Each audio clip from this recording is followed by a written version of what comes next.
It's the ultimate web novel cliché. One day, he just wakes up, and bam. He's somehow been transported to a medieval fantasy world. And to this very moment, he still has no idea how he even got there. To survive this brutal new reality, he had no choice but to become a mercenary, swinging his colossal weapon with savage efficiency. Each swing a desperate testament to his will to survive. With a blinding, explosive impact, he absolutely shredded his enemies, leaving a devastating trail of destruction in his wake. He fights, again and again, a powerful, blue-tinged kick lashing out, a blur of motion against the relentless onslaught. Agile, precise, he spins through the air, a blue streak marking his path. Another impact. Blood explodes in a violent, crimson spray. Every strike, every dodge, every breath, it's all about survival. Just to stay alive. He closes the distance, a brutal fist smashing into the face of a monstrous foe. The battle takes its toll. His face contorts in a raw grimace of pain and exertion, blood streaking his skin. With primal fury, he tears at the enemy, ripping an arm clean from its socket in a torrent of gore. A guttural roar escapes him, a primal whack echoing his unwavering will to fight. Covered in the blood of his enemies and his own sweat, Eren continues his brutal dance of survival, eyes burning with fierce determination. Blood explodes across his sweat-drenched skin, every drop a brutal testament to the fight he's in. As the relentless combat pushes him to his absolute breaking point. Then, a fierce voice slices through the mayhem, a red-haired commander slashing with her blade, screaming, "Stay focused." Her words hit like a hammer, a chilling warning, you'll be dead in the blink of an eye. She slams her spear into an armored figure, who gets rocked by the impact. Her voice a steel whip as she barks, don't let your guard down for even a moment on the battlefield. Then, she hoists a gleaming horn and roars, now. Blow the trumpet. Her armored boot slams down with crushing force. As her ultimate command echoes, all forces. Charge. The battlefield erupts as Eren unleashes a devastating strike, his blade a crimson streak through the chaos. He's a whirlwind of destruction, cutting down everything in his path as the screams of battle fuel his rage. Another enemy down. His sword drips with the lifeblood of his enemies, a testament to his brutal efficiency. The fight is relentless, a maelstrom of death and destruction. Amidst the bloodshed, one desperate plea rings true, all he wants, all he needs, is to survive. Is to survive. The war rages on, a brutal symphony of destruction under a blood-red sky, and Eren is the last stand, defying fate itself. Bloodied but unbroken, a defiant whisper cuts through the din, you survived, this time too. With a final, desperate surge of will, he looks up, a silent plea escaping his lips, please, just let me. He's standing there, bloodied and exhausted, when a voice cuts through the silence, demanding to take a look. The voice persists, insisting on checking if his handsome face was still intact. Suddenly, Henna is right there, sword ready, her eyes locked onto his face, checking for injuries. Just a few feet away, a war-scarred sword is still stuck in the ground, with a tattered red flag waving defiantly next to it. Eren slowly lifts his gaze, a confused "huh" escaping his lips, just as the first drops of rain start to fall. Henna quickly reassures him, telling him everything's going to be fine. A soft, knowing smile plays on her lips, her eyes shimmering with the rain. She looks at him, a quiet understanding in her voice, you know, Eren. The relentless rain pounds down, a constant deluge across the landscape, as a command rings out, let's go. Clutching something small, a fragment of memory perhaps, he hears an echo, because it rains a lot there. The captain stands unyielding, face to the sky, letting the cold deluge wash over him. A chilling whisper pierces the silence, don't forget me. His face tightens, a grim resolve battling exhaustion. The deluge intensifies, and then, a brutal impact explodes in his thoughts, a blinding flash of blue energy and a sickening crimson spray. A desperate cry rips through the storm, over there. What are you doing, you stupid bastards? Aren't you going to run? Charging through the downpour, he galvanizes his forces, barking orders to intercept their targets before they can breach the fortress, met with a thunderous, yes. Amidst the relentless rain, Dylan closes in, his voice sharp as he addresses his captain, a beacon in the storm. He presses for news of their allies, and Dylan confidently replies, they'll be here soon. Still reeling from the impossible breach, Eren quickly rationalizes that the escaping targets couldn't have had the mana to break his barrier, it had to be a fluke. But a guard isn't buying it, immediately calling him out for letting others get away with giving him nicknames.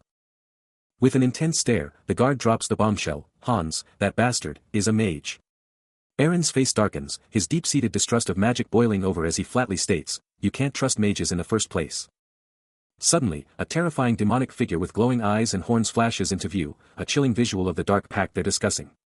The sheer power of a mage, especially one capable of breaching their defenses, sends the guard's mind spiraling to the darkest possibility, he must have made a pact with a demon, for sure. Aaron, taken aback, can only utter, "a demon," as the guard, completely fed up, snaps back, accusing him of talking nonsense about demons and still joking around. His frustration boiling over, the guard shouts the undeniable truth, "because you lost the mana to him."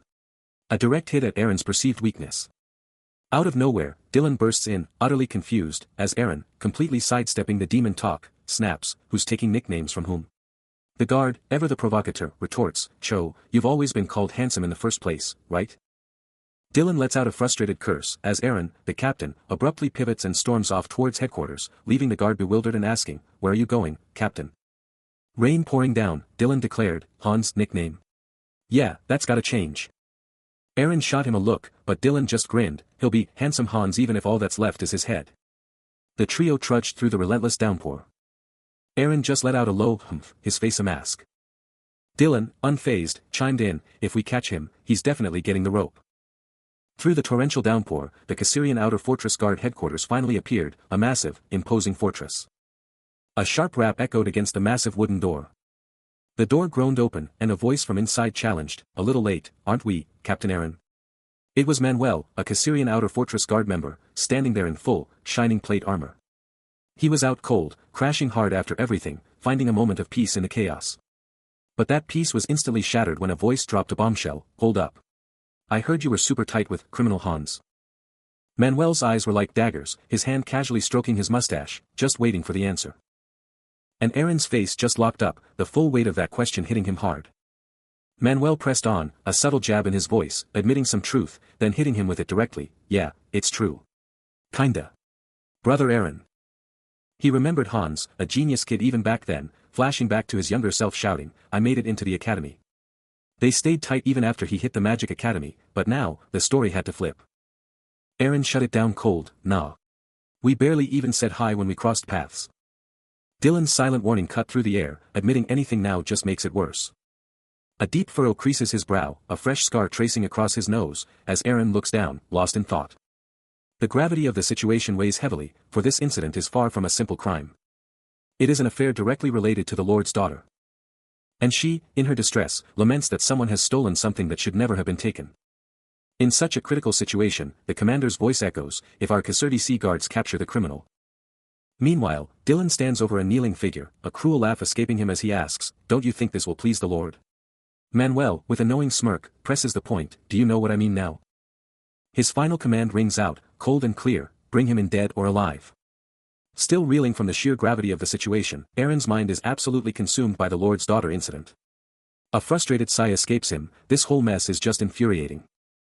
He knows his own actions, under the infamous alias of Hans, have put him in extreme peril, threatening to cost him everything.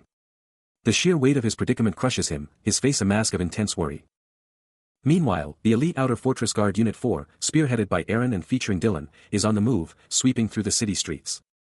The whole situation feels utterly orchestrated, like a massive trap has been meticulously set. Rain starts to pour, intensifying the grim atmosphere as Aaron ponders the sheer unpredictability of mages. The unit pushes on through the relentless downpour, desperate to uncover who's truly lurking in this grimy district.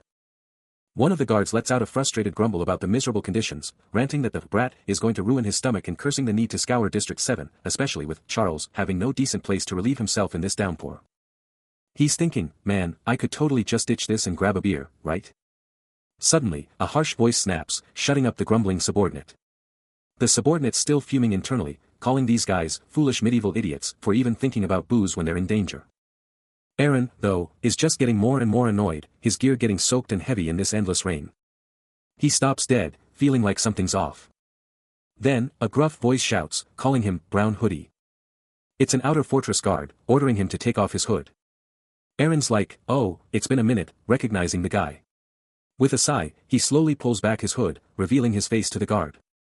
Aaron spins around, dropping his hood, and just as his face is revealed, a chilling voice snarls his name, followed by a terrifying whoosh of impending doom.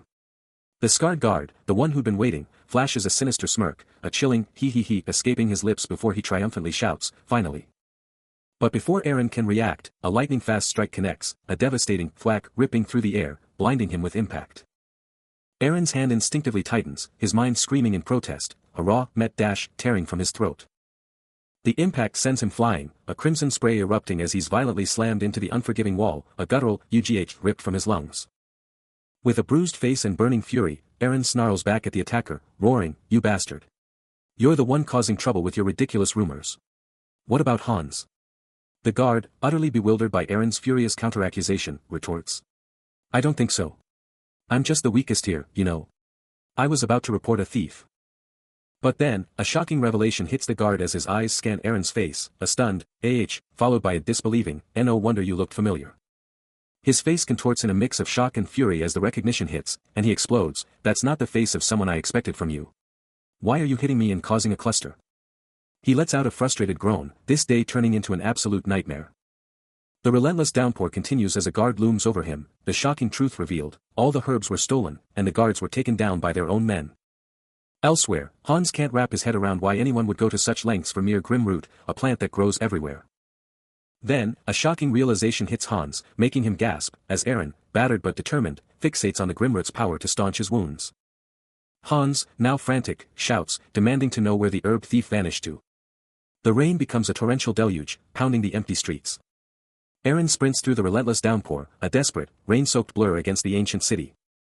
Trembling, he yanks his hood tighter, his face lost in shadow and utter despair. The relentless downpour can't hide him. It's Hans, the elusive figure, shrouded in mystery. But a quick, almost imperceptible movement, a subtle shift, shows he's already sensed the danger. Then, a voice slices through the storm, challenging him, demanding to know what he's thinking. It's Eren, his hand reaching out, calling Hans out for ditching his usual clean tactics and getting his hands dirty. Eren stands his ground, giving Hans one last chance to come along quietly.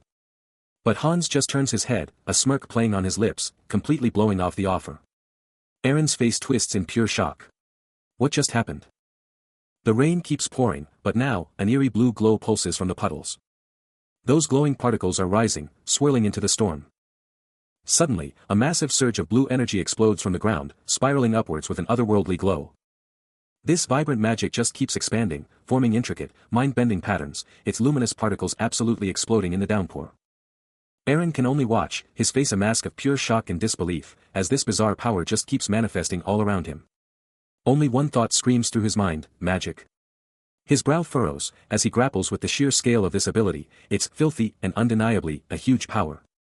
He can't help but wonder if the torrential rain is somehow supercharging its effects, or if this is its true, terrifying form. Meanwhile, Hans, cloaked and clearly remorseful, whispers a desperate apology, "I'm sorry, brother." He steels his resolve, knowing he absolutely cannot be captured, and then he's gone, a small figure vanishing into the swirling blue magic. The blue energy continues to surge and dissipate, leaving behind only the echoes of a powerful, mysterious escape. The raw, blue magical energy from the escape wasn't fading. It just kept swirling, crackling, refusing to die down in the pouring rain. Eren, silhouetted against the insane glow, just watched, the sheer, unyielding power of it all getting under his skin. He couldn't believe it, muttering, how was this still going on? The energy pulsed, like it was taunting him, a silent, electric challenge hanging heavy in the stormy air.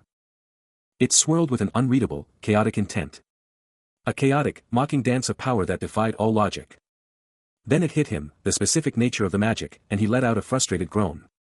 Water magic, on a rainy day. What an annoying coincidence. But Eren wasn't backing down. As he clenched his fist, a faint blue glow ignited in his own hand, a clear sign he was ready to fight fire with fire, or water with water.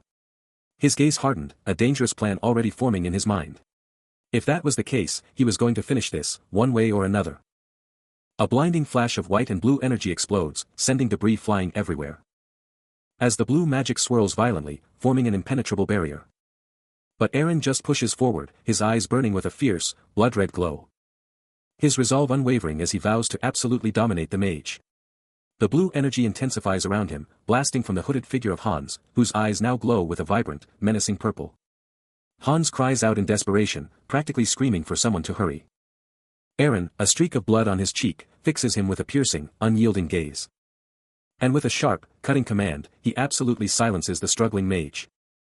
Amidst the swirling blue energy and falling rain, Eren stands firm, his dominance absolutely asserted. The blue magic, a devastating force, continues its relentless assault, leaving a brutal trail of blood in its wake. Hans recoils, eyes wide with sheer terror, as a chilling realization slams into him, an ancient power lies hidden within a mage's very blood. He cries out, a desperate, guttural plea for his brother. As the magical energy surges with renewed, terrifying force. Culminating in a blinding, explosive burst of light. Utterly defeated, Hans slumps forward, his will broken. A crimson trickle of blood escaping his neck. And he looks up, his voice raw, begging for his brother to spare him. But Eren, holding him firmly, only stares down, his gaze piercing, accusing him of selling his very soul to the demon. If that's the truth, then a scar, deep near the heart, will remain. Eren looms over the shattered Hans, who can only kneel, utterly defeated. His eyes burn with a heavy contemplation, a raw blend of accusation and deep sorrow etched into his features. He scrutinizes the wound on Hans's torso, finding it surprisingly clean, no overt demonic taint. A monstrous, horned demon flashes in his mind's eye, as he demands, Hans, why would you do something like that? The demonic image persists, his thoughts echoing, even if you're not a demon's minion. Then, a chilling memory or dark premonition, a blonde-haired man, scarred and smirking, declares, you won't get it now, even if I tell you, but one day, you will. His voice, a sinister promise, rings out, you'll find out. Back in the present, Eren lets out a sharp breath, his mind spinning, ah. Damn it. I'm losing it. A recovery potion sizzles as it's poured onto a heavily tattooed hand, the magic instantly reacting with the raw wound. Hans screams in agony, the potent elixir burning as it begins its rapid work. Then fixes his intense stare on the bound Hans. It's a recovery potion, he states, his voice cutting through the tension. Don't be ridiculous and follow me. Hans, desperate, pleads with him, demanding to know if losing an arm for theft isn't enough of a brutal penalty. His bound hands clench, but Eren's expression is unyielding. Unfortunately, the cloaked figure retorts, that's not for me to decide. Eren's face tightens, a grim resolve settling in his eyes. Because in this cursed medieval era, he pronounces. His words echoing ominously through the dungeon, the ultimate price for such a transgression is hanging. Hans, now on his feet but still shackled, faces Eren, the chilling verdict sealing his fate. Hans, battered and bandaged, gazes up, his fate hanging in the balance. As Eren, the captain, makes his move, drawing his sword with a chilling metallic ring. His eyes burning with resolve as he delivers a brutal command, stop calling me brother and just get lost. Clutching a meager pouch, his last possession. He looks up, tears streaming, and whispers a heartbreaking, thanks, brother. But the drama isn't over. High on the fortress walls, guards are already sweeping the perimeter, confirming this is the final sector to clear. A commanding voice echoes, search every corner of this small fortress. Hans turns his back, Eren's cutting words, don't call me brother, a final, crushing blow echoing in his mind. The Kasserti Eastern Frontier Fortress stands stoic under the morning sun, its imposing walls now a permanent barrier to Hans. Handsome Hans, kind Hans, friendly Hans. These were the names he was known by. A reputation built on simple, everyday interactions. But those were not the only names that were used. For in the shadows of the Kasserti Fortress, he was also known as the Kasserti Ladies' Undergarments Thief, that pervert bastard. Now, standing high above a medieval city, the harsh reality of his new world began to sink in. In this medieval world, where cleanliness, law, and ethics were utterly primitive. He muttered to himself, wondering whose underwear he might find next. Ha! Fuck! He stares up, lost in thought, as the weight of his new reality settles in. A powerful declaration of his unwavering identity, he's still the guard captain in this absolutely chaotic world. A heavy fist slams the table, the raw frustration exploding as a guard shouts, damn it. The tension is palpable as other guards slump around the table, their faces grim with defeat, one letting out a defeated sigh while another screams, top. Hans, the captain, is absolutely crushed, head in hand, the crushing weight of their failure palpable. He can't even fathom how the thief evaded them across the entire fortress, admitting the rogue is just too damn good. His eyes are glued to the table, as Kale, the former heartthrob of Kasserti Outer Fortress Guard Unit 4, grapples with this crushing defeat. Across the table, Brig, the unit's toughest, can't believe it, muttering that the punk is so good, he might not even be human. Hans snaps back, his patience wearing thin, snapping at Brig, you idiot. If magic solved everything, why do we even have arms? Poole, the unit's snake eyes, observes the heated exchange, a pensive look on his face as he quietly processes the captain's sharp words. Carter, another guard, tries to speak up, but is immediately shut down by a sharp command, the demand for quiet hanging heavy in the air as the tension refuses to break. Carter, the sleepyhead of Unit 4, is absolutely wiped, barely able to mumble a word. He's practically dead on his feet, complaining about 3 days without sleep, but Eren isn't having it, telling him he won't die just from being tired. Eren slams his hand on the table, clearly fed up. His mind locked onto a chilling thought, no. This punk will die. His face is a mask of grim determination. Later, with the whole squad, Poole, Brig, Carter, and the others, around a table, Eren tries to backtrack a little, admitting Carter's exhaustion is legit. Carter, still half asleep, reminds them he even threw up yesterday, but Aaron cuts him short, declaring the whole search officially over. He then orders everyone to get some much-needed rest. And check it out, we're introduced to Verham, the unofficial, second place of Outer Fortress Guard Unit 4, chilling with the crew. A new player steps onto the scene, shaking up the Caserta Sea Outer Fortress Guard. As a mysterious, sharp-eyed man appears, sizing up the captain of Unit 4. Captain Aaron stares up, a silent question burning in his eyes. Was this the man they've been talking about? The mysterious figure takes a dramatic drag from his cigarette, a cloud of smoke swirling around him. With an intense stare, he delivers a chillingly calm greeting, "Nice to meet you." He finally reveals his identity, "I'm William." Aaron, clearly recognizing the name, acknowledges the new arrival, calling him Constable William. William's chilling words drop like a hammer, revealing his terrifying authority, "Someone who can cut my neck with just one word. Or put me in the Caserta Sea round prison for the rest of my life." His piercing gaze locks on, a silent, undeniable threat. He stares down, his voice dripping with accusation, bringing up Aaron's notorious connection to the criminal Hans. A hand clamps down on Aaron's shoulder, a silent threat backing William's words, as he lays out the facts. Aaron, the last guard, patrolling alone. Then, the hammer drops. What if I report this to the district? Aaron stands frozen, William's grip like iron, his face a mask of cold, hard judgment. William's eyes bore into him, highlighting the convenient fact that the area was a blind spot for the interior guards, before dropping the direct accusation. "You let him go, didn't you?" Aaron finally breaks, his voice tight, muttering about, "Just poop," but William's comeback is instant. "Do you have proof?" Aaron is left speechless, utterly bewildered. They stand eye to eye, the air crackling with unspoken conflict. Under the watchful eye of another guard, William remains perfectly composed, utterly in control. Then, William opens a small, ornate box, revealing its contents, and with a knowing smirk, brings up the cigarettes Aaron gave him, adding, "They taste very well." Still on the offensive, William doesn't let up, practically spoon-feeding Aaron his own pathetic alibi about how he could possibly afford such a lavish item on a guard's salary. Holding up a cigarette, he perfectly imitates Aaron's voice. "Oh, I got that from a very dear friend as a gift." Then, with a chilling shift in tone, he points to the incriminating scroll, daring Aaron to deny he stole or embezzled it. Aaron, now visibly sweating and cornered, can barely force out a pathetic denial. William closes the distance, his eyes like steel, ordering Aaron to listen up. He punctuates his words with the cigarette, his voice a chilling whisper, declaring that anyone who commits a crime, or even just helped out, are going to pay. With an icy stare, William drops the hammer, cursing them by the name of Hanos. The cigarette now lit, smoke curling ominously from his fingers, his chilling threat lingers in the silence. Even after the brutal curse, Aaron's gaze burns with an unyielding defiance, a silent vow screaming, "I'll make sure you regret that." A faint sound, tuck-tuck, a beat against his chest, a silent acknowledgement of the heavy burden now placed upon him. But just as quickly, a mask descends, a fake smile that hides a storm of emotions, a masterclass in deception. His gaze drops, a single, resolute declaration leaving his lips, "Yes, I'll," a chilling acceptance, or a hidden threat. The sun bleeds across the sky, painting the fortress in hues of fire, as ominous crows caw, their cries a fitting soundtrack to the unfolding drama. Aaron, the captain, rides out, leaving the fortress behind as a guard shouts, "Get home safely, Captain." He gives a curt, "Okay," his poker face firmly in place, the weight of William's curse still hanging heavy.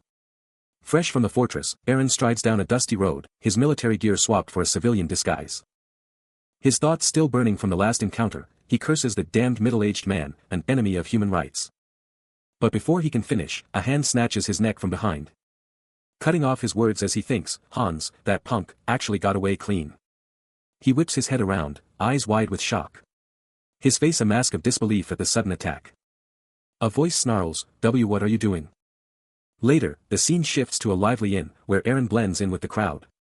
A patron gushes over the inn owner's looks, declaring it a crime to leave such a sight. But the moment is shattered as the inn owner screams, Stop, let go of my hand," as a mysterious grip seizes her wrist. A new scene unfolds at the Laughing Rabbit Inn, where the owner, Henna, is serving up some serious attitude. Suddenly, Dylan cuts in, telling Aaron to chill out and treat the inn owner like a lady.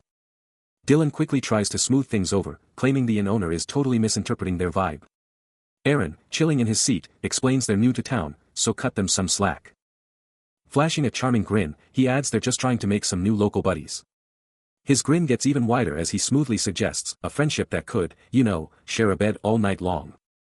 Aaron, Dylan, and their buddy erupt in uproarious laughter, leaving Henna absolutely fuming behind the counter. She lets out an exasperated humph, her patience officially running on fumes. Still cracking up, Aaron playfully warns her that if she keeps up this attitude, things are gonna get seriously difficult and annoying. He leans in, his voice a low murmur, dropping a warning, "Stop before you regret it." But the inn owner's hand slams down on the table with a sharp, defiant "tak." Her frustration boiling over. From across the table, Dylan cuts in, throwing a challenge, "What if we don't want to stop?" Aaron's eyes lock onto Henna, his hand seizing her arm as he challenges, "Are you going to join in too?" Distress floods her face as she mentally scrambles, what kind of guard would even come for me? Dylan, completely missing her internal panic, confidently declares, "No one's coming for a lonely, run-down inn like this." Still gripping her arm, Aaron stares down, a dangerous smirk playing on his lips. And her eyes snap wide open in a sudden, terrifying realization. The inn erupts in raucous laughter, but a chilling scream is about to shatter the jovial mood. Her hand slams down, Henna's terrified scream of "Aaron" echoes through the room. The air crackles with his menacing presence. Dylan and the others can only stare, their faces etched with shock as the scene unfolds. His iron grip on her leg is undeniable, a chilling display of power. The party's over. The laughter dies, replaced by shocked gasps and worried stares from the crowd. A desperate hand slams the table, the impact a raw expression of the terror gripping the inn. Every eye is glued to the scene, a mix of horror and disbelief, as the tension reaches a breaking point. With a cold Aaron simply walks away, leaving everyone stunned and the inn in absolute chaos. The tension is palpable as Henna, still shaken, can only watch Aaron's casual departure, leaving chaos in his wake. She can barely believe it, stammering out, 5 days. That's even faster than before. With a desperate plea, she confronts the nearby guard, "You're a guard. Weren't you the one who ran away last time?" Elsewhere, a guard can only sigh, looks like the captain of the guards has already punched out. Dylan, surrounded by his fellow guards, throws his hands up in exasperation, "I can't take this anymore." His gaze fixed on the departing figure, Dylan's face contorts in fury, "These things." Another guard, absolutely livid, roars, "How dare he just ignore us?" Dylan, his hand a blur of motion, points and curses, "That devilish bastard." In a flash of rage, Dylan seizes the other guard by the collar, his fury barely contained. Aaron's eyes narrow, a guttural sound escaping him as he processes the gravity of his situation, the clock ticking down on his remaining time. His hand shoots out, a primal gesture. And a raw, agonizing gasp tears from his throat, the truth slamming into him like a physical blow. He curses his talking habit, a self-deprecating jab at his own verbal leaks. He then pivots to Henna, laying down an offer, 8 days of free lodging and a complimentary dinner for the night. He seizes her arm, a visible tremor shaking her as she stares up at him, her face a mask of shock and unease. A sharp, pained grunt rips from her, his hold clearly agonizing. He reiterates his proposition, his gaze unwavering, demanding her response. With a triumphant, beaming smile, Henna seals the deal, barely suppressing a shout of pure elation at the incredible offer. He clenches his fist, bloodied and gritting his teeth, a fierce resolve hardening his expression. "All right, then from now on," he declares, the words a raw promise to himself. The strain is immense, veins bulging as sweat drips from his brow, a guttural sound escaping him. His grip tightens further, a primal scream tearing from his throat as the internal pressure mounts. His body convulses, a violent burst of dark energy and debris erupting around him. A crimson aura spreads across the floor, a silent declaration, "It's time." His eyes now glow with a malevolent red light, a dark power radiating from him as he stands transformed, a chilling thought echoing in his mind, to educate these horrible medieval people. He stands firm, dark smoke swirling around his feet, a new, formidable presence. Inside the inn, a man with reddish-brown hair flinches, uttering a pained, "Yuag," as loud thuds reverberate through the building, while another bald man looks on in alarm. Even in this new state, a tremor runs through his leg, a lingering echo of the immense pain he just endured. A deafening crack rips through the inn, sending patrons scrambling in pure terror. With his eyes burning a terrifying crimson, Aaron unleashes his chilling philosophy, "There are no bad medieval people." He then drops the chilling truth, only those who need to be beaten up more. Aaron's fist ignites with raw, dark power, ready to unleash the final, brutal phase of his transformation. Boom! His punch connects with devastating force, sending a thug flying. The air crackles with a terrifying red aura, as Aaron's dark promise echoes, "You'll become nicer." Another devastating blow lands, his assault absolutely relentless. Crash! The thug is violently slammed into the ground, leaving a brutal impact crater. Meanwhile, William watches the brutal spectacle unfold, recognizing Aaron and shouting, "I've been waiting for the day these thugs come." Inside the Laughing Rabbit Inn, 2 rowdy patrons are practically screaming for more drinks from Henna. Completely oblivious to the real reason they, and so many others, turned into thugs in this very inn, because there's a monster lurking. His eyes burning crimson, a dark aura pulsing around him, Eren chillingly confirms, the monster is living right here. He looms over a fallen, blood-soaked figure. The legend himself, identified as the ultimate human cleaner in Kasserti Sea, the infamous rogue captain of the guards, Eren. Even the remaining thugs, still on their feet, hail him as their captain, screaming for him to finish the job and hit the fallen one again, while Eren, with a chilling smirk, adds, a lesson too. He stands triumphant amidst a pile of defeated, bloodied figures, as the remaining patrons shrink back in sheer terror. From a shadowed corner, William coolly observes the carnage, his thoughts drifting to, those people who live like that again. His hand clenches, a dark resolve in his eyes, as he finishes his thought, one day I should give them a lesson too. Even with a face full of fresh bruises and blood, Dylan still manages to pull off a defiant sneer. A faint red aura pulses around him as he challenges, hey, are you? His voice trails off into a pained grunt, the lingering effects of the previous confrontation still evident. Clutching a small, heavy mallet, he presses on, going to take that out. Meanwhile, a young boy watches the scene unfold, a mischievous grin spreading across his face as he giggles, hee hee hee. The vibrant hues of a sunset paint the sky, casting a warm glow over the distant town. A towering structure with a conical roof stands prominently, its silhouette sharp against the fading light. As the day draws to a close, a message confirms the completion of a task for the captain of Outer Fortress Guard Unit 4, Eren, clock off success. What a day. The world fades to black, leaving only a faint, ethereal glow. He stirs, hand over his eyes, as if fighting off a nightmare. Fingers twitching against the sheets. Then, a voice from the past rings out. Suddenly, the name is screamed amidst a fiery explosion, a desperate Eren, swallowed by the inferno. Through the smoke, an armored woman looks back, her voice sharp, run away. Tears stream, but her resolve is ironclad, don't look back. A monstrous claw descends, but her final words are a command, you must live on. Eren. He jolts awake, the dream's echo still screaming in his mind, standing by the window, sword ready. Waking with a jolt, he struggles against the phantom grip of a nightmare, its chilling tendrils still wrapped around his consciousness. Gasping for air, his eyes snap open, revealing a raw, primal terror etched deep within their depths. The dawn breaks over the ancient fortress, a stark reminder of the brutal world he's trapped within, forcing him to confront another day. His grip tightens around the hilt of his blade, finding a grim solace in the cold steel, a weapon against both external threats and internal demons.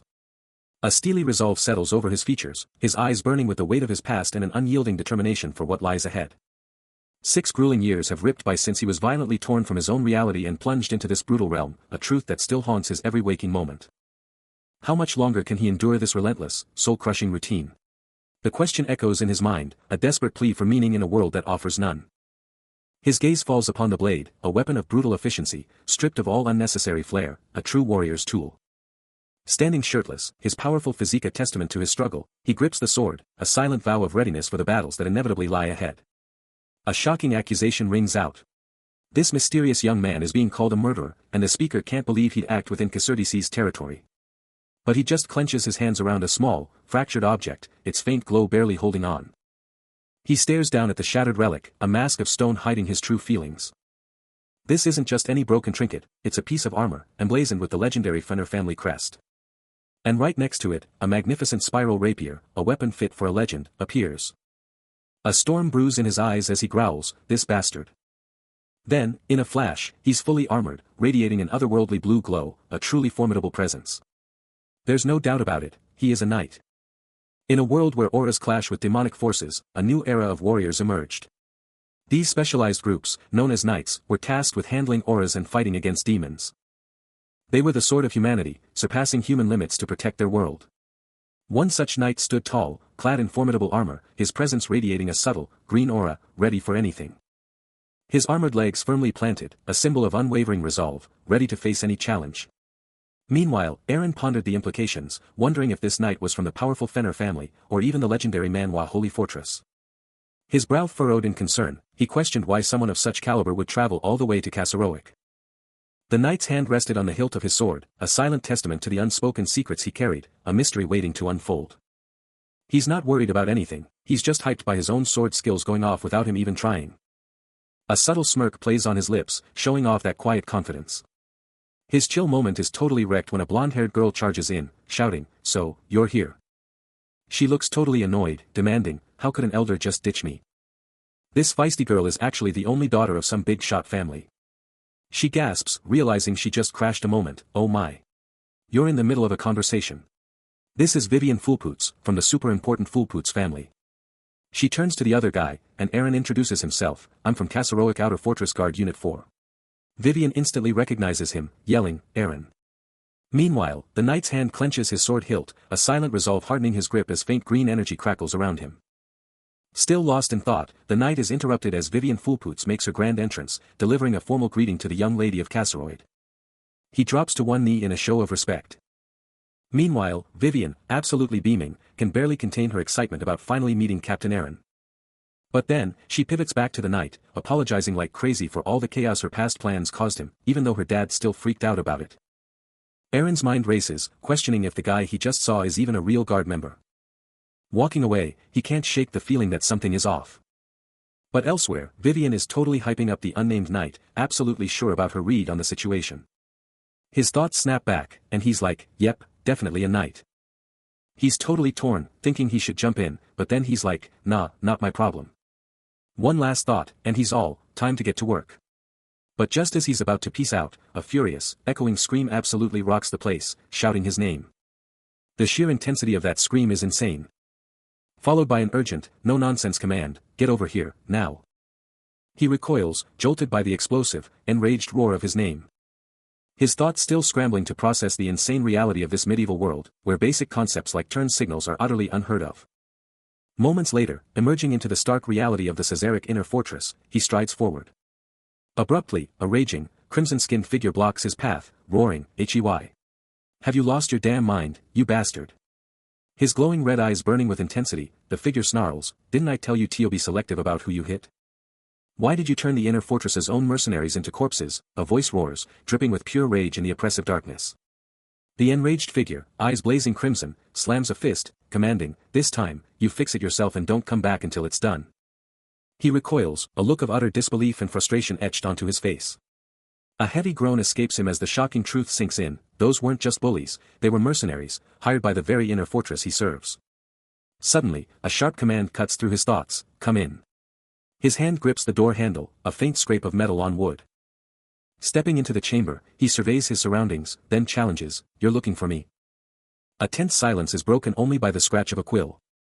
A hand meticulously inscribes "Nova" onto a scroll, the pen's tip tapping a rhythmic beat. A voice immediately confronts him, demanding, "Is it you again, Eren?" The speaker presses on, demanding, "What kind of guard captain is causing trouble all the time?" Eren stands, looking utterly disheveled and distressed, his face a mask of frustration. The voice cuts through, sternly advising, "If you don't think your job suits you, quit it quickly. Don't make it difficult for many people." Eren's expression tightens, a raw mix of anger and helplessness boiling beneath the surface. Dylan, watching it all unfold, smirks, just as expected from Nova. The best part is that he has a babbling spirit. His thoughts continue, a sinister glint in his eye, however. "I also have a plan for this time." A mischievous grin spreads across Dylan's face as he schemes, how to win a man's favor. "It's not difficult at all." He concludes with a chilling thought, "First, make sure to keep a soft smile around your mouth." As the codename Nova echoes, Eren's lips curl into a knowing smirk, a silent acknowledgement of his identity. Meanwhile, Vivian visibly recoils, her face etched with sudden worry. Confused, she ponders the situation, an inner voice comically suggesting she should shower women with sweet, specific compliments, promising it could even make a whale dance. His eyes blazing with a subtle red hue, Eren scoffs at Tony's scheme, declaring it utterly beneath his notice. Clutching a glass, his inner monologue hints that something has definitely gone wrong. A blue aura of pure annoyance flares around Vivian's head as she silently questions if he's gone utterly insane. Letting out a dramatic sigh, she throws in the towel, conceding that he's simply too much to handle.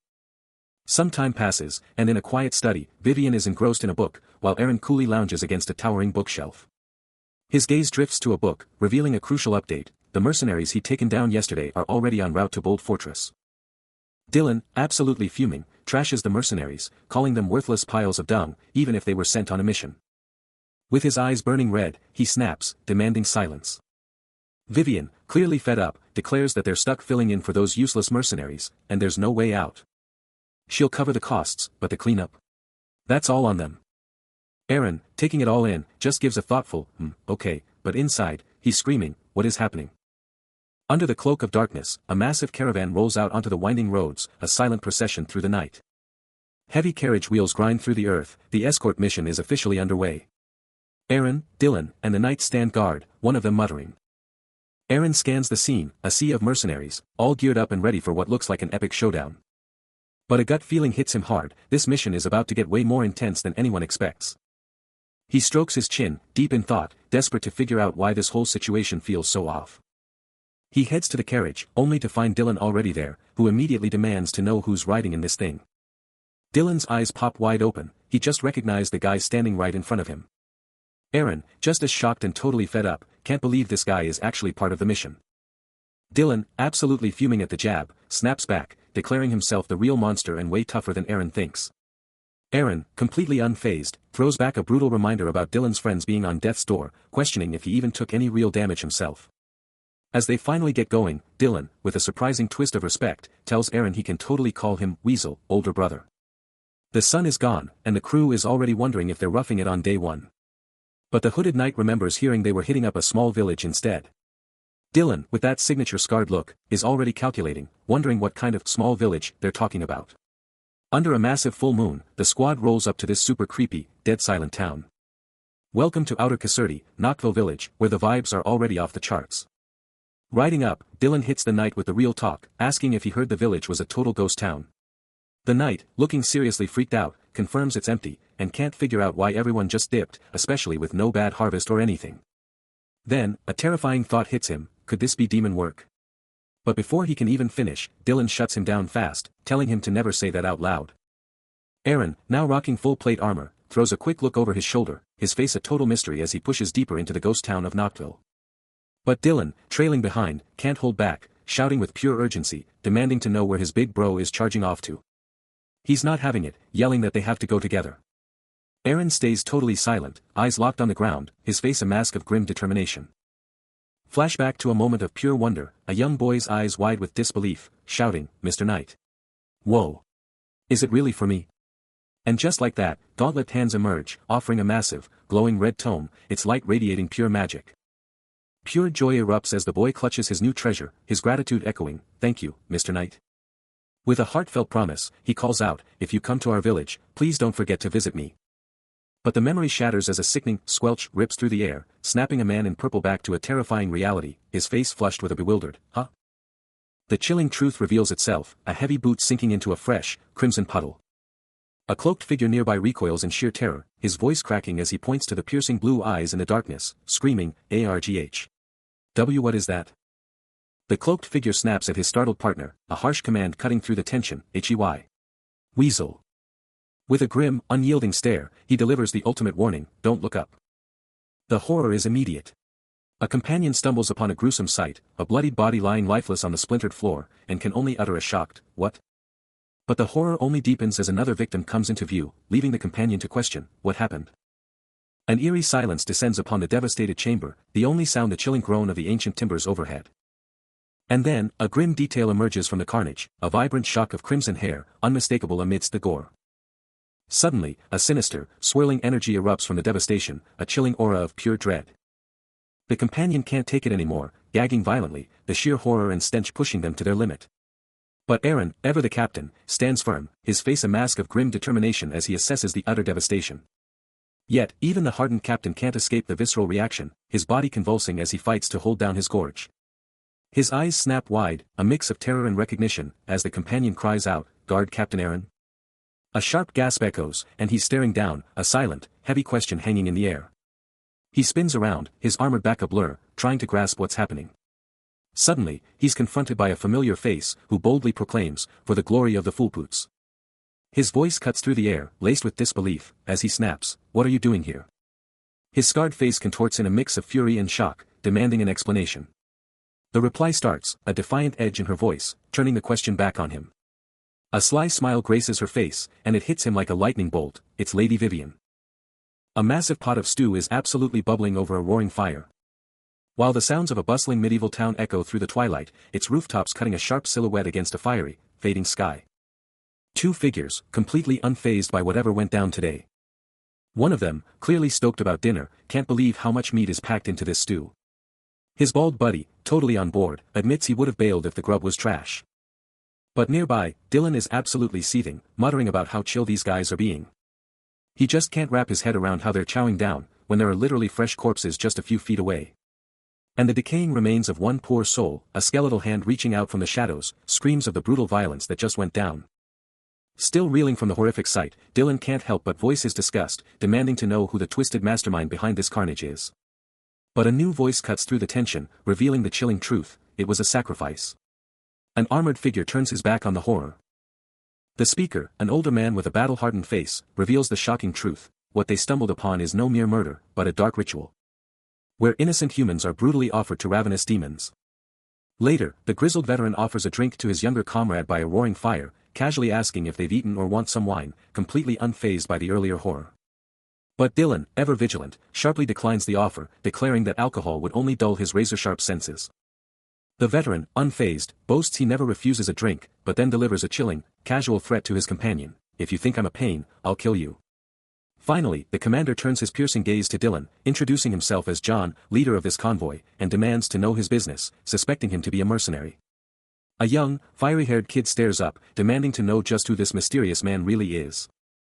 With a cool, collected gaze, the man finally reveals his name: I'm Aaron. No big deal, just some part-time gig, not even a mercenary.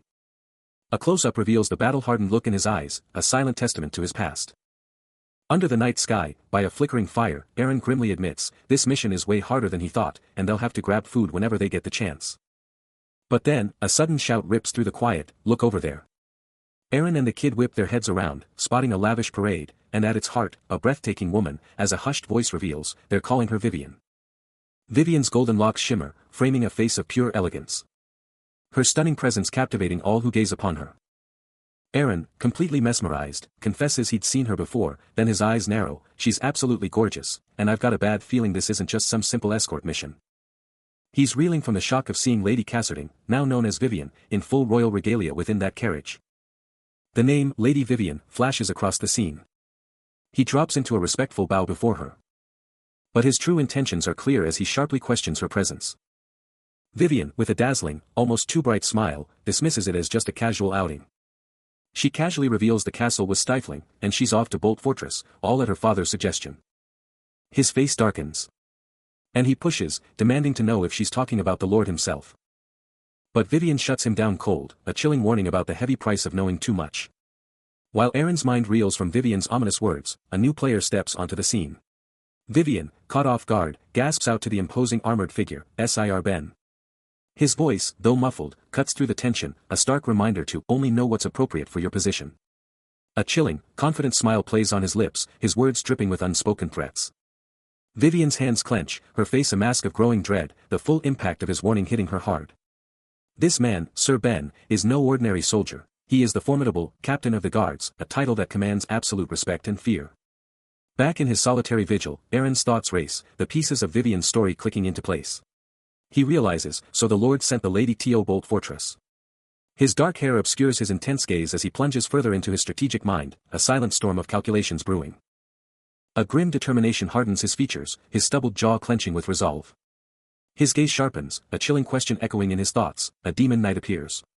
Isn't that scare you? He ponders, a challenge in his voice: don't we have a knight on our side? The very thought ignites a vision of monstrous, fiery eyes, a chilling reminder of the demonic forces they're up against. But then, the scene explodes with a knight, a blur of motion and vibrant energy, tearing through the overwhelming odds. The vibrant magical auras of combat ignite the chaotic scene. A testament to the Empire's elite force. Aaron's grip on his sword hilt tightens, his voice resolute as he declares, as long as I have this sword. He remembers the core purpose of his order: knights are trained solely to fight demons. He continues, a note of grim determination in his tone: with even the slimmest chance of survival, I've always made it out alive. His gaze is razor-sharp, reflecting years of brutal battle and unwavering resolve. Yet, a shadow crosses his thoughts, acknowledging an unfortunate truth. He's on the move, navigating the shadowy, lamplit streets, his mind clearly burdened. A massive, ornate sword rests on the cobblestones nearby, a stark reminder of the brutal realities they face. But then, John's voice cuts through the night, a skeptical edge to his words, challenging, is that so? And with a decisive tone that ends their exchange, he declares, then I wish you luck. Later, beneath the endless night sky, Aaron, the unnamed knight, and Dylan chill out around a roaring campfire, finally catching a break. A pot bubbles over the fire, promising some much-needed grub. A mysterious red book sits on the ground nearby, and a soft thud announces someone's arrival. Then, with lightning speed, a hand snatches it from the ground. Aaron's eyes lock onto something, that signature scar above his eye, a testament to past battles, as he processes the situation. He clutches the mysterious red book, its ancient cover practically screaming secrets, his touch a silent question. Suddenly, a young kid, Horn, pops up, totally hyped, demanding to know if the book is fun, and he's all like, yes, sir. Aaron, still holding the book, then drops a casual line, mentioning it's been ages since their last meetup. A knowing smirk crosses his face, a silent, heh, for old time's sake. Then, he just turns and walks off, disappearing into the gloom.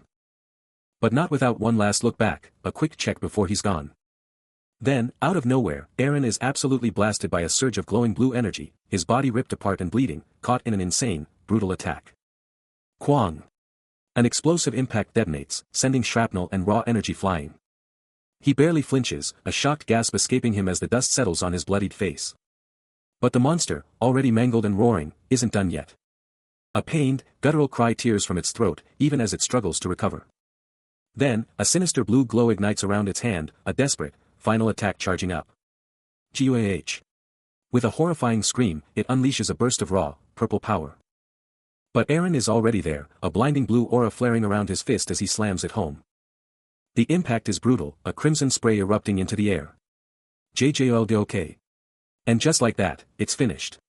He stands triumphant, the monster's broken form beneath his boot. He stares into the abyss, and a chilling realization hits him like a truck. What in the world is lurking down there?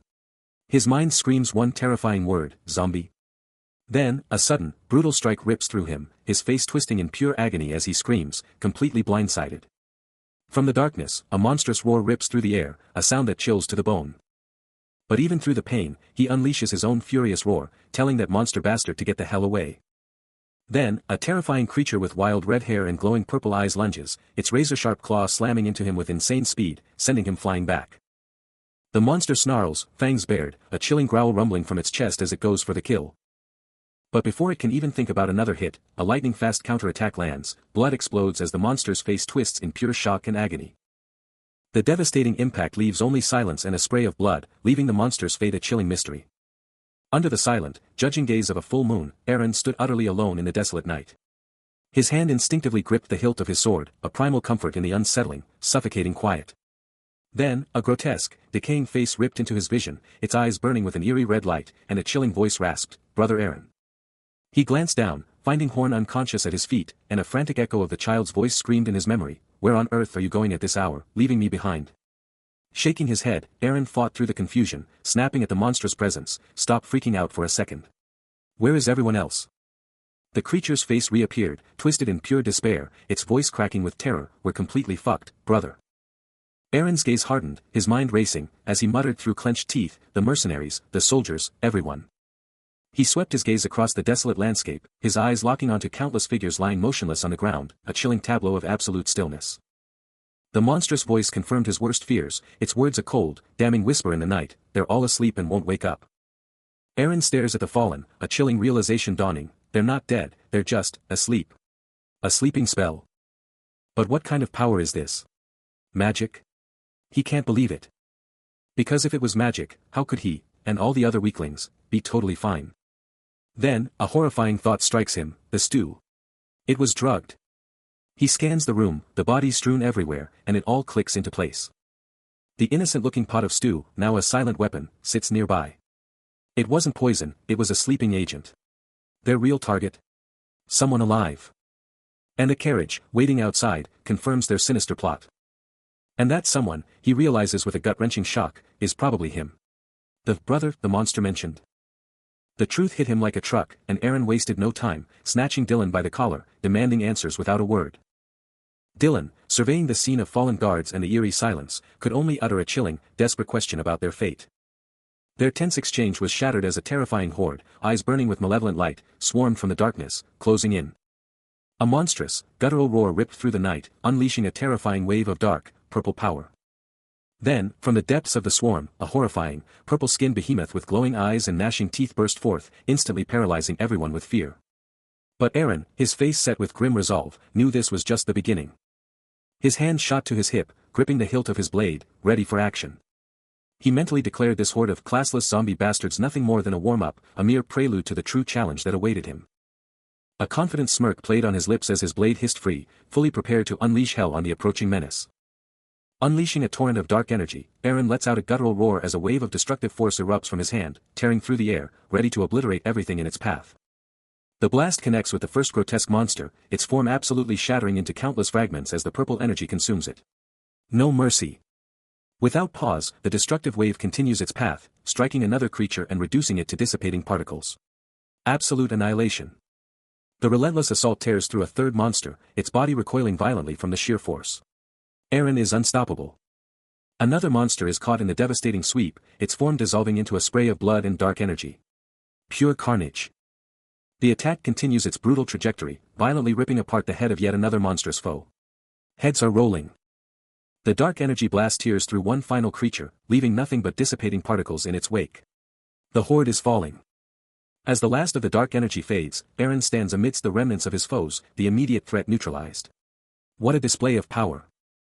Then, a mysterious voice echoes, "That woke you up, didn't it?" What could it mean?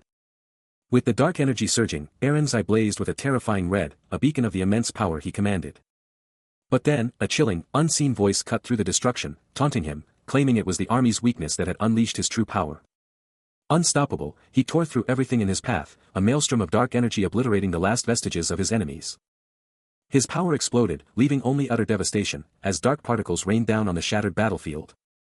The entire city trembled under his might, its very foundations etched with the residue of his dark power. Then, the storm of power faded, leaving only the relentless rain to cleanse the ravaged city. The ground was a graveyard of grotesque monsters, their forms melting into the rain-soaked streets. Through the grim aftermath, Eren strode, his boots crunching over the defeated enemies. He stopped, gazing down at the sheer devastation, a silent, chilling monument to the power he now wielded. Even after that brutal onslaught, Eren's senses scream, a chilling realization hitting him, there's still one left. His grip on the blood-soaked blade falters, every muscle screaming in protest. Rain and grime stream down his face, but it's sheer exhaustion that truly threatens to drown him. A guttural cry of pain rips from him, his body finally betraying him as he crashes to the soaked earth. Scraped and trembling, his hands claw at the cold, wet stone, the relentless rain a cruel reminder of his current state. But he's not alone. A new player steps into the downpour, blonde hair plastered back, eyes burning with an eerie yellow glow, a low, chilling grunt rumbling from his throat. The storm rages on, a chaotic symphony of rain and destruction. He surveys the chaos with an unnerving calm, a chilling whisper escaping his lips, as expected. His voice cuts through the downpour, a subtle, mocking taunt in his words, as he adds, "You've grown a bit taller." The heavens open up, drenching Horn as he stands utterly alone, his face twisted in a raw, desperate scream. Through the relentless deluge, he screams his own name. But then, a surge of pure resolve. A sword erupts into the darkness, its blade blazing with an otherworldly, defiant glow. The young warrior stands his ground, the glowing blade held high, braced for the unseen horror lurking in the torrential rain. Flashback. 2 years ago, in a village he couldn't reach, a desperate cry pierced the silence of the woods. With a bright, innocent grin, a young boy peers down, spotting something incredible. He shouts, "Mr. Knight," but the man on the ground shoots back, "Hey kid. Who are you calling Mr. Knight?" Eren's eyes widen in shock, demanding, "Why?" The kid just grins, "I saw it in a book." Knights, he realizes, are more than just stories to this child. Perched next to him, the kid emphatically states, "are strong and cool." Horn, a simple farmer's son, lives for books, and it's that very love that fuels his unwavering conviction. Beaming with pure admiration, he declares, "You're the strongest and coolest person I've ever seen." Deep in a world of fantasy, the young boy is absolutely captivated by his book, dreaming of legendary knights. But then, a hand swoops down to mess up his hair, and a teasing voice calls his passion, "Silly talk nonsense," making him jump. He squirms in the man's grip, shouting for him to stop it. But Eren just grins, a playful smirk on his face. As the rain starts to pour, he thinks to himself, "I liked him. So much for silly talk." A tear mixes with the rain on his face, showing just how much this kid means to him. Now crying in the pouring rain, the boy stares up at Eren, his face a mess of tears and water. Eren walks away into the rain, but his thoughts reveal a secret. Even after settling in Kasseroid Fortress, I still come here to visit him. This kid is important. Years fly by, and an older Horn stands, still clutching his book, a subtle glow around him, proving those early meetings changed everything. Eyes wide with wonder, Horn can barely believe it. A library? Eren, with a knowing smile, confirms the city's treasure trove of books. While Eren keeps up his work, He casually mentions that librarians are practically buried in books all day long. And just like that, Horn's entire world shifts. He's decided, he has to go there, he has to be a librarian. Aaron, with a knowing look at the book in his hand, tells him it's the perfect gig for a bookworm like him, practically daring him to try it. He lets out a satisfied stretch, a hint of a smile on his face. And then, the scene dissolves into a shimmering haze, a voice whispering, "Some say." The glowing particles explode, signaling a massive leap through time. Until we're met with an older, more determined Horn, still radiating that mysterious glow, charging forward. Years later, he's back, and he's not the same. A powerful aura of crackling blue energy now surrounds him, a force to be reckoned with. He spins around, blade glowing with power, and a voice screams, "That demon. Who is he now?" The blue energy goes wild, exploding around him with insane power. He's standing there, absolutely radiating power, a total powerhouse. And then, boom. He's gone, blasting off and leaving streaks of light behind. Whoa. The scene changes, and we see Aaron, looking super worried. He asks the kid, like, "Dude, what's up with your face?"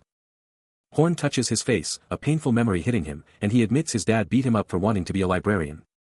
That memory just hangs there, his face still showing all that pain, and check it out, a faint blue glow is starting to outline him. He's haunted by his father's brutal words, a declaration that a farmer's son was destined for nothing more than the farm. But deep down, a rebellious spirit screamed, that was a lie. Aaron stands there, absorbing every word. Horn's voice cracks with raw emotion, revealing the chilling truth, demons devour human despair. The scene flashes to a torrential downpour, reflecting the storm raging inside him. Aaron, seeing his friend's agony, drops to his knees and pulls him into a fierce embrace, a powerful gesture of unwavering support. Tears gush down Horn's face as he fights to speak, choking out that he's no knight. A raw, agonizing scream rips from his throat. His voice shattering as he barely manages to whisper, "He's just." A desperate grip tightens, as the chilling sounds of destruction rip through the icy atmosphere. Snow and debris rustle ominously. Heavy rain or snow lashes down, drenching a figure's light-colored trousers. But in a different memory, Horn finds his anchor, clutched tight in the powerful embrace of Aaron, the fortress guard captain, a silent shield against the storm. Back in the storm, the relentless downpour rages on, a chilling, unyielding force. Through the driving rain, a blue-haired soldier spearheads the charge, his comrades a relentless wave behind him. Amidst the chaos, a young, dark-haired figure unleashes a primal scream, a desperate brother, ripping through the battle's roar. Aaron, his face a mask of grim determination, barks orders, igniting the sleeping guards with a furious, stab and beat them. Following his command, Dylan and the unnamed knight surge forward, weapons drawn, as the battle explodes around them. The battle rages, and Aaron's voice slices through the chaos, a fierce command to wipe out every single enemy left standing. But nearby, a child's scream rips through the air, pure terror and rage, eyes blazing with an eerie glow. Aaron's hand shoots out, covering the boy's face. Pulling him into a tight embrace, a chilling whisper escaping his lips, "Rest in peace, Horif." A silent prayer cuts through the chaos, a desperate plea that nothing more will happen after death. As the brutal conflict rages on, bodies dropping amidst the screams. Then, a hand grips a weapon, engulfed in a fierce, fiery aura, ready to strike. Just as a desperate cry echoes about a burning building, what happened over there? The young lady is in that building. With renewed resolve, Aaron's grip tightens on his glowing weapon, a fierce declaration leaving his lips, "You're not staying." The city burns, a raging inferno, and he stands defiant, a chilling vow of vengeance on his lips. Turning his back on the devastation, he strides away, the blood-soaked ground a testament to the brutal fight. Ash chokes the air, despair hangs heavy, as a relentless rain begins to fall, cleansing nothing. Then, a chilling sound, and his eyes snap open, horror etched across his face. Blood splatters, a gruesome spray across his collar, a visceral reminder of the carnage. A metallic clang rings out as another body hits the blood-soaked ground, lifeless. This entire brutal flashback is a memory, a consequence of their desperate mission. Rumors of a targeted young lady at Caserta Fortress forced them to secretly race towards Bolt Fortress. A fierce white-haired knight dominates the scene, standing over a defeated, bloodied foe. His eyes burn with intensity as he confirms the chilling truth of a rumor. The enemy is down, utterly defeated, their back a canvas of fresh, brutal wounds. He never saw this coming, a direct hit on a young lady's life. Unbelievable. His grip tightens on a glowing orb, a beacon of his iron will. But still. He knows, wielding a sword to protect a lady is his ultimate purpose. Power surges, his blade erupts in a vibrant green glow, a testament to his unbreakable vow. Forget the happiness and romance of a normal life. Even if the opponent is an absolute monster. A crimson glowing fist pulses with raw, dark power, signaling an intense showdown. Out of the darkness, a chilling voice cuts through the air, shrugging off his foe as a wicked demon and demanding he step back now, you disgusting fellow. But the knight, unfazed by the verbal assault, responds with an utterly defiant smirk. Dylan, with his eyes blazing and demonic marks crawling across his face, snarls back, so you're a knight that likes to yap. He presses his advantage, twisting the knife, gloating that even if you try to buy time with that nonsense, your wound won't heal quickly, because it was a dagger coated with a Virgus poison. And just to twist the knife further, Dylan sneers, besides, you must have eaten the stew as well, right? Towering over the fallen knight in a shattered room, Dylan drives the point home, thanks to the effect of the poison, your mind must be foggy, right? But even with agony twisting his features, the knight's spirit remains unbroken, as he defiantly asks, I think you have a chance. Dylan just smirks, looking down with utter contempt, shrugging off the knight's defiance as nothing more than his ugly appearance. Dylan's rage explodes, his demonic arm practically vibrating with raw, dark power. That monstrous limb just ignites with an ominous red glow. As he snarls a chilling warning to his opponent, be careful with your words. Then, a blinding torrent of crimson energy just explodes from his demonic arm, hitting with absolute devastating force. The assault just keeps coming, a relentless, crushing barrage of dark power. But the white-haired knight, barely holding on, can't believe the sheer power he's up against, thinking, half of my full skill level. My aura is barely noticeable. But Dylan isn't letting up, at all. He presses his advantage, launching another absolutely fierce strike. He boasts that his opponent is still only facing the demonic power from just one of his arms, hinting at even greater, terrifying reserves. Dylan kept up the pressure, a terrifying crimson aura exploding from his demonic arm as he swore to obliterate the knight, promising he'd regret ever crossing him. But then, a shockwave hit him, a look of pure disbelief flashing across his face as the tables turned. With a blinding flash and a sickening crunch, the knight's glowing blade found its target. Injured but not broken, the knight's eyes blazed with defiance, a desperate, burning will to win still fueling his every move. The impact sent Dylan flying, his body launched backward like a ragdoll. He spun wildly through the darkness, a crimson spray marking his trajectory. But the knight was barely holding on, a violent cough tearing through him, blood staining his mouth. But Dylan wasn't down for the count. His wound pulsed with sinister power, veins bulging as his demonic form accelerated its terrifying transformation. He glared down at the struggling knight, a chilling laugh echoing as he sneered, you thought that pathetic stab would finish me? The part that wasn't even fully transformed yet? Think again. Still writhing with grotesque red tendrils, Dylan just laughs, his voice dripping with pure disdain. You seriously think a knight like you can take me down? The demonic corruption is just exploding across his bare back. And with blood staining his lips and his eyes burning a furious red, he lets out a primal roar, promising death. The knight can only stare, a jolt of shock hitting him at Dylan's insane resilience. But his grip tightens on his glowing blade as he unleashes his unwavering purpose, I came to avenge Horn. But then, out of nowhere, a shadowy, amorphous entity with piercing red eyes starts to materialize right behind the knight. Its menacing form growing larger and more defined, casting an ominous, terrifying glow.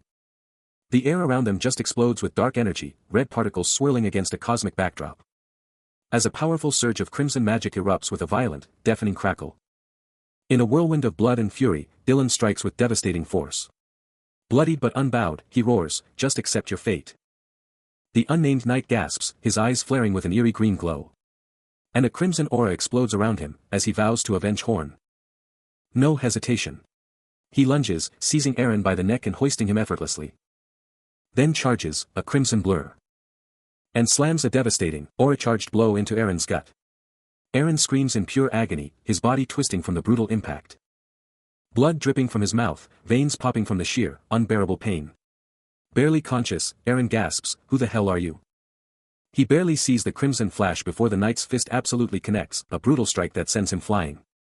The impact radiating through his entire body as a wave of purple energy absolutely explodes around him. His head snapping back from the sheer, raw force, blood absolutely splattering from the blow.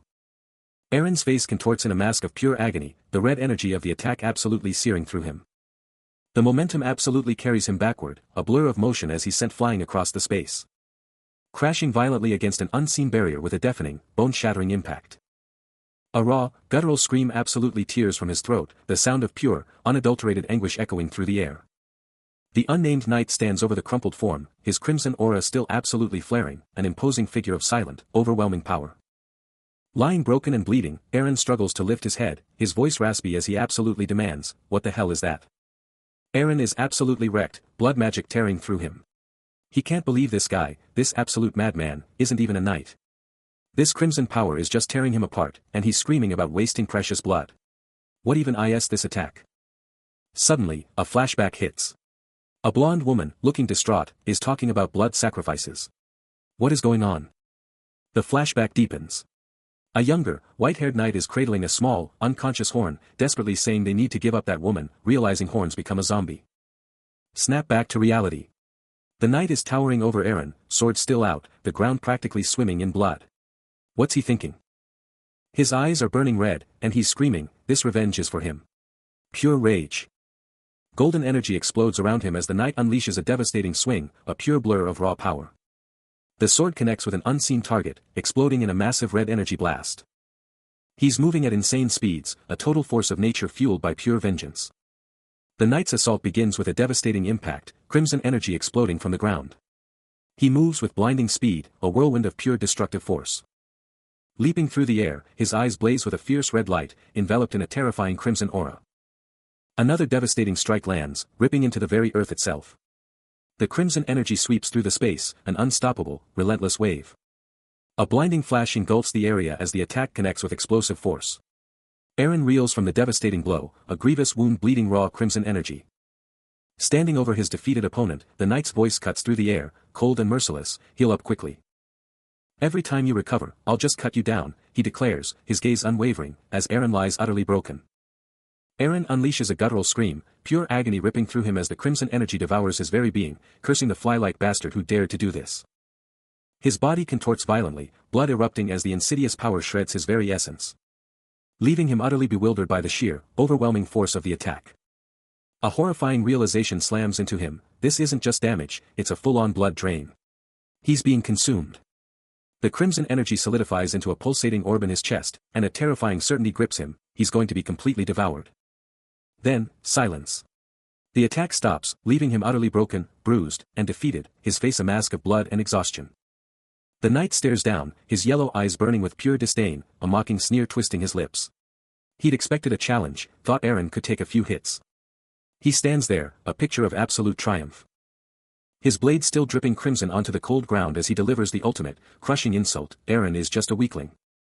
His eyes ignite with a blinding white light, crimson strands whipping around him as he winds up for another brutal attack.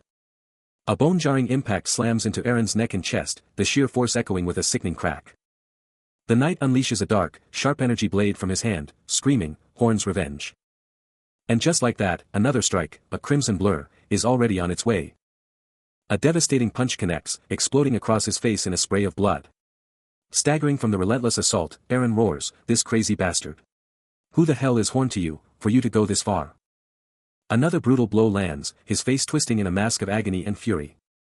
Barely able to form words through the pain, he gasps, this guy, he's not even a knight.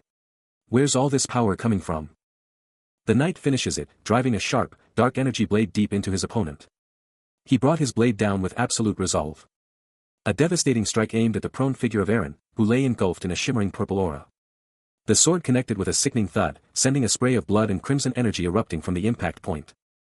The force of the blow tore through his defenses, leaving a mangled, glowing wound.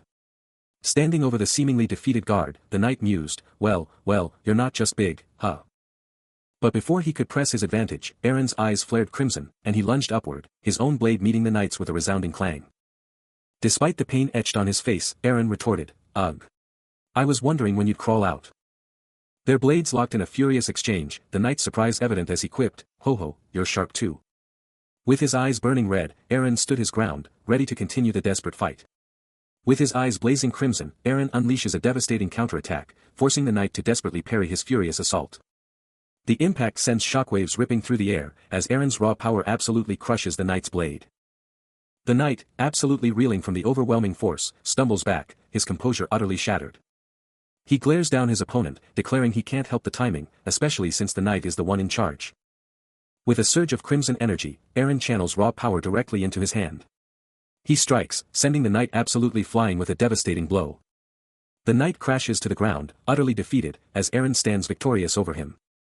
A strange, potent power emanates from his hand, a recovery in the knight's name, as if acknowledging the knight's previous efforts.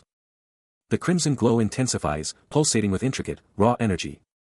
The dark tendrils of an unknown entity tightened their grip, and a chilling voice cut through the air, proclaiming that for its prey, the end was already here.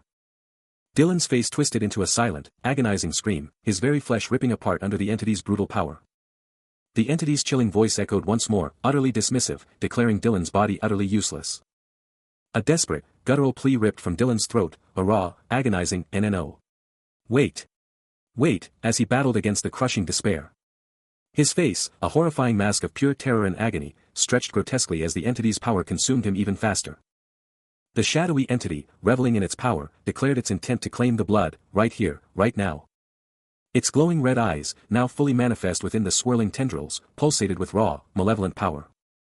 And then, with a terrifying finality, the entity declared it had found a new, even tastier target. A sudden, explosive burst of energy ripped through the air, a clear sign of the entity's lightning-fast departure or a new, devastating strike. A sword, battered and sparking with dark energy, tells a story of a fight that just went down.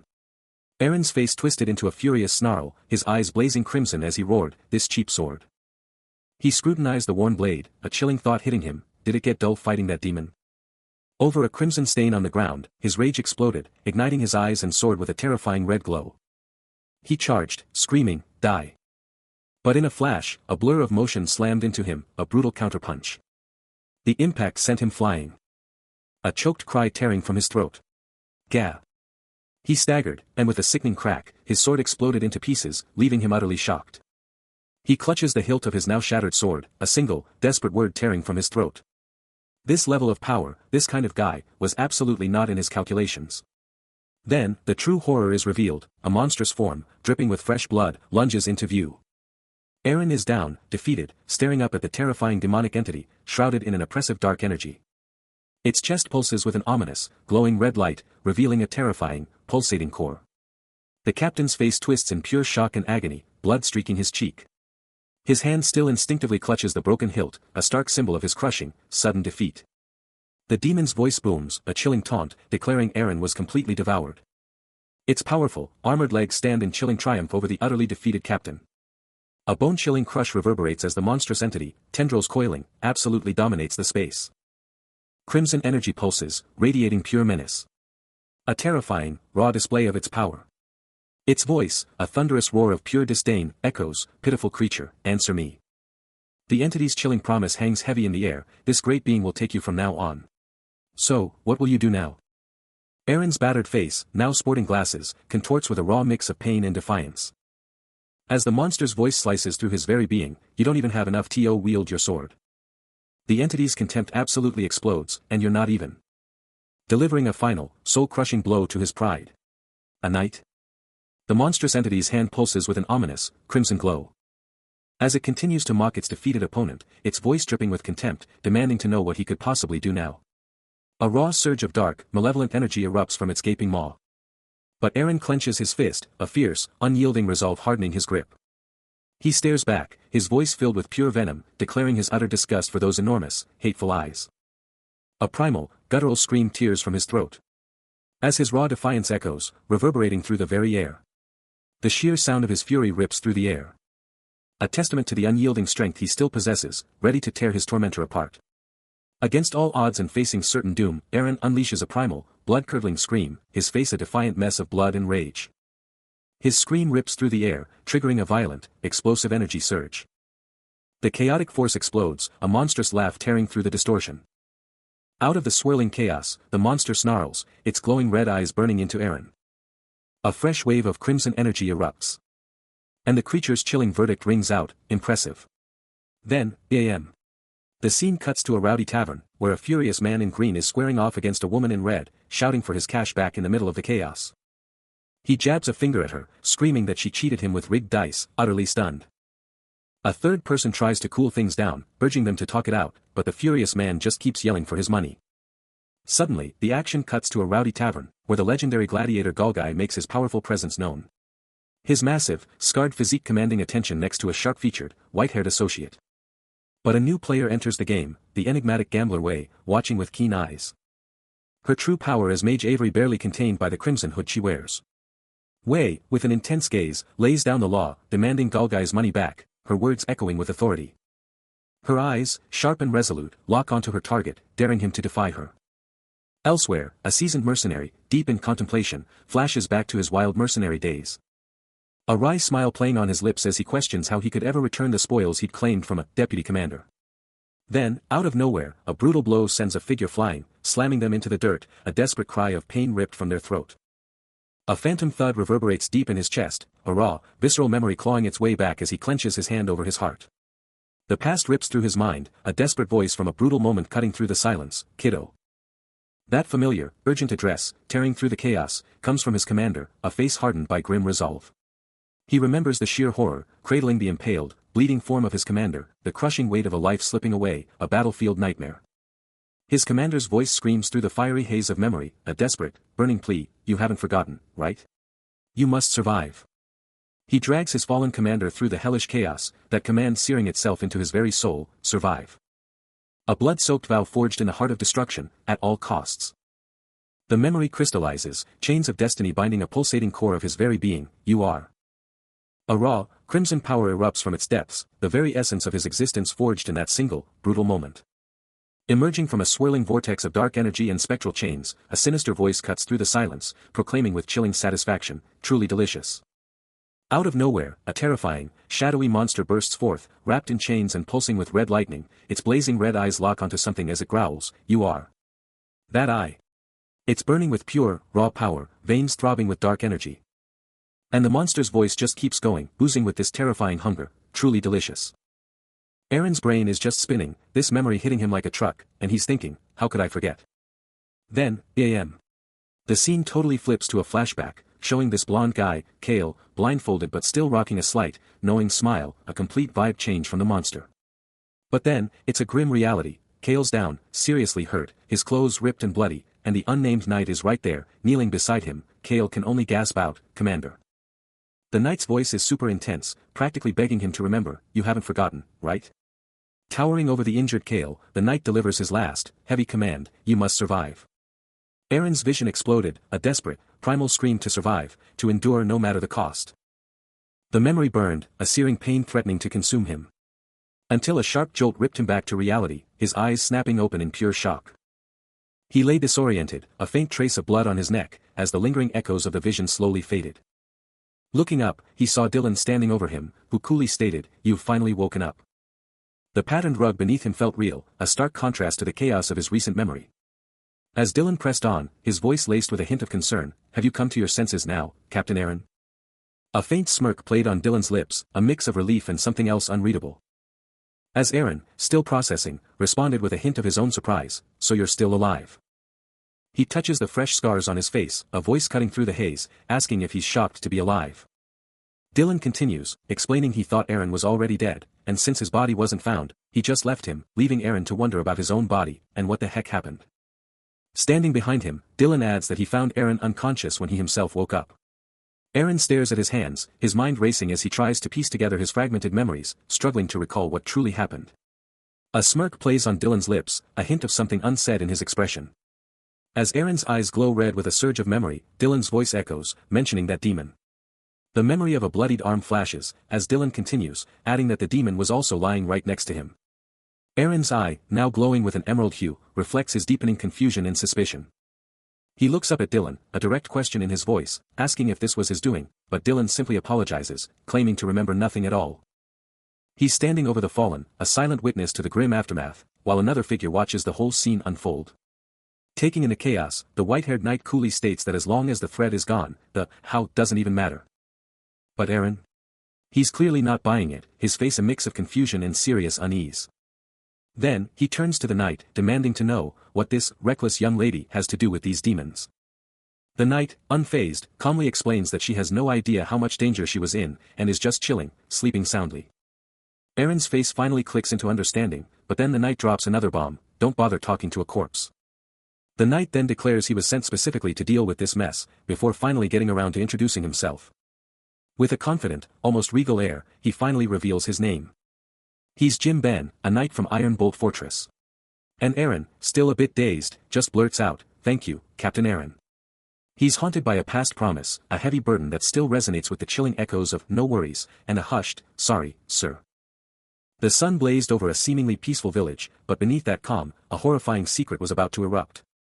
Hands reached out, drawn by the searing heat of an inferno, a warmth that promised both utter destruction and a desperate, last-ditch hope. In the village square, Aaron and the white-haired knight stood before a massive, roaring bonfire, a chilling testament to the fact that an entire village had been brutally sacrificed to summon a demon. He stared down, the inferno's light dancing in his eyes, a silent, horrified witness to the desperate, extreme measures taken. A hand plunged into the scorching flames, a desperate, symbolic gesture, as the chilling truth hit home, it was all just to save Lady Caserdy's life. The ground around the pyre was utterly scorched, a permanent scar left by the sacrifice, and the devastating cost of that salvation. The stench of burning flesh, a memory that haunted him, still lingered in the air. His gaze was distant, lost in the past, as the haunting glow of memory flickered in his eyes. That heavy armor, a grim reminder of his duty, felt like a suffocating shroud. After the cremation of every last body, the grim procession reversed course, heading back to Caserdy. And a pact was made, Ben would be the one to handle the demon. The captain, a silent figure on horseback, kept his eyes glued to the earth. Only the two of us witnessed it, the white-haired knight declared. And frankly, it's more convenient for me too. Because if word got out about his demonic contact, the situation would explode, triggering a full-blown church investigation. Against all odds, Aaron stands victorious, thinking, yeah, I actually survived that. But it's not just about survival, he's already calculating the payout, a true win-win situation for the mercenary. Just as he's basking in his victory, a voice cuts through the air, demanding to know why he's rushing off. He spares a quick look at a defeated foe, remembering how this pathetic weasel had somehow clung to life, buried beneath the fallen. But Dylan's not letting him off the hook that easily, clinging to him and rambling about his assumptions. Aaron's patience snaps, and he shoves Dylan off, a clear, "get lost," escaping his lips. He believed this was just another mercenary gig wrapping up, but a chilling truth hits him, making him swear aloud. His expression twists into a pained grimace, the full gravity of his situation crashing down. Aaron's body seizes, a sudden, searing pain exploding from deep within him. He stumbles back, eyes locked on his reflection, a silent, desperate question forming as he tries to grasp what's happening. His jaw tightens, a guttural growl tearing from his throat as the agony spikes. A bizarre, glowing mark erupts on his chest, pulsing with an unholy pink light. His eyes, too, ignite with that same unholy glow. A silent scream tearing at his throat as he barely manages to gasp, "Hyy." The reflection staring back is twisted, a man with glasses and a haunted, unrecognizable expression, a stranger in his own skin. As glowing particles erupt and swirl around him, a chilling voice invades his very soul. "How have you been?" Mysterious shadows flickered across the terrain, a prelude to something unseen. While the serene facade of a building stood silently beneath a clear, unsuspecting sky. But then, a lightning-fast blur of motion. A hand seized a knife, its blade flashing menacingly as it drove straight down. Aaron screamed as the weapon tore into his chest, instantly igniting the glowing mark already branded onto his skin. But a chilling voice reverberated, declaring the agony, refreshing, then tauntingly demanded, "Could you do a little harsher?" Absolutely furious, he bellowed back, "Shut up." His grip on the knife became iron-hard, the blade now pulsing with a fierce, orange energy. And the glowing mark on his chest erupted in a violent, blinding flash, ripping a desperate "fuck" from his throat. In a sudden shift, a woman in a busy market looks up, utterly bewildered. But the real terror unfolds elsewhere as Aaron screams, the mark on his chest erupting with a sinister glow. He fights back, demanding answers from the invading presence. "What are you? Are you the demon from that time?" The entity's chilling response echoes, "That's what the ignorant ones call me." Aaron can only grit his teeth and curse, overwhelmed by the sheer pain and violation. A horrifying truth slams into him, did this thing latch on when he bit it off? A monstrous, red-eyed face flickers into existence, pure malice radiating from it. His mind races, a desperate question forming, is this why his memories are gone? But the entity's final declaration crushes all hope, "Don't get it wrong. It's not your will. I'm merely taking over your body through my own will." Still reeling, he hears the chilling voice persist. Mocking his every move, asserting total control over his very existence. Aaron's eyes flash open, a desperate plea for answers about the lost time tearing from his throat. His face a canvas of raw agony, scarred by the weight of forgotten years. The entity drops a bombshell, a full century has vanished, its monstrous, glowing eye now pulsating directly within his mind. And Aaron's only response is a guttural scream of pure, unadulterated rage. In a desperate, defiant move, he plunges a knife deep into his own chest. But the entity's voice merely echoes, chillingly unconcerned, hinting that his agony might just be part of its grand design. The wound on the monster's ethereal form pulses with dark energy, devouring the attack as if it were pure sustenance. The entity wasn't just there, it was taking over. Its blood-red eye flared, a chilling declaration of its power. But then, a shocking twist. The red vanished, replaced by an unnerving, glowing green, still screaming its dominance. Aaron's jaw dropped. He couldn't believe what he was seeing as the entity's power shifted. And then, it happened. A blinding, emerald aura exploded around him, surging with incredible power. He was mesmerized, trying to process it all, this insane power now coursing through his veins. He looked down at his hand, glowing green, and it hit him. This was an aura, like a knight's. The power surged around his sword, making the impossible undeniable. He couldn't wrap his head around it. How could a demon have this kind of power? It screamed in his head, a demon, with the power only knights should have. The emerald power surged, crackling around him, and Aaron's mind reeled. A knight's aura? How could a demon, a creature of pure malice, command such a holy power? The raw power intensified, engulfing him in a blinding, emerald inferno. But then, a chilling voice, dripping with arrogance, cut through the air, demanding if anyone had truly grasped the raw potential that had just been unleashed. A searing, glowing mark branded his chest, as the entity scoffed, a dismissive humph escaping its lips. His eye blazed with an unholy green fire, as the entity's voice crackled, reminiscing about its own peak power, a chilling "sir" echoing in the air. Reeling from the entity's chilling words, Aaron slumped onto his bed, a furious, what the fuck tearing from his throat. But the entity's contemptuous thoughts raged on, branding its host as a complete weakling. Staring at the glowing mark now etched onto his chest, Aaron was left to confront the horrifying truth of his new, terrifying reality. A sudden, jarring whoosh rips through the silence. Then, a sharp kka-jang echoes, a door slamming open, or perhaps something far more ominous.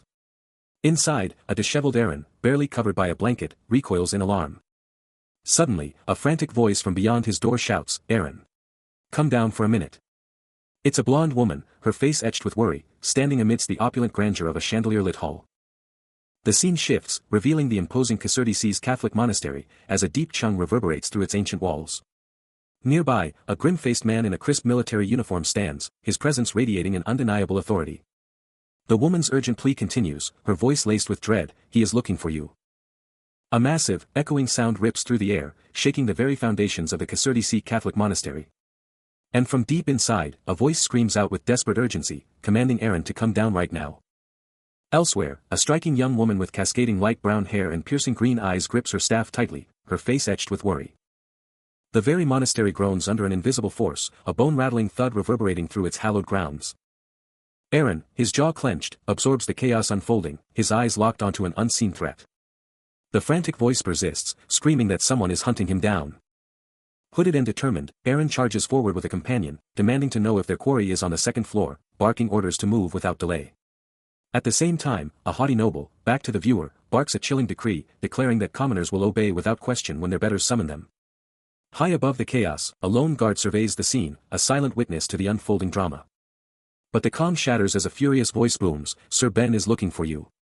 No time to react. A devastating, particle-wreathed punch explodes towards its target, the attacker's voice a chilling promise, "You will come down quick." The force of the blow rips through the air.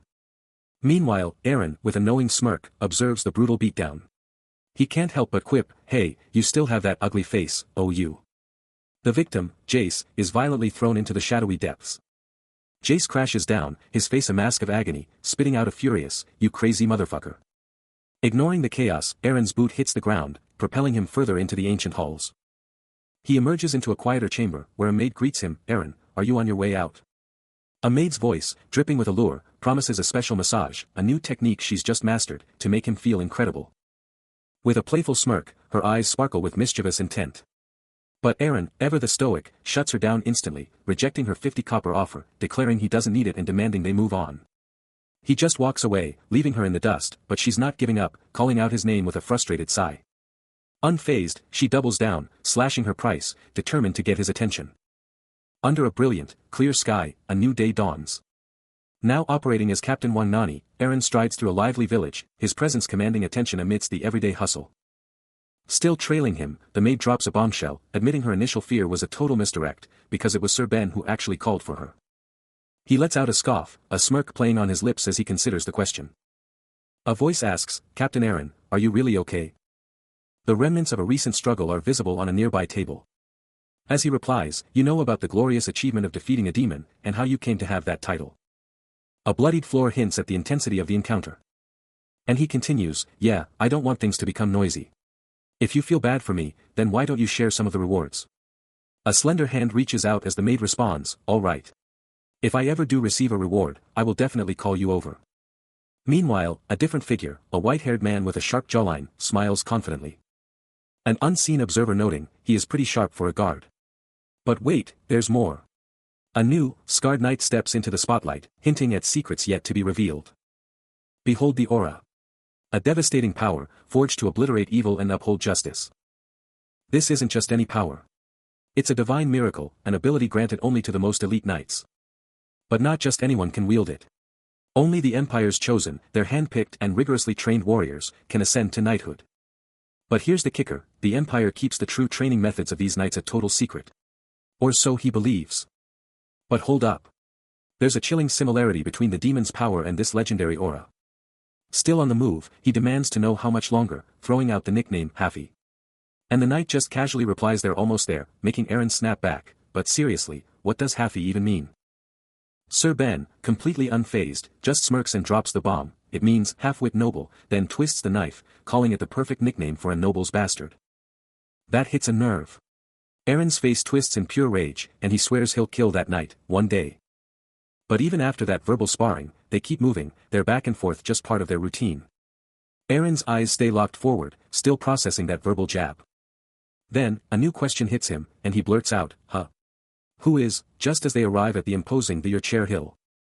The sheer scale of the building is breathtaking, towering into the heavens, every detail screaming its significance. Standing dwarf before the colossal structure, Aaron and Sir Ben gaze upwards, taking in the full impact of their arrival. Aaron is freaking out, a wild thought racing through his mind. I have a demon in me right now, he screams, absolutely terrified. Then, bam. A blinding blue light explodes, signaling something huge just happened. Out of nowhere, a voice booms, Captain Aaron. His new armored boots hit a glowing, magic-infused floor, the summoning complete. And just like that, he's transformed. Gleaming silver armor. You look pretty shocked by my sudden summon, the voice says, and Aaron fires back, that's because I'm scared I'm gonna be cursed. What just happened? A quick flashback, a whisper of a memory, showing him in his old gear, a moment of quiet before the storm. Then, the big reveal. Say hello. This is the priest of this cathedral, a wise old man declares, and Aaron, ever the gentleman, replies. Aaron enters the epic chamber, finding Priest Blyan already there, hands clasped, radiating serious vibes. His armored boots hit the polished floor, each step a powerful statement. He strides through the opulent space, eyes locked on his destination. Every step is deliberate, closing the distance to the awaiting figures. Where not just Priest Blyan, but also a super pious white-haired woman are waiting, both legendary for their faith. He finally stands before them, but the white-haired woman's stare is super intense, drilling into him across the table. Aaron feels a jolt of unease, his cool facade cracking as his transformed state flickers. His eyes blazing with inner power, and he's totally wondering why she's staring so hard. Then, a sudden realization hits him, making him gasp, and he instinctively grabs his sword hilt. The air crackles, then explodes with a piercing cry, igniting an immediate clash. He's instantly thrown into a brutal fight, his heavy armor meeting the lightning-fast strikes of a sword-wielding foe. His opponent stumbles back, a look of pure shock plastered across his face. As the Inquisitor's blessing is invoked, Priest Blyan watches, a bitter jealousy burning within him for Aaron. Aaron's focus is absolute, his eyes burning with an intense, otherworldly glow. The white-shirt man, processing the chaos, realizes this whole thing was just a religious ritual, but how could he have possibly known that from the start? But Aaron's fury ignites. His hand clenches his sword, a blinding yellow energy exploding outwards, how dare a mere God's underling touch him? His opponent, bathed in the raw power of Aaron's surge, can only confirm, it's incredibly effective. But even with that power, Aaron is utterly defeated, sent crashing down from an impossible height, as onlookers gossip about his legendary ogre-slaying claims, desperate for the full story. Flashback. He's back in time, a church official laying it on thick, calling it a small gesture for his achievements. But wait, another scene. A younger Priest Blyan is totally baffled, what's going on here? That golden brooch, a church power-up, is revealed, and someone's totally shocked. Aaron's jaw drops at the legendary golden brooch, and the official's like, oh, you know what this is, huh? Cut to Blyan, looking all humble, like me. This important item? But the attendant's just pushing it on him, just take it, dude. The attendant lays out the fine print, just lend your strength when the church is in dire need, which, apparently, is very rare. Priest Blyan's face gets serious, you know he's thinking about the real cost of this gift. His fist glows blue, a silent rage building, as he remembers the dark rumors, this guy's just another corrupt power broker pulling strings in Kasserty C. Then, a chilling, personal thought drops, father. A powerful voice booms, presenting a gleaming golden brooch, from this day forward, you are my father of faith. Meanwhile, a dark-haired man, lost in thought, muses, he was, without a doubt, a truly devout individual of his time. Later, clinking glasses with a companion, he shouts, long live the Solar Church. Suddenly, the scene cuts to Soaruman, looking utterly bewildered, letting out a strained laugh. Cutting back to Eren, a worried voice probes, what's eating you, Kale? Eren's gauntlet hand shifts on his thigh, a subtle metallic whisper filling the silence. His mind races as he stares at the golden brooch, its glow unnervingly intense, a silent question forming, am I really the only one blessed with this power?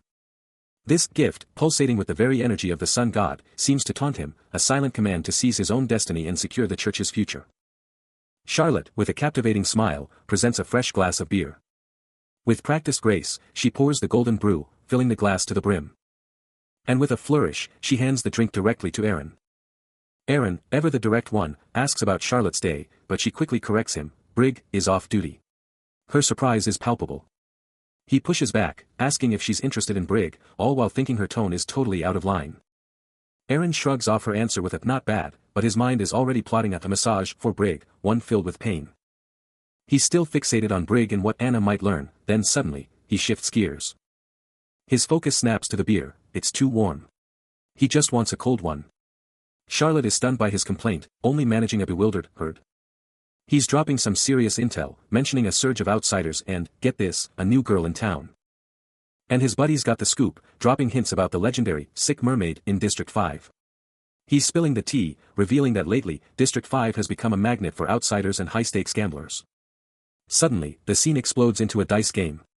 Eren, totally surrounded, can't believe his eyes, letting out a frustrated shout. He's absolutely losing it, demanding to know how anyone could possibly win 5 times straight, screaming that it's gotta be a total scam. And check this out, the dice on the table are literally glowing with an eerie light, proving his suspicions right. The mastermind behind this winning streak. A small, delicate hand, belonging to a young girl who's absolutely crushing the dice game. Her hand hovers, almost dancing over the dice, like she's got them on a string. With a glowing mug in hand, someone can't help but comment on her insane luck, calling her a cheeky little kid. Eren's voice absolutely thunders, demanding to know how a measly gamble could even think about happening in his district. As the captain of the guards at the Kasserty C Church, he makes it crystal clear he won't just stand there and let this chaos unfold. Charlotte recoils, a tiny, shocked gasp escaping her. Captain. Captain, you can't, she desperately pleads, her voice cracking with urgency. Eren's face turns to stone, his eyes narrowing with an unshakable resolve. Let's go eradicate their gambling, he declares, his voice absolutely unwavering. A fierce, unyielding determination burns in his eyes. Please. Charlotte begs, her voice on the verge of breaking, is this really what you want to do? He's back. The legendary Eren, in his signature brown hoodie, just walked into a packed tavern, and a guard immediately spots him. The guard's jaw drops, absolutely floored, stuttering out, Eren. But Eren? He's totally chill, completely unfazed. The guard is still freaking out, totally bewildered, shouting, how did you, while Eren just flashes him a cool, knowing smirk. Eren finally kicks back at a table, chilling out, and then drops a bomb on the bartender, hey, Joseph. It's been a while. Then, he just casually asks, warm day is the gambling today. Joseph is absolutely flabbergasted by Eren's sudden return, stuttering, didn't you quit gambling? This is wild. Eren just leans back, radiating pure confidence, and drops the bombshell, I'm gonna do one last round today and leave. Since I have a lot of cash for the first time in a while. He's got a plan. Eren was back. The tavern buzzed around him, a symphony of whispers and clinking, but his focus was razor-sharp. Then, a voice, sharp and knowing, sliced through the noise, proclaiming the unmistakable scent of cold, hard cash right there on the table. A gnarled hand, seasoned by countless games, reached out, ready to dive into the action. An old-timer, eyes glinting with experience, leaned in across the table from Eren, a sly grin on his face, admitting he'd heard the kid was a real whiz with the dice. With a steely gaze, Eren slammed a heavy pouch of coins onto the worn wooden table, signaling the start of the high-stakes game. But a shadowy, hooded figure, eyes burning with an eerie purple glow, seemed to materialize from the darkness, a silent, chilling challenge hanging in the air, daring him to prove his worth. The dice flew, spinning wildly across the table, a whirlwind of fate in motion, every single outcome hanging by a thread. He grips the dice cup, the tension palpable as the stakes rise. The dice clatter wildly inside, a symphony of pure chance. The older gambler's eyes snap open, the result hitting him instantly. A single red die slams down, a perfect 6. Aaron locks eyes with his rival, a confident smirk as they're tied again. But the older man isn't backing down, he's upping the ante. No hesitation. Aaron goes all in, double or nothing on this final, epic roll. The mysterious hooded woman observes, a silent, critical gaze, muttering about the rubles she'd lost, now seeing the true cost of this reckless game. The tension is unbearable. Aaron is betting his entire fortune, his last left and right. He clears his throat, eyes locked on the dice, completely oblivious to the dark magic brewing right next to him. But the hooded woman is already thinking, the signal to start harvesting is here. A wicked smirk plays on her lips as she thinks, he'll never guess I can just change the dice with magic. A faint purple aura flares around her, eyes burning with arcane power as she gets ready to strike. Her internal monologue is chillingly clear, I'm sorry, but I'm taking every single penny. But before her magic can even land, Aaron's sharp senses kick in, and he barks, stop right there. A visible ripple of purple energy warps the dice, confirming his suspicions as he roars, cheating with magic. The hooded woman's eyes go wide with shock, her magical scheme busted. And she stammers defensively, what? Proof. He grips his cup, the tension palpable. Proof, of course, that you would have given me a 4, he declares. And the number you will have, would have been a 4 too. To end this game, right? The hooded figure freezes, a shocked gasp escaping her as her perfect plan crumbles before her eyes. You're sitting here painting a whole scenario, aren't you? He presses, you're saying that's not it. The dice lay bare, undeniable proof. See? I was right. Her eyes blaze with a furious purple glow as she snaps, I bet all my money and my honor that you used magic. He cuts her off, a cold sneer on his face. Fuck off if you're scared. It's quite common, you see, he explains, his gaze piercing, using a young mage like you. Trapped and utterly exposed, the hooded mage is frozen, her glowing purple eyes screaming panic as her accomplices stand by. Her entire operation, busted wide open, this filthy scam gambling ring is now completely undeniable. Aaron, with a smug grin, shuts down her pathetic excuse, telling her he thought she was just a fool, but she knew exactly who they were this whole time. Then, he flashes a tiny, sharp object, casually admitting this is how he's been rigging the whole damn thing. With shadowy figures backing him up, a system message pops up, confirming her ill-gotten gains are now gone. Her hands are now shackled, and Aaron just twists the knife, mocking her, didn't you learn that if you're not sure, you don't bet on it? He's already back to manipulating the dice, just to rub in the rules of their little game. Staring her down, he drops the ultimate challenge, how about one more round? Aaron, with a killer smirk, flashes a glowing chip, his victory undeniable.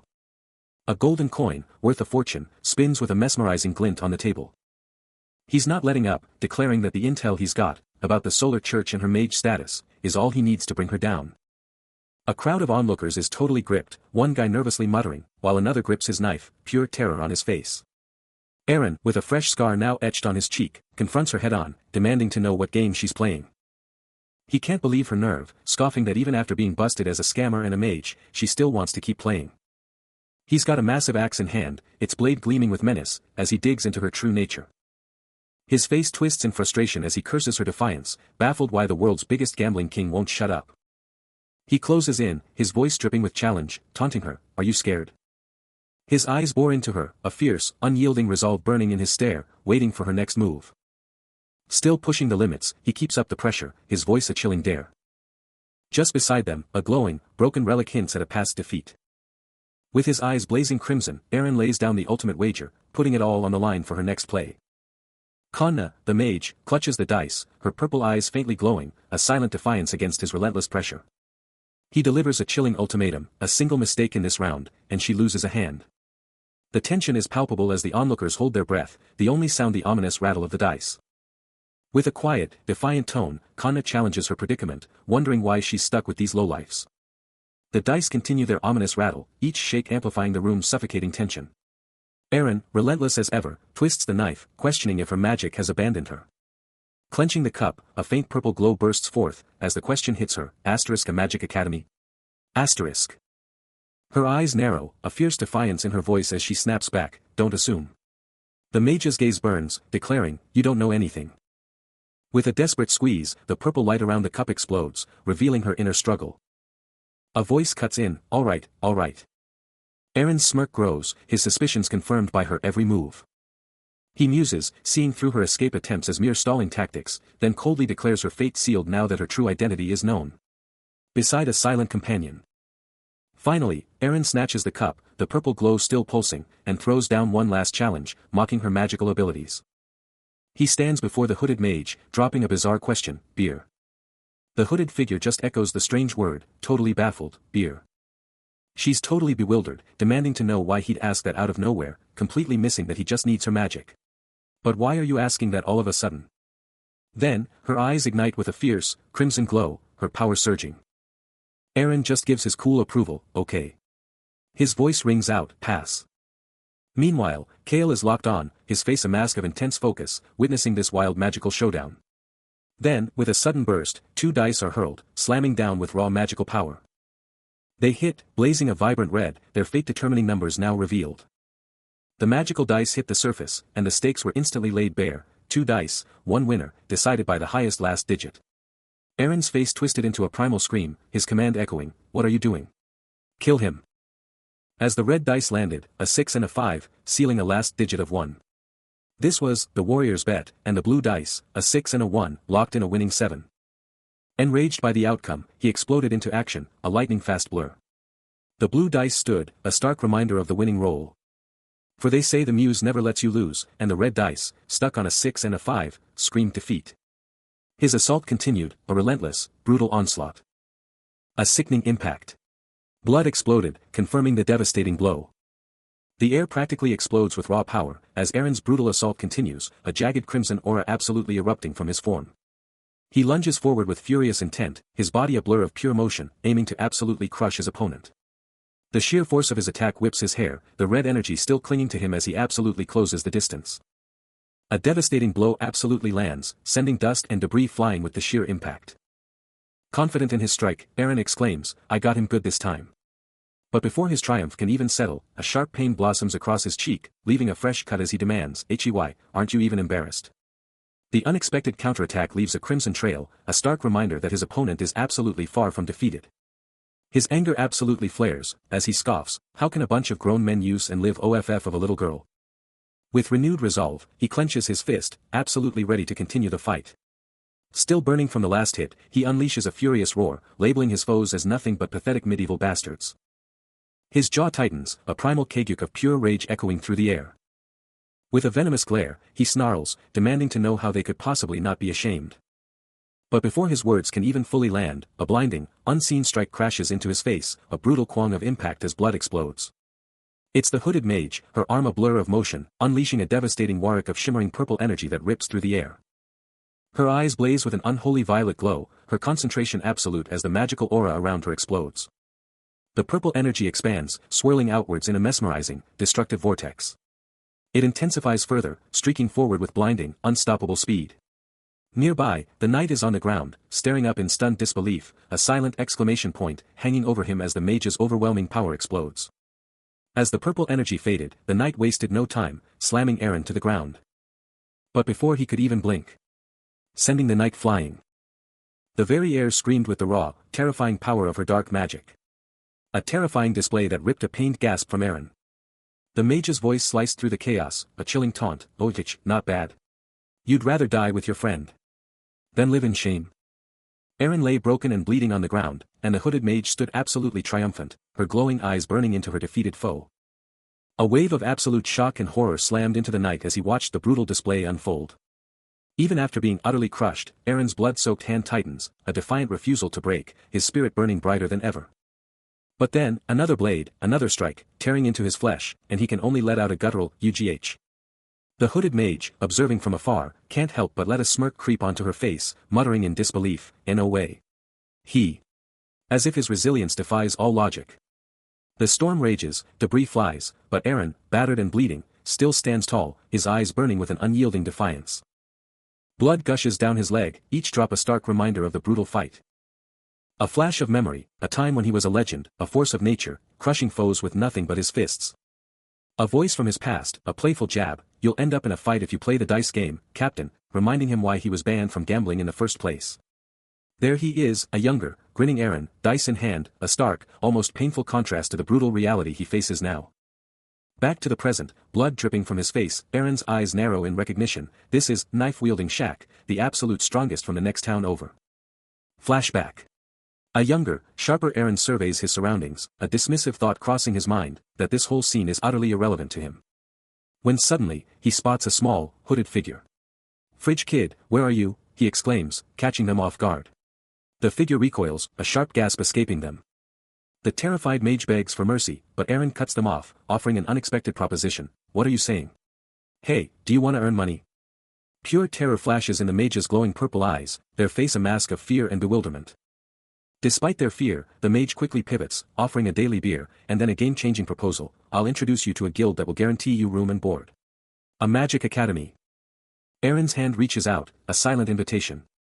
His gaze fixed on the small figure, awaiting their decision. With a glimmer of desperate hope, the mage looks up, and asks, "Do you want to come with me?" The tension is palpable as the hooded mage holds their breath, waiting for Aaron's reply. Footsteps pound through a sun-drenched village, setting the scene for something big. As a lone figure strides down the dusty path, a mysterious, faint glow hinting at secrets beneath their feet. Out of nowhere, a small, purple-haired woman pops up, catching Aaron completely off guard. With a curious look, she points at the massive guy and blurts out, "Whoa, mini fridge." But then, she whips out a huge wooden mug, and offers him a cold one. He doesn't even think twice, just snatches that mug, his hand practically devouring it. Aaron takes a massive, satisfying gulp, chugging it down like there's no tomorrow. A massive sigh of pure bliss escapes him, that drink was exactly what he needed. He can't believe it. A glowing bowl in his hands, but his mind is reeling from the revelation, 12 years old. The young mage, with her vibrant purple hair and innocent gaze, drops the bombshell, her voice confirming, 12 years old. Aaron, absolutely dwarfing her, can only stammer out, "What? Then why are you so small? Are you a dwarf?" His confusion is off the charts, staring down at the pint-sized mage, who barely comes up to his belt buckle. Out of nowhere, a new voice pierces the scene. A woman with flowing brown hair steps up, demanding, "Is that your daughter?" The mage glances up, but Aaron's face is a picture of pure bewilderment. He's still holding the tiny girl, trying to compute this wild accusation. "What are you talking about? I mean, a mage I don't even know. Daughter." But the brown-haired woman isn't backing down, she's got a solution for him. "And aren't you short on manpower anyway? Just consider it as if you have a new servant and treat her nicely." She finishes with a smug, knowing look, leaving Aaron completely flabbergasted by this bizarre proposal. Aaron, still reeling, keeps his hand on the young mage's head, trying to process everything. He trails off, completely stumped by the previous conversation. When a new woman with a dazzling smile suddenly bursts in, totally misreading the situation. She loudly declares there's no way this adorable girl is Aaron's daughter. Her smile just gets bigger. As the young mage, totally bewildered, finally manages to blurt out her name. Kanna. The woman hears the name, and thinks it's a pretty good one. Then, she swoops in, acting all protective, promising Kanna she'll shield her from all the nasty grown-ups, only to immediately hit her with a wild demand. How many of those 300 beers can she churn out daily? The woman practically engulfs a terrified Kanna, casually mentioning she's only asking for a measly 300 glasses, and even offers to share her guys with Aaron. Aaron, completely overwhelmed by the sheer chaos, rubs his temple, and meekly suggests it might be time for him to go to work. Aaron's daily grind as a guard captain. It's a whole vibe, and it goes down something like this.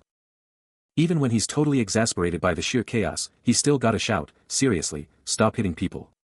A heavy sigh escapes him, followed by a tired, "Yeah." His day kicks off with the absolute must-do. First, you gotta hit up the boss right when you clock in. Clutching a bright red apple, he clears his throat, thinking, "Alright, gotta make sure these apples are up to snuff." Then he's like, "Just pack 10. After that, you can." Apple mission accomplished, the captain cruises through the buzzing market, bag of fresh goods in hand, keeping an eye on all the action. His second, super crucial duty, patrol the market and keep the peace inside the fortress walls. Aaron's patrol continues, and a vendor, perhaps a little too eager, sends him off with a cheerful, "Have a good day." But not everyone's a fan. An older man, clearly annoyed, mutters to his friend, calling Aaron a "crazy bastard." His female companion, however, quickly shuts him down, pointing out that thanks to Aaron, the market is safe from thugs. The grumbling man, realizing her point, reluctantly agrees. But wait, there's more. Suddenly, a bald man is caught, shivering in terror, sweat pouring down his face. He clutches a few measly coins, begging that it's his last bit of cash. But Aaron, radiating a powerful red aura, just scoffs, completely unfazed by the pathetic display. Aaron lays down the law, find more smugglers, and they're all going to the gallows. Meanwhile, the brown-haired woman, ever the calm one, suggests to go easy on him, even if he's a smuggler. Continuing his relentless patrol, a townsfolk quickly approached, hailing him with a deferential, "Oh, hello, Captain." He swiftly responded, directing them to take 300 copper and keep 100 for themselves. The transaction was seamless, a clear display of his command and the trust he inspired. Another citizen, absolutely thrilled, let out a triumphant "Yahoo!" and a heartfelt "Thank you, Captain," as he moved on. His relentless patrol pressed on, demanding thorough external entrance checkups for a clear investigation, as he strode through the massive fortress archway.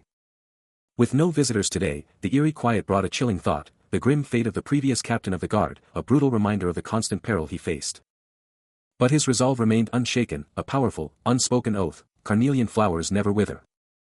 With that unwavering thought, he stood vigilant, shoulder to shoulder with another guard, ready for any challenge the day might unleash. A tense voice demands to know if Scar has returned, but a chilling warning cuts them off: never speak the name Carlesian. But the shadow of the Caserta fortress, a figure shrouded in mystery, quickly silences the speaker, demanding they cut to the chase and reveal their true intentions. The shadow then delivers critical intel to Scar, who absorbs every word with intense focus. Scar processes the intel, observing that these so-called merchants are not only giftless, but also radiating suspicion. He then unveils a crucial transcript, a direct letter from the King of Shadows himself. The damning document exposes their scheme: they infiltrated the fortress 3 days ago, refusing to depart and brazenly extorting the people. Yet, a powerful declaration from the King of Shadows, Scar, rings out: they will never defeat him. Remember the oath. Back when Aaron, the legendary Kale, was the previous captain of Caserta Sea Outer Fortress Guard Unit 4, before everything changed. Now, he's just standing there, clenching his fist, deep in thought. A hooded figure tries to approach, but he's having none of it. What nonsense is he saying? "I'm busy right now," he snaps, as the messenger just nods. But then, his eyes land on a letter. It's from the King of Shadows, Scar, and he's totally fed up. "Tell Scar I don't have time for his little games," he shouts. You can see the annoyance and resolve etched on his face. He's not messing around. "Stop messing around and get lost already," he barks at the messenger. 50 minutes later, he's on the fortress wall, looking out, thinking, seriously, with all these outsiders, what could possibly go wrong here? He just walks away from the messenger, still totally absorbed in his thoughts. His footsteps echo, and a giant question mark hangs over him. He's clearly got a bad feeling about this. The morning silence shatters as a voice demands Carter to wake up. He jolts awake, the grind already calling, as the voice booms: "It's time to make money." Elsewhere, the grind is real. Aaron strains, pushing a heavy cart, unaware of the shadowy figure watching his every move. Aaron's gaze flickers to the observer, a fleeting thought, quickly dismissed, as he mutters, "For now." But that fleeting glance ignites a spark of suspicion, his face contorting in a mix of surprise and pure irritation. The mysterious figure, now casually sprawled on the ground, offers a nonchalant greeting, as if he hasn't been caught red-handed. Aaron's hand instinctively clenches around his whip, his mind screaming that this bastard is radiating pure suspicion. A guard, sensing the escalating tension, snaps to attention, asking Dornoa if he should haul the guy in, ready to act on his captain's word. But Aaron's gaze is fixed, a flicker of recognition in his eyes, as he growls, "You're here again." The word is out: Dornoa, the captain, has transferred from Mozart's upper echelons to the Caserta Sea branch, a move first noted at a security checkpoint. Now, the legendary Dornoa stands face to face with Carter, a fellow guard, on a bustling street. And Carter, completely starstruck, realizes this is the guard captain he'd heard so much about, blown away by his good looks and admitting he'd thought he was a knight. But the shady figure, Shaq, is still lurking, grumbling about their relentless work ethic. Clearly agitated by their very existence. But Dornoa, ever the charmer, flashes a warm smile and tells Carter to call him brother, a declaration the younger guard immediately, and excitedly, accepts. Carter can't help but gush about his captain's kindness, thinking he's a genuinely good person. Suddenly, Dornoa's demeanor changes, and he asks Carter about the money from last time.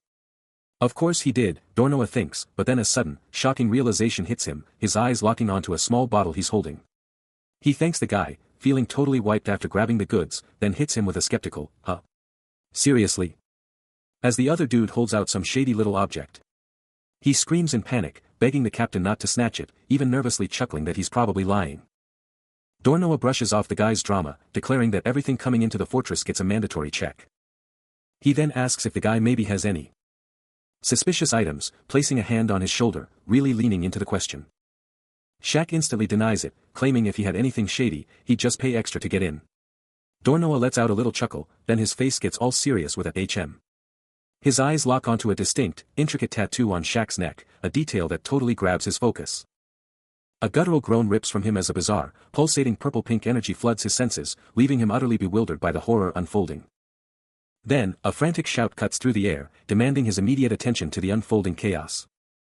Peering through the fortress opening, Dornoa can only manage a choked grunt of pure revulsion. A horrific tableau of rapidly decaying animal carcasses spreads before them, the air alive with a vile, sizzling hum. Dornoa's gaze locks onto the grotesque spectacle, his face a mask of grim resolve. Amidst the putrid remains, a goat's head with malevolent glowing red eyes stares back, and Carter grimly confirms the carcasses are in an utterly horrific state, writhing with unnatural life.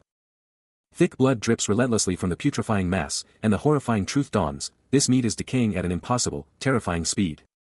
From the archway, Carter spins to Dornoa, demanding to know what their plan was for this horrific find.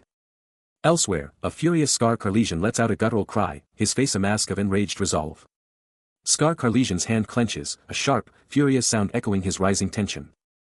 His gaze drops, mind racing, absolutely certain of a conspiracy. The usual butcher's accident meant he had no choice but to bring the tainted goods here. He corners Dornoa, seizing his collar, brushing off the guard's worries like they're nothing. An unseen voice booms, granting them passage. The massive gates of Caserta Fortress creak open, a grand, if ominous, welcome.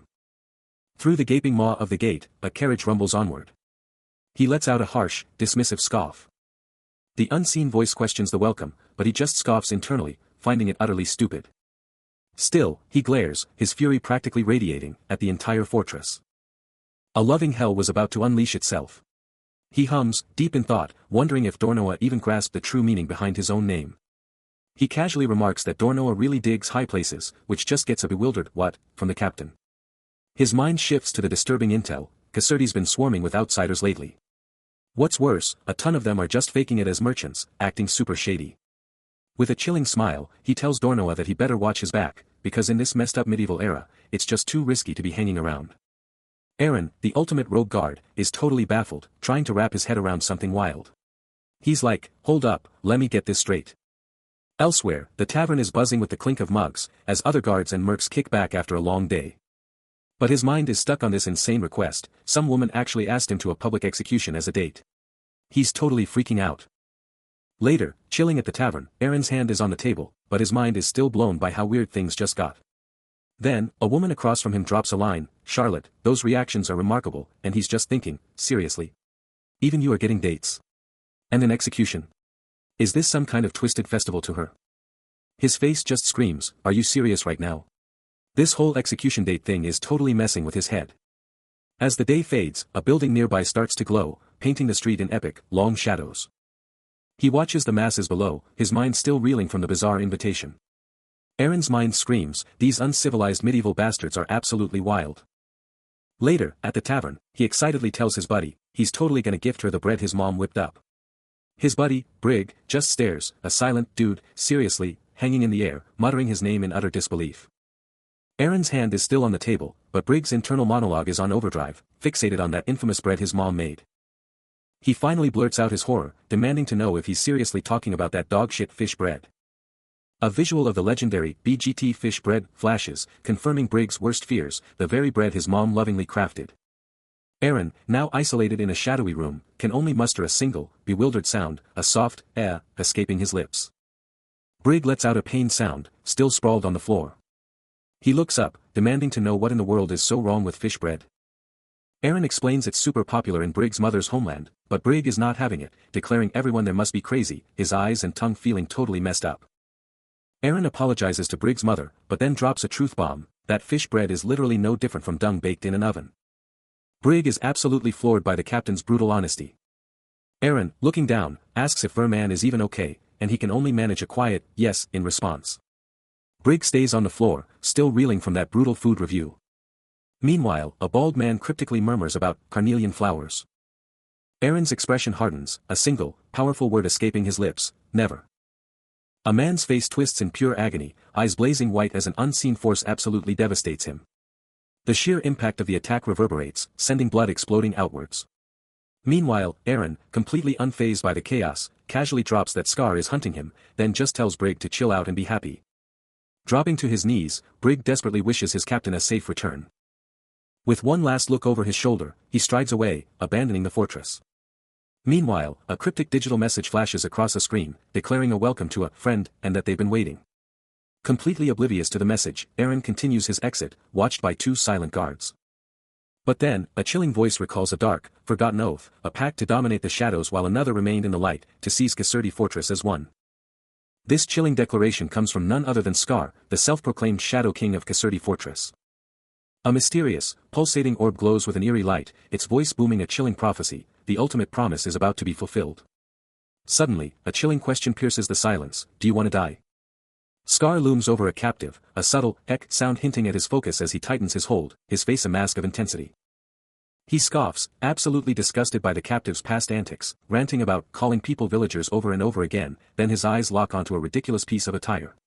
And what's with this crappy hat, he demands, pure contempt dripping from his words. Eren, completely helpless and tied to a chair, desperately pleads, my hat, give it back, Eren. But Scar just brushes him off, holding up a jacket instead. Did you all get this as a varsity jacket, a varsity jacket, he shouts, almost incredulous. And then, with absolute conviction, he declares, not taking it off.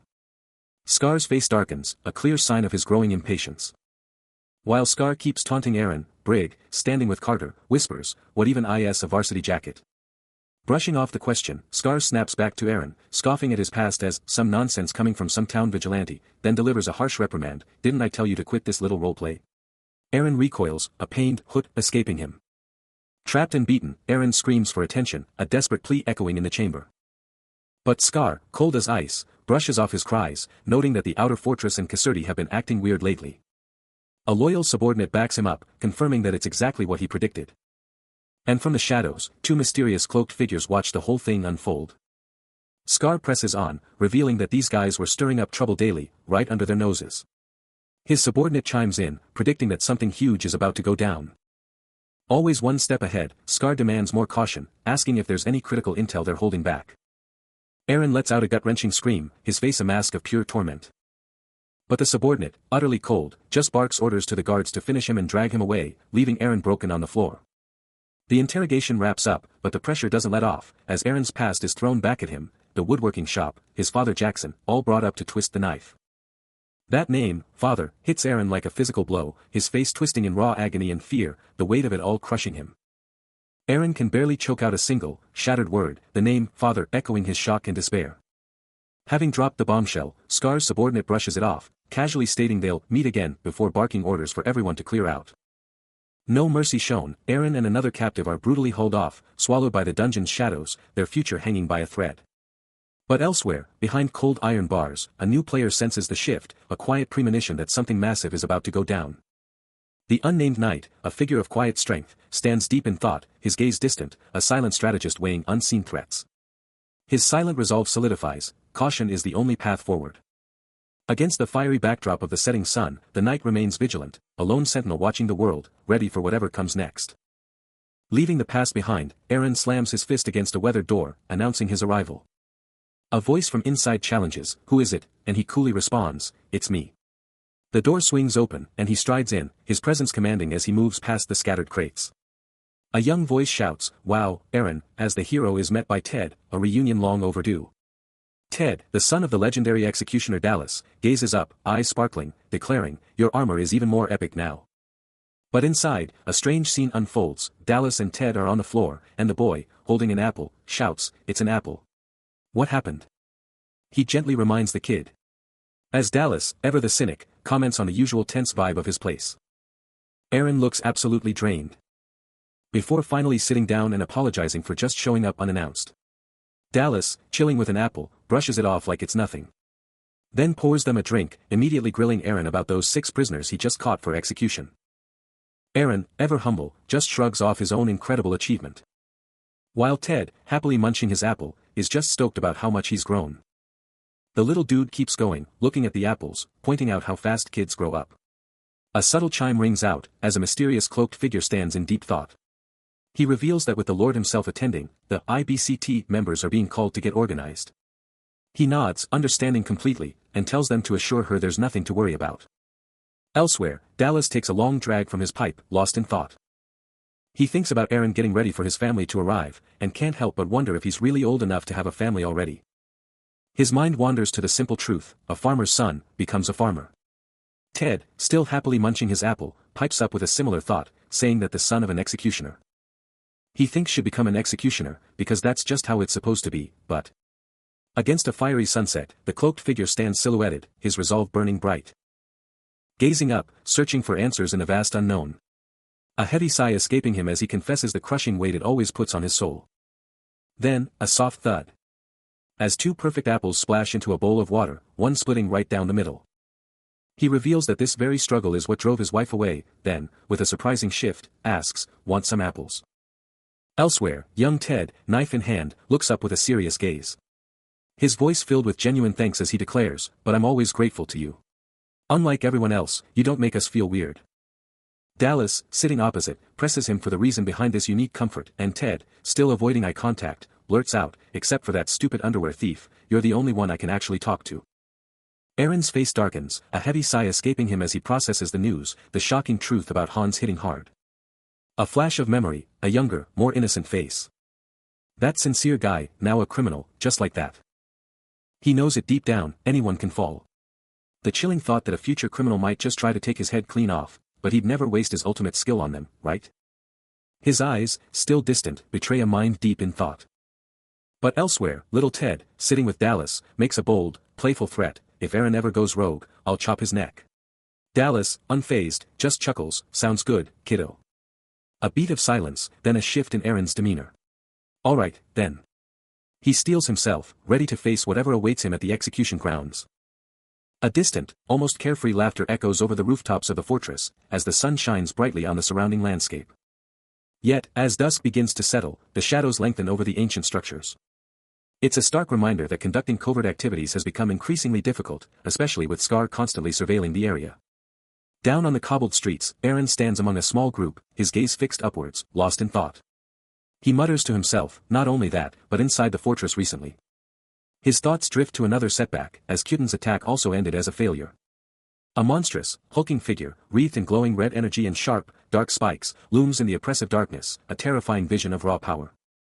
From the unseen depths, a voice cuts through the tension: "Shouldn't we start moving by now?" He's locked in, surrounded by his crew, as the intel drops, a capital execution, just days away. But elsewhere, a sinister voice cuts through the air, declaring this is their chance to claim Lady Caserdy's very heart. Scar's eyes are like daggers, his face a mask of cold resolve, as he plots his next move.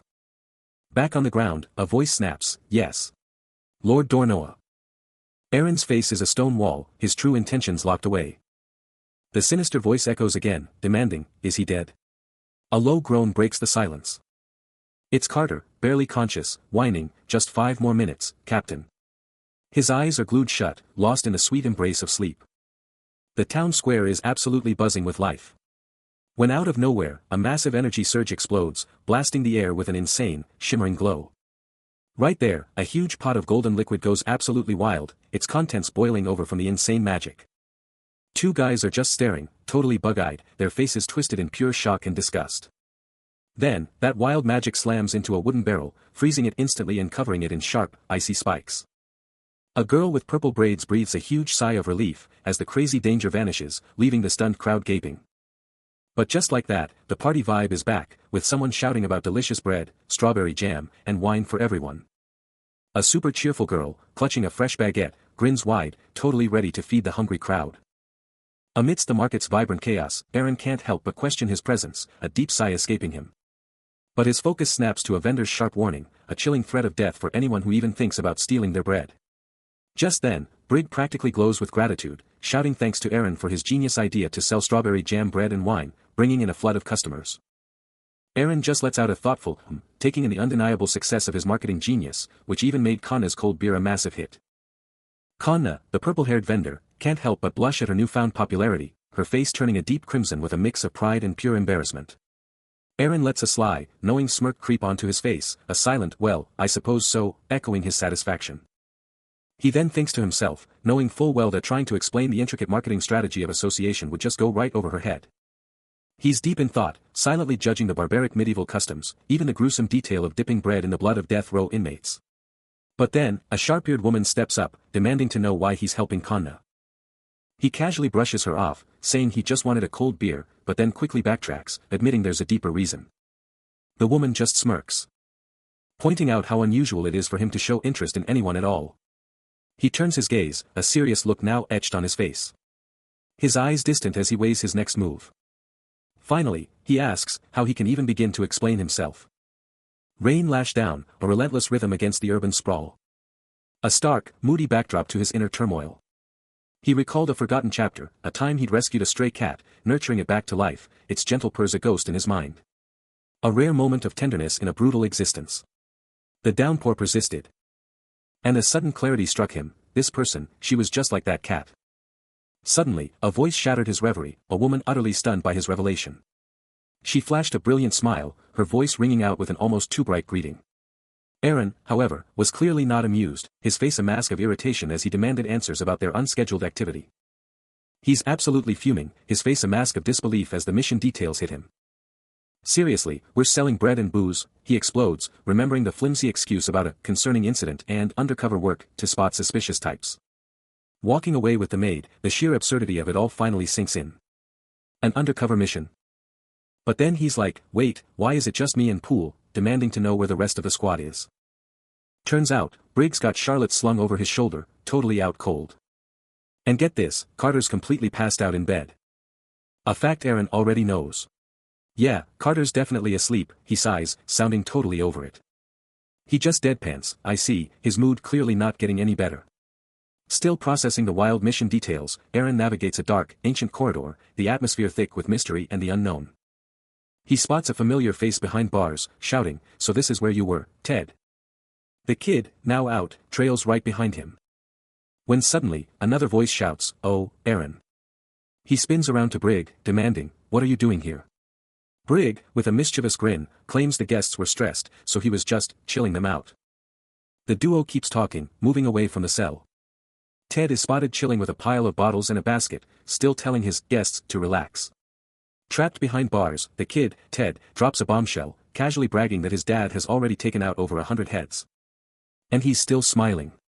Totally oblivious to how messed up that sounds. Aaron hears the kid's chillingly sweet promise of a painless end, and all he can think is, what a nice kid. The irony is brutal. A shiver runs down his spine, and as he stares at Ted, Briggs suddenly materializes right behind him. No time to react. Briggs' foot comes crashing down on his head, a brutal, sudden impact. His protests are cut short, a gag shoved into his mouth, silencing him completely. Brig plays dumb, leaning in and mockingly asking what he's trying to say, pretending not to understand a single muffled sound. Brig keeps him locked down, maintaining total control over the struggling, gagged man as Ted just watches from his cell. Aaron's still gagged, looking down, when a new, chilling voice breaks the silence, dropping the ultimate bad news, time's up, everyone. A key gripped tight in his hand, his eyes burn with an unshakable resolve, ready to unleash chaos. Then, a chilling declaration echoes, a promise of brutal finality, let's go and get your heads chopped. Yet, the heavens above remain a brilliant, uncaring blue, a silent witness to the impending doom. Meanwhile, on the grim execution platform, the white-haired knight stands tall, his eyes defiantly scanning the sky, refusing to break. But the horror continues elsewhere, as Aaron is brutally dragged, his resistance utterly crushed. Then, in a terrifying flash, Scar Carlesian's eyes blaze with an unholy blue light, power surging, ready to unleash pure destruction. Kwang! A devastating, unseen force absolutely obliterates Aaron. He slams into the ground, a residual blue aura crackling around him, a testament to the brutal power unleashed. The impact is catastrophic, leaving a gruesome splatter of blood in its wake. The impact was devastating, unleashing a torrent of blood and raw power. Blood and energy exploded outward, a brutal display of raw might. The sheer devastation continued, as the victim was torn apart by the relentless assault. The final, brutal splash of crimson, signaling the end of the merciless attack. But the horror wasn't over. On the execution platform, the white-haired knight faced his destiny, the hooded executioner looming, while Scar Carlesian reveled in this brutal act of political revenge. Aaron, battered and broken, could only stare, his world crumbling around him. The masses watched in terrified awe, a chilling testament to the king's absolute power. Executions were a brutal release for the masses, and Scar Carlesian, glowing with sinister blue power, knew exactly how to wield that fear. Behold, the formidable ruler, draped in luxurious fur and a striking cross, radiating an aura of undeniable power. This isn't just a spectacle, it's all about flexing the ruler's authority and absolute dominion. But wait, there's more. The white-haired knight is still on his knees, facing his destiny before a massive crowd and armed guards. A voice cuts through the tension, declaring this event is way more crucial than it seems. While Scar Carlesian hangs on every word, his armored shoulder gleaming. The discussion heats up, dropping the name Karzian. Scar, with that subtle scar over his eye, confirms his lordship was already gearing up to make peace with Karzian. His aide, looking deep in thought, then drops a bombshell: this execution is actually a diplomatic event.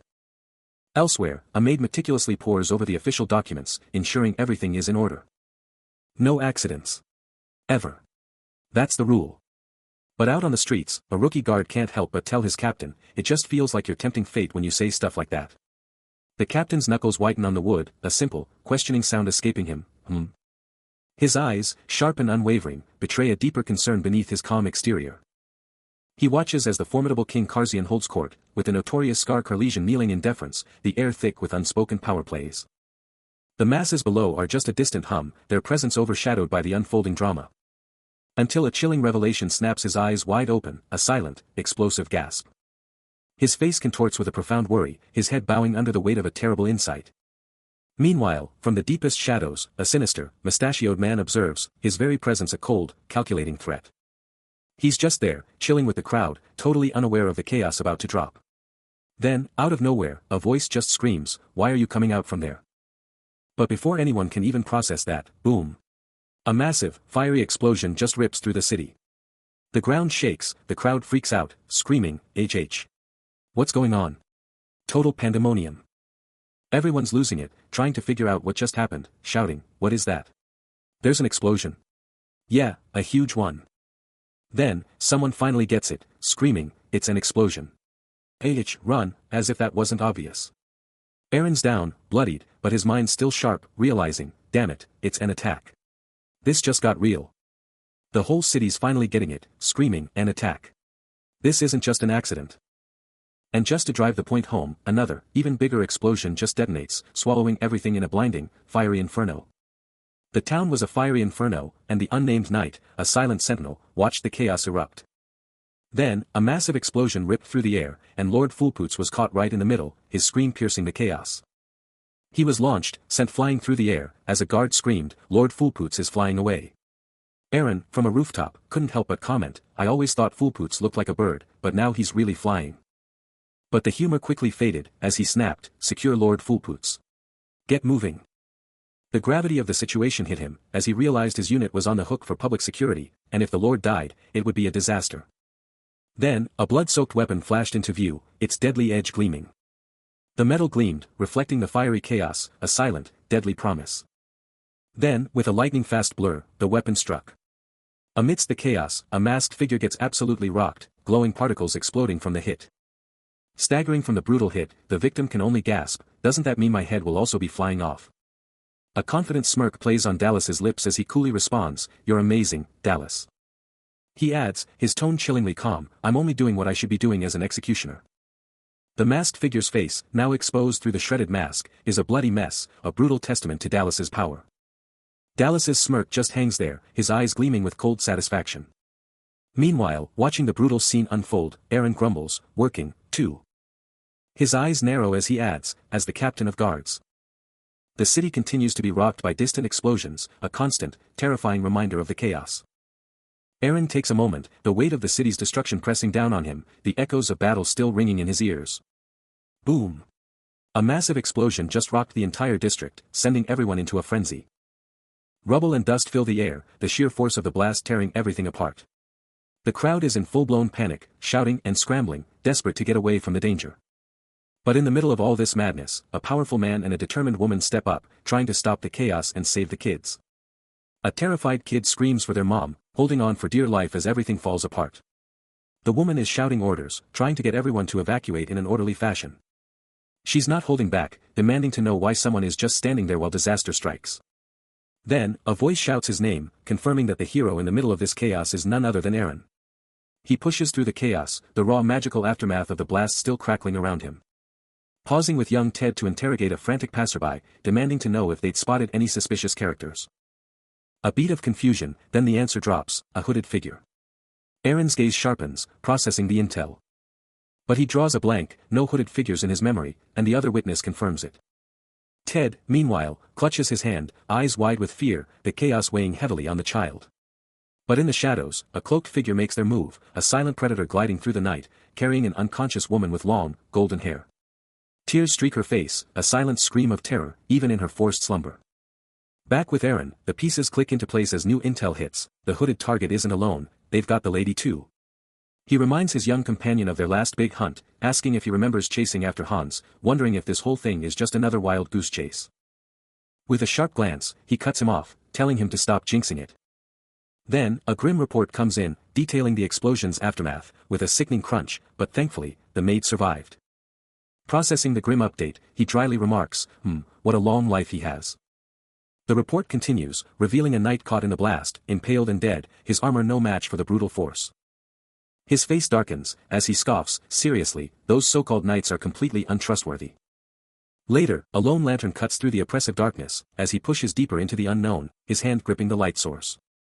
His face, a mask of grim resolve, shows the heavy burden he carries. Amidst swirling, glowing particles, he grimly states, looks like we had another untrustworthy knight right here. He stands, a lone figure in the oppressive darkness, a mysterious blue glow pulsing from his hand, the very air crackling with an unknown power. Then, he turns, a fresh, bloody gash marring his face, as his companion's voice cuts through the silence, it's been a while, Aaron. His lantern-wielding ally immediately demands, were you hit? Aaron, with a grimace, can only admit, this is truly embarrassing. Injured, he slumps down, clutching his side, as his worried companion immediately kneels to offer aid. A glowing blue potion appears in the companion's hand, who can't help but quip that knighthood isn't all glory, then pointedly asks, are you really a knight? Aaron's gaze drops, a confession escaping him that he let his guard down, and the shocking truth, the assailant was a dark mage. The companion wastes no time, pouring the luminous blue liquid onto the gaping wound, a violent hiss of magic and steam erupting. Aaron clenches his eyes shut, the agony etched onto his blood-streaked face. Then, a chilling, final warning rings out, be careful. He stands, poised in the shadows, his senses on high alert for the impending chaos.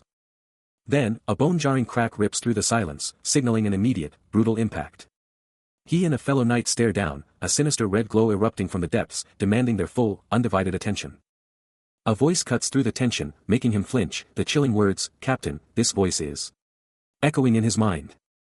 His face contorts with grim recognition as the voice hits him, his eyes burning with fierce determination. It's Kale. The voice of a legend. Meanwhile, shimmering particles dance through the air, the ethereal remnants of a powerful, unseen force.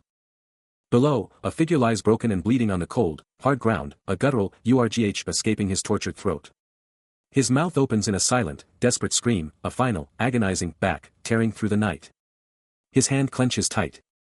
As a towering, blue-skinned giant with menacing glowing red eyes roars, demanding to know what they're even doing. The colossal figure then unleashes a brutal attack, mocking their pathetic reactions as too slow for even a single hit, and a man screams in agony as the blow connects. The giant looms over the crumpled, groaning figure. Then, with chilling calm, he declares he's waiting for someone specific. Meanwhile, a mysterious man with long dark hair and a sharp goatee observes the unfolding chaos with an unsettling, knowing smirk. The injured man on the ground writhes in agony, barely managing to gasp out a question about the unfolding nightmare. Then, a sudden, explosive impact rips through the air. As Aaron, a blur of motion, slams a devastating blow directly into the blue giant's face. He's here. Aaron watches from above, a chilling realization hitting him as the massive construction site below comes into full view. Below, the towering blue giant unleashes a guttural roar, his red eyes burning with savage intent, ready to dominate. He maintains a crushing grip on the dark-haired man's arm, who struggles helplessly in his grasp, utterly overpowered. The giant boasts of his power, claiming he merely pushed a little, and the man's barrier crumbled like tofu. Unbelievable.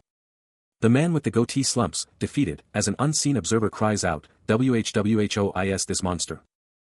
The giant's hand glows with green energy, crushing the man's arm further, prompting another horrified question about the sheer grip power.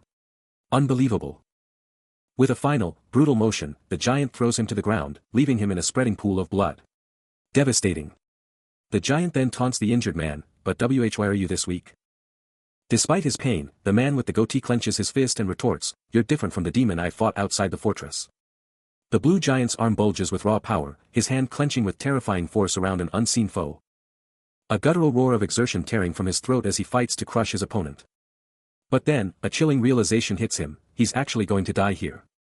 Suddenly, a devastating crimson energy explodes from his clenched hand, with a sickening crunch, forcing him to gasp and cough violently as the brutal force slams into him. A lightning-fast, brutal kick connects with his face, sending blood erupting from his mouth.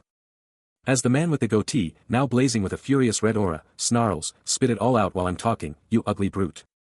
The crimson energy relentlessly pounds the giant, slamming into his leg with brutal force. From a safe distance, Eren stares, utterly stunned by the shocking turn of events, questioning if this is really the guy from the capital, and how he could have been so completely played by that lady's schemes. Reeling from the brutal beatdown, the blue giant can only choke out a question. Watching from afar, Eren sees the goatee-wearing man's savage efficiency, a master of instinct, and can't help but wonder about his bizarre honesty. Then, the truth drops, this guy cut a deal with a demon through the capital, becoming its servant, even running wild in the notorious city of Turumba. But the blue giant, desperate to shut him up, screams for it to stop. But the goatee-wearing man isn't letting up, demanding to know why a guy with that past would ever need the lady's help. Defeated, the giant pleads ignorance, swearing he's telling the truth. He begs for trust, and the goatee-wearing man, finally satisfied, calls off the interrogation. With a chilling stare, the man announces he'll spare the giant's life for his obedience, then coldly orders him dragged away. As the blue giant is hauled away, his last, desperate words fade into nothingness. He lets out a laugh, confessing he nearly got mixed up, while the blue giant stays bound.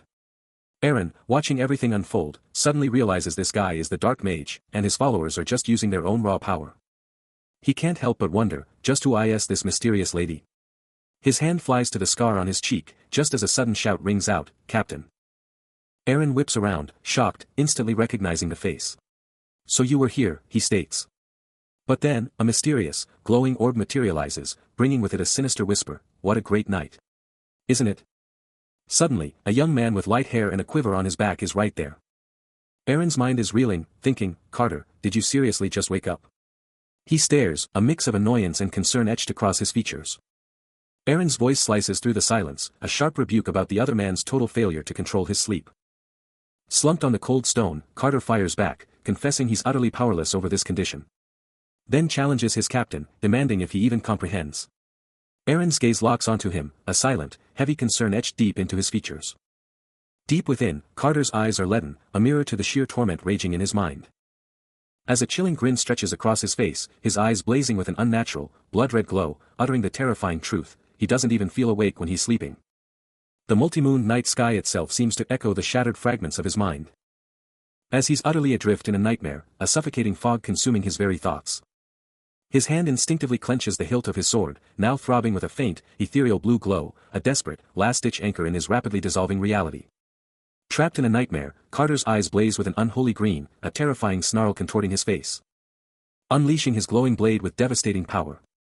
A chilling promise echoes, "I will ensure you have a dream you'll never wake up from." The glowing blade reflects in his eye, a deafening quang confirming the strike. A final, sinister whisper, "Good night, Captain." Standing victorious, his glowing sword still hums with dark energy, the battle's outcome clear. Back when he was just a kid, a brutal famine absolutely wrecked his village, leaving everyone starving and desperate. Absolutely nothing to eat, so they were forced to chew on tree roots, his tiny hand desperately clawing at the dirt for anything edible. The hunger was so insane that even vermin became a meal, a brutal, desperate reality. His tiny fingers gripped a pathetic scrap, just showing how extreme things got. They even ate rats and cockroaches raw, a truly horrifying memory burned into his mind. He flashes back to the famine's brutal grip, a younger him and another kid, just barely hanging on, their faces etched with starvation. But then, a miracle. Out of nowhere, a massive chunk of meat hit their table. His family hadn't seen real meat in forever, and he lunged for it, a primal crunch filling the air. Both kids tore into that meal, every bite a victory. It was pure bliss in the middle of hell, a memory of his family actually happy. Just eating, that satisfying crunch, was everything. But the scene twists. A younger Eren, isolated under a haunting moon, his eyes burning with an otherworldly glow. That satisfying crunch morphs into a horrifying, bloody nightmare, a brutal echo of what it truly took to survive. He can still feel the chill, the raw, visceral memory of his bloodied hand reaching out, a past he's absolutely haunted by. That day, he recalls, was burned into his very soul, a moment that changed everything. Everyone was forced to work, except for his younger brother, who was too sick to even move, a fragile figure among the desperate kids. And from that day forward, everything changed. His young eyes ignited with an unnatural, purple glow.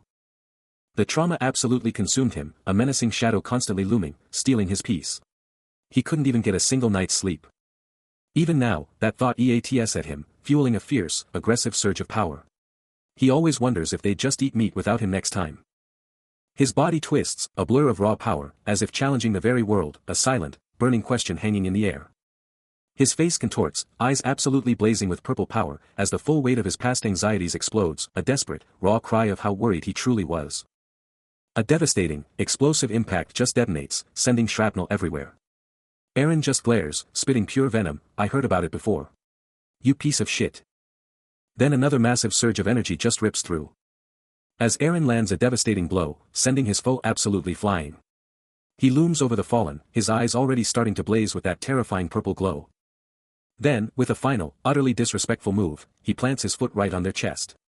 His purple eyes are absolutely burning as he taunts, ha. What do you think? I'm strong, aren't I? A chilling, almost predatory smile spreads across his face, his gaze absolutely piercing. Meanwhile, another guy is just absolutely bug-eyed with shock, because I slept well, right? A mysterious, dark candy-like object is clutched in a hand, hinting at its potent power. With his eyes now burning with an ominous purple light, Eren grins, acknowledging the dark power gifted by Dornoa. Purple energy explodes from his hand, as he acknowledges the demonic pact that fuels his terrifying strength. Deep in contemplation, he ponders the dark bargain, Dornoa's candy for demonic power. His strength and agility have skyrocketed, and he can't help but curse the piece of shit responsible for this dark gift. Meanwhile, witnessing the raw, untamed power, Carter screams, utterly shocked by his captain's terrifying transformation. Unleashing his full, terrifying might, Eren's blade erupts with the same explosive purple energy. He blazes forward, a streak of pure purple lightning, mocking his opponents with a declaration of disinterest in mere fighting. His devastating kick, fueled by untamed energy, lands with explosive force, a raw power he commands without any formal training. He erupts in a blinding flash of purple energy, a whirlwind of raw power, while the man with the goatee just watches, coolly assessing that Eren lacks experience. A knowing smirk spreads across the observer's face. A thunderous crack rips through the air. As Eren unleashes a devastating, energy-charged kick, absolutely pulverizing the very ground. The observer's smirk remains, even as he sees the shattered wall, still declaring Eren's got raw power but no finesse. Then, Eren grips his sword, the blade now pulsating with that same furious purple energy. Making the man with the goatee's eyes snap wide open in pure shock, before he coolly assesses, you're like a wall, immense, but not unbreakable. He concludes his sharp analysis. Unleashing pure, unadulterated power, Eren's fist ignites with a terrifying purple glow. With a primal scream, he unleashes a devastating, purple-charged punch that obliterates everything in its path. His body becomes a conduit of pure destruction, a living, screaming vortex of purple energy. And another crushing blow lands, the purple energy a blur of unstoppable force. Under the watchful eye of the moon, a foe lies broken, and Eren's voice echoes, I also have trouble sleeping at night. But the fight isn't over. He clashes with another sword-wielding foe, his glowing fist meeting steel, a chilling whisper on his breath, I forgive. The clash sends a bloodied sword flying, and he finishes his chilling thought, you. With the moon as his only witness, he adds, so forgive me as well. The brutal showdown rages on beneath the archway, his purple-charged attacks overwhelming his opponent. With his power surging, twisting his form into something new, Eren's gaze snaps wide, a raw, desperate, brother, ripping through the air. That single, agonizing word hangs in the air, a chilling prelude to disaster. His arms cross, a silent, powerful statement of his agony. A thin line of blood escapes his mouth, and he forces out, sleep. He pulls Carter's lifeless body into his arms, a desperate embrace. His voice cracking with raw grief as he delivers his final words, sleep tight, Carter. Then, with a sudden, explosive surge of power and grim determination, he declares, I will sing you the best lullaby as the last one. Tears mix with blood on his face as he clutches Carter tight, a chilling vow sealed in the depths of his despair.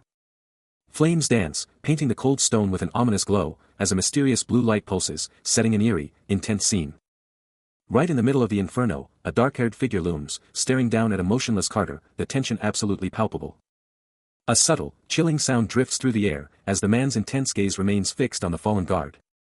A grimace crosses his face, as he curses the persistent bastards who pushed him this far. His face, a mask of grim determination, reveals a chilling resolve as he takes a deep, steadying breath. He remembers the tight squeeze, the tiny tunnel he had to crawl through, all to get to this exact moment. A sinister smirk spreads across his face as he clutches a knife, a silent declaration that every single struggle was absolutely worth it. Standing victorious over the fallen Carter, the mysterious man boasts, "I've got the one who is loved by Mana." A haunting vision of a white-haired woman, ethereal and still, flickers before him. Before he chillingly declares his next move, "Now I just need to rip out this human's heart and devour it." A sinister blue energy pulses from his hand. But he abruptly stops, a new presence registering in his senses. "So you're here." A grim determination settles on his face. And he pivots to confront the unseen arrival, a challenge in his voice, "Did Carter rat me out?" A dangerous smirk plays on his lips as he extends a chilling invitation, "Let's have a quick interview." Knife glinting, the mysterious man stands poised, ready for whatever comes next.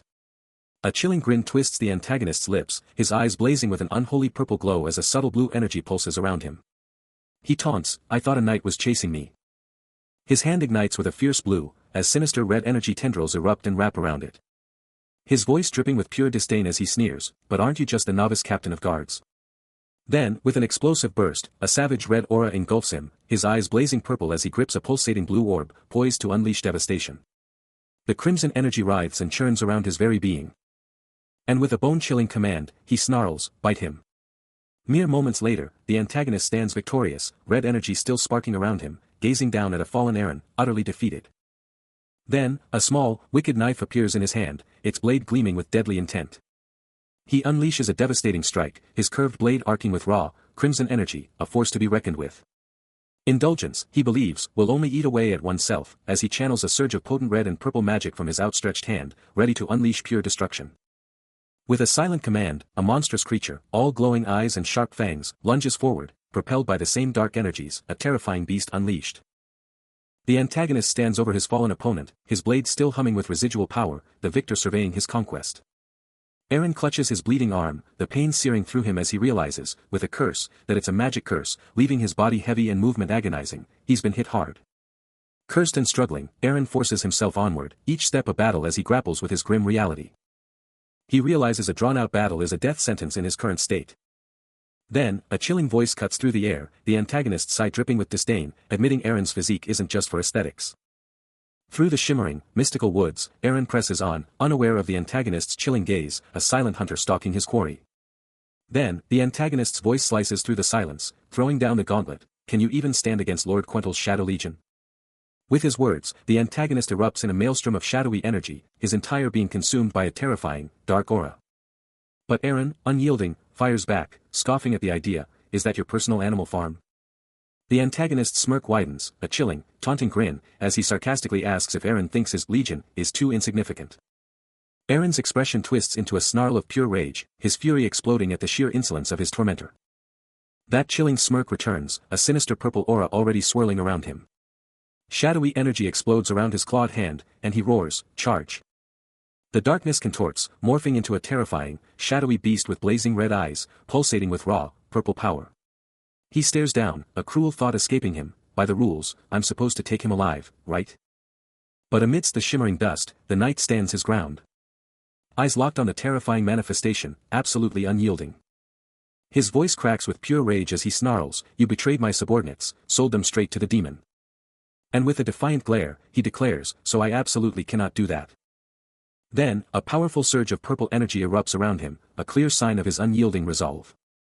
Unleashing a torrent of purple energy, he slams into the mysterious antagonist with devastating power, sending blood exploding outwards. "You're sentenced to immediate execution, you son of bitch," the antagonist roars, absolutely furious. Suddenly, a terrifying, shadowy entity, crackling with crimson energy and monstrous wings, erupts onto the scene.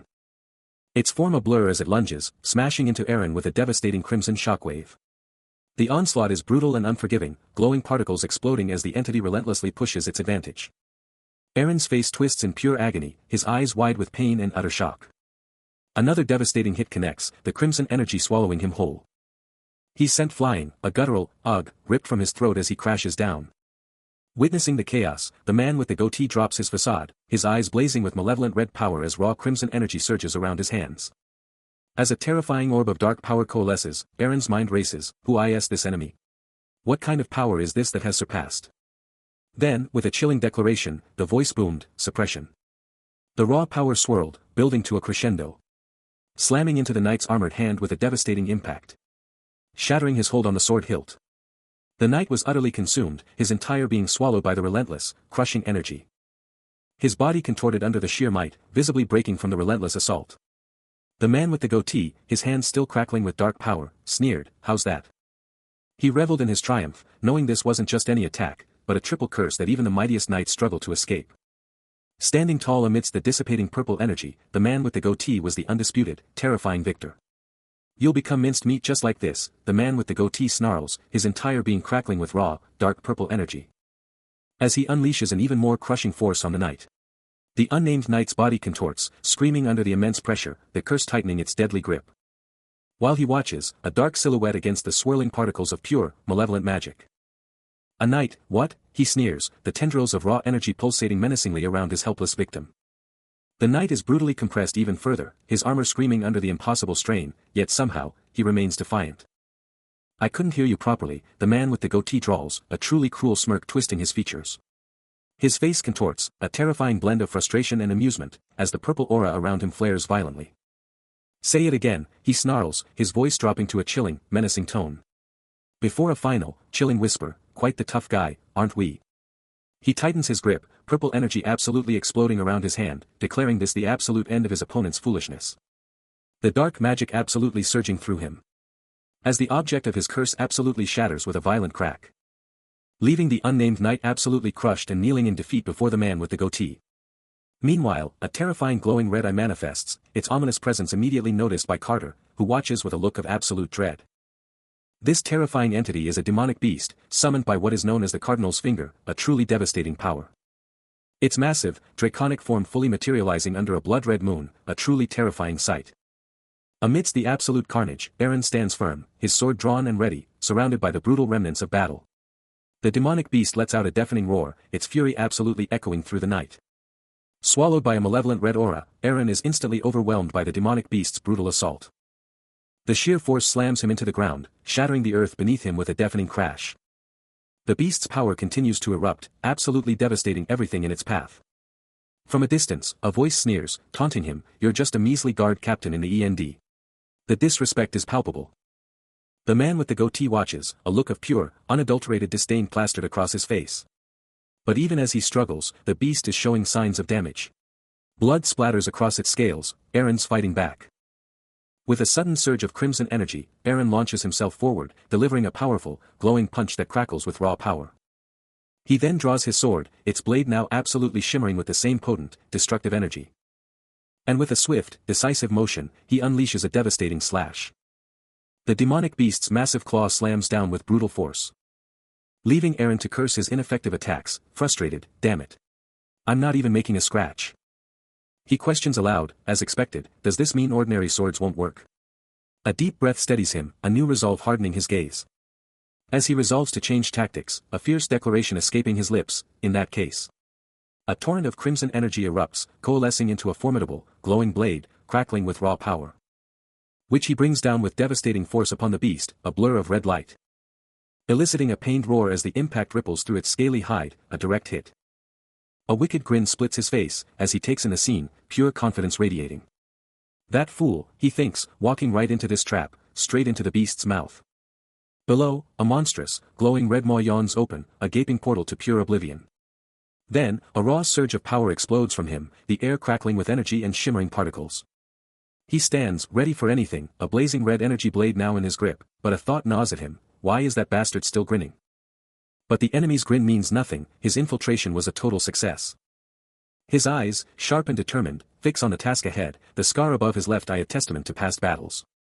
With a commanding gesture, he calls out, "Now, it's time for the next steps. Come out, you filthy demon."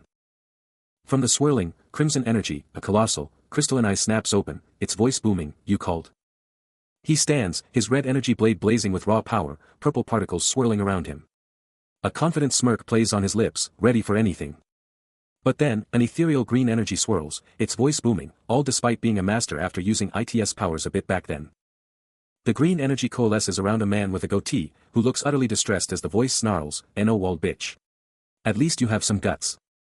Eren's eyes blaze crimson as he boldly demands, "That power, I can use it now, right? Give it to me." The demonic voice snarls back, Impudent. You're one disrespectful and foolish human." A sharp intake of breath, and the green energy swirls once more, but it's fascinating. Suddenly, his red blade morphs into a vibrant blue, his eyes now blazing with the same azure light, as blue energy crackles powerfully around him. The demon's voice finally, grudgingly, concedes, "I shall lend you my power."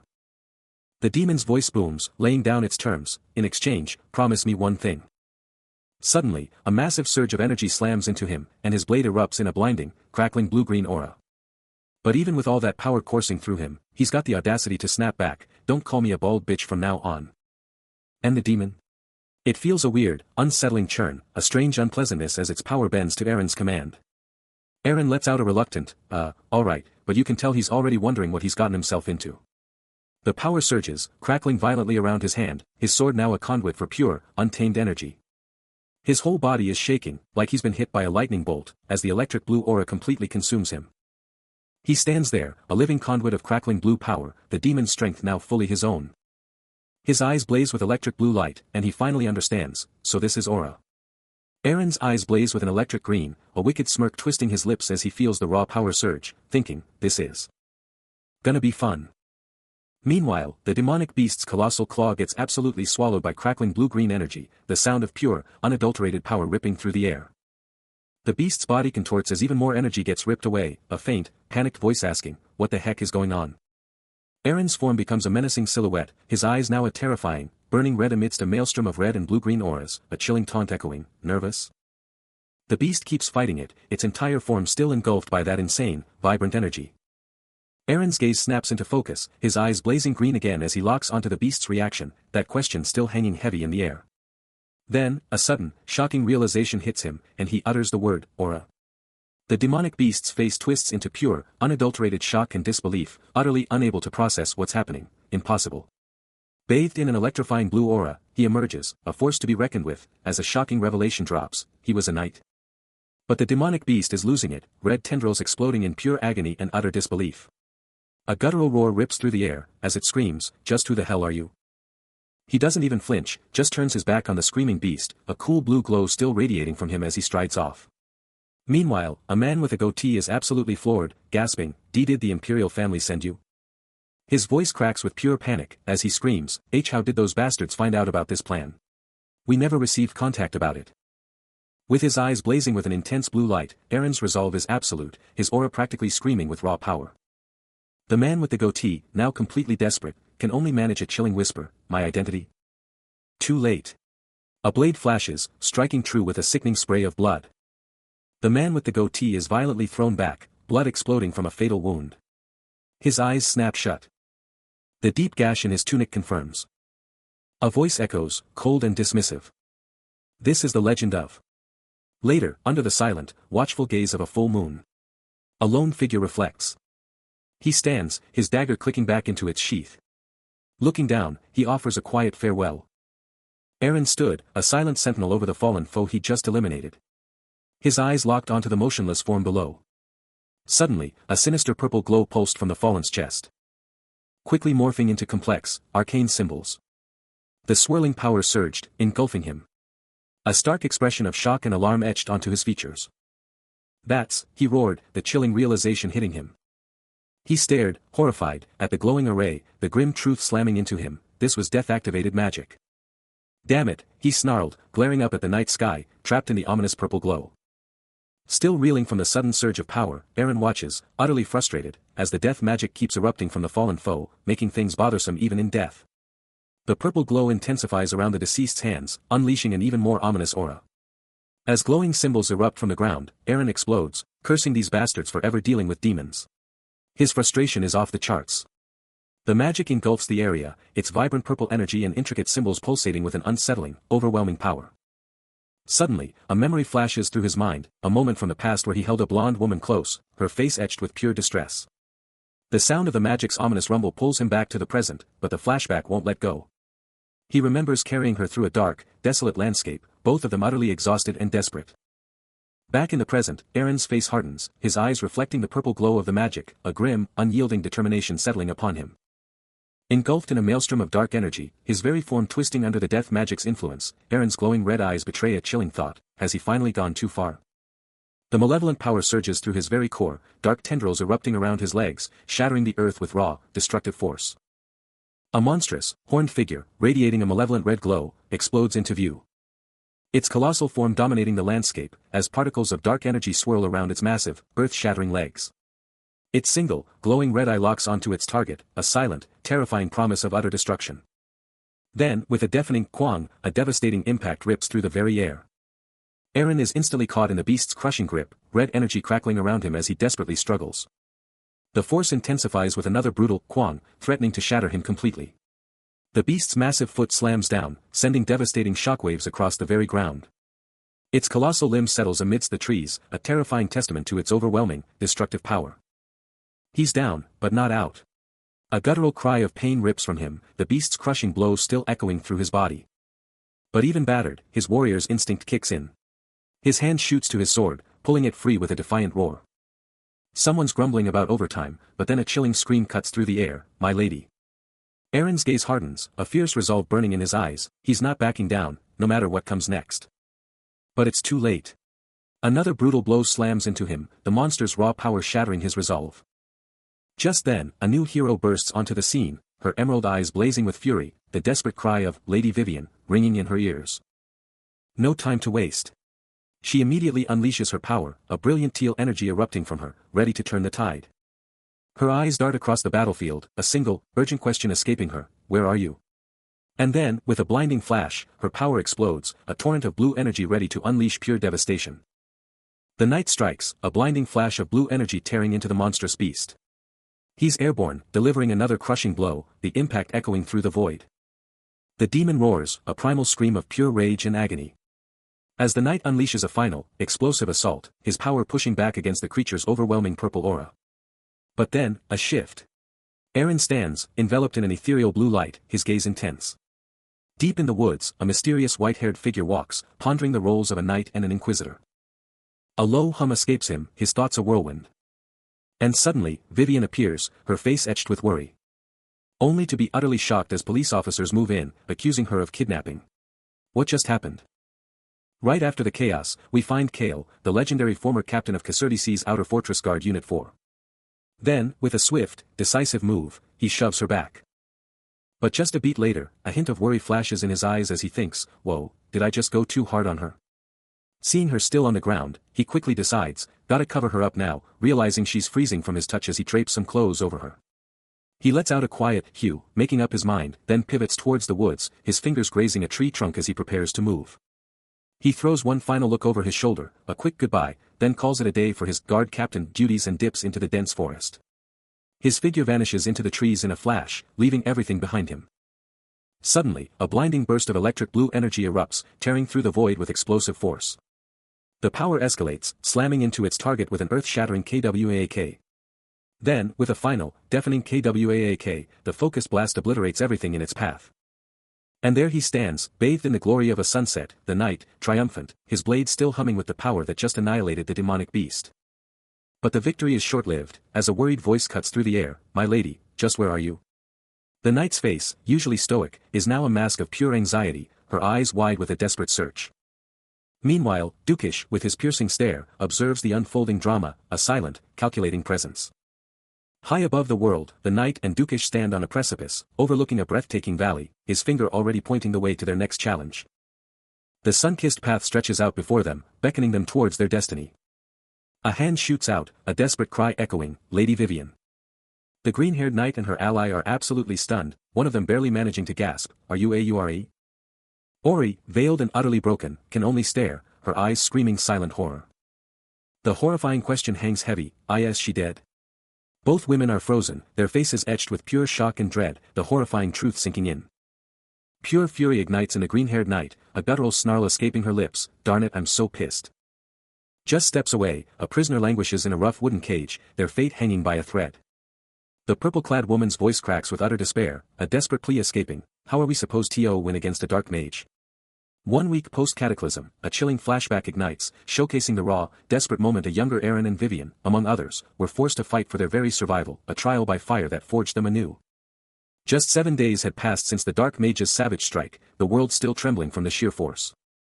Against all odds, the Lord, who had blazed across the sky like a hawk amidst the chaos, walked away without a scratch. Meanwhile, in the present, the green-haired knight cradles Ori, a beacon of solace for the shattered girl. Jumping back to the past, the Lord's daughter, Vivian, was miraculously alive, and just like that, the nightmare was declared over. But the real story was a brutal lie. With fabricated testimony, Carter was thrown to the wolves, sentenced to a staged death battling a demon. Aaron stands in solitude, the grim reality of the past crushing him, a silent burden on his soul. Because of that twisted deal, Carter's family got their payout, but the image of that reckless idiot, charging a demon without a shred of fear, still burns. Aaron sits, consumed by his thoughts, the bitter past swirling in his cup. He knew the truth. Carter was gone, sleeping tight. But even then, he swore to follow Carter's lead, to match his courage, even if it meant charging straight into a demon. With a fierce glint in his eyes, the captain lifted his mug high. The amber brew sloshed wildly, a silent, powerful tribute. He stared down at his fallen comrade, a single, solemn word escaping his lips, Carter. A soft, ethereal glow surrounded the scene, as a resounding cheers echoed through the memory. A glowing blade, still plunged into the wooden table, a silent, powerful testament to their unbreakable oath. He drank deeply, the bitter ale a stark reminder that Carter, despite everything, had managed to uphold his honor as a guard. He flashes back to a conversation, someone dropping a bombshell. "Captain, a new guard is coming in as a replacement," they'd revealed, and it was all about Carter. Then, BAM. A loud, attention-grabbing sound erupts. As the brand new recruit for Outer Fortress Guard Unit 4, Dylan, bursts onto the scene. "I give my deepest greetings," he shouts, practically bowing to the floor. Aaron takes in the fresh face, while Carter just hangs back. The scene shifts, a desperate whisper, "Come back." Carter's chibified face pops into Aaron's head, a tiny, exasperated thought, "That's a bit." And then his classic line, "Wow, I didn't know my relationship with you, brother, would continue like this." The tension was palpable, a hand reaching out, gripping the table's rough surface. Carter, lost in his own world, blurted out that the new guy was just like Aaron. Then, out of nowhere, he started a wild story about zombies, but Aaron wasn't having it, instantly shutting him down. Aaron, eyeing his friend, couldn't help but question how such a goofball got in, pointing out that his thoughts were practically an open book. Another round of beer arrived, and the banter kept flowing, but Carter was clearly zoning out, lost in thought. Meanwhile, a stunning white-haired woman appeared, radiating an intense aura, her gaze piercing, her thoughts a mystery. But then, her calm shattered, a shocked "wait" bursting from her as if something unexpected had just happened. She quickly addressed the person, calling out, "Miss Henna," only to get a blunt "what" in return. Henna is totally blindsided, a hand shooting out, and she can barely stammer out a response. Then, BAM. Dylan clamps down on her arm, looking seriously intense. He's like, "My bad," but still holding her tight, talking about some past drama. Trying to play it cool, he drops the classic, mercenary tradition excuse for being a total hooligan. But he's not letting go, and Henna is clearly not having it, looking away in discomfort. She lets out a frustrated sigh, her annoyance practically radiating off her. He's about to drop more excuses, gearing up for another long-winded explanation. Suddenly, a burst of red energy explodes from his hand, blasting Henna's arm with a powerful, glowing impact. With a furious red glow surrounding her, Henna's eyes blaze with defiance, shouting for him to let her go. After that intense showdown, Dylan quickly blurts out an apology. But then, a frustrated sigh escapes him, because he knows Henna is never easy to deal with. Still gripping her arm, Henna shoots him a furious glare, snapping, "Hey, you weasel," demanding answers. But Dylan just brushes off her anger, presenting a sheathed sword, and with a serious look, he tells her, "Take it." He lays down the law, making it clear that from this moment on, she's officially joining Outer Fortress Guard Unit 4. The blade glints, a stark symbol of his absolute demand.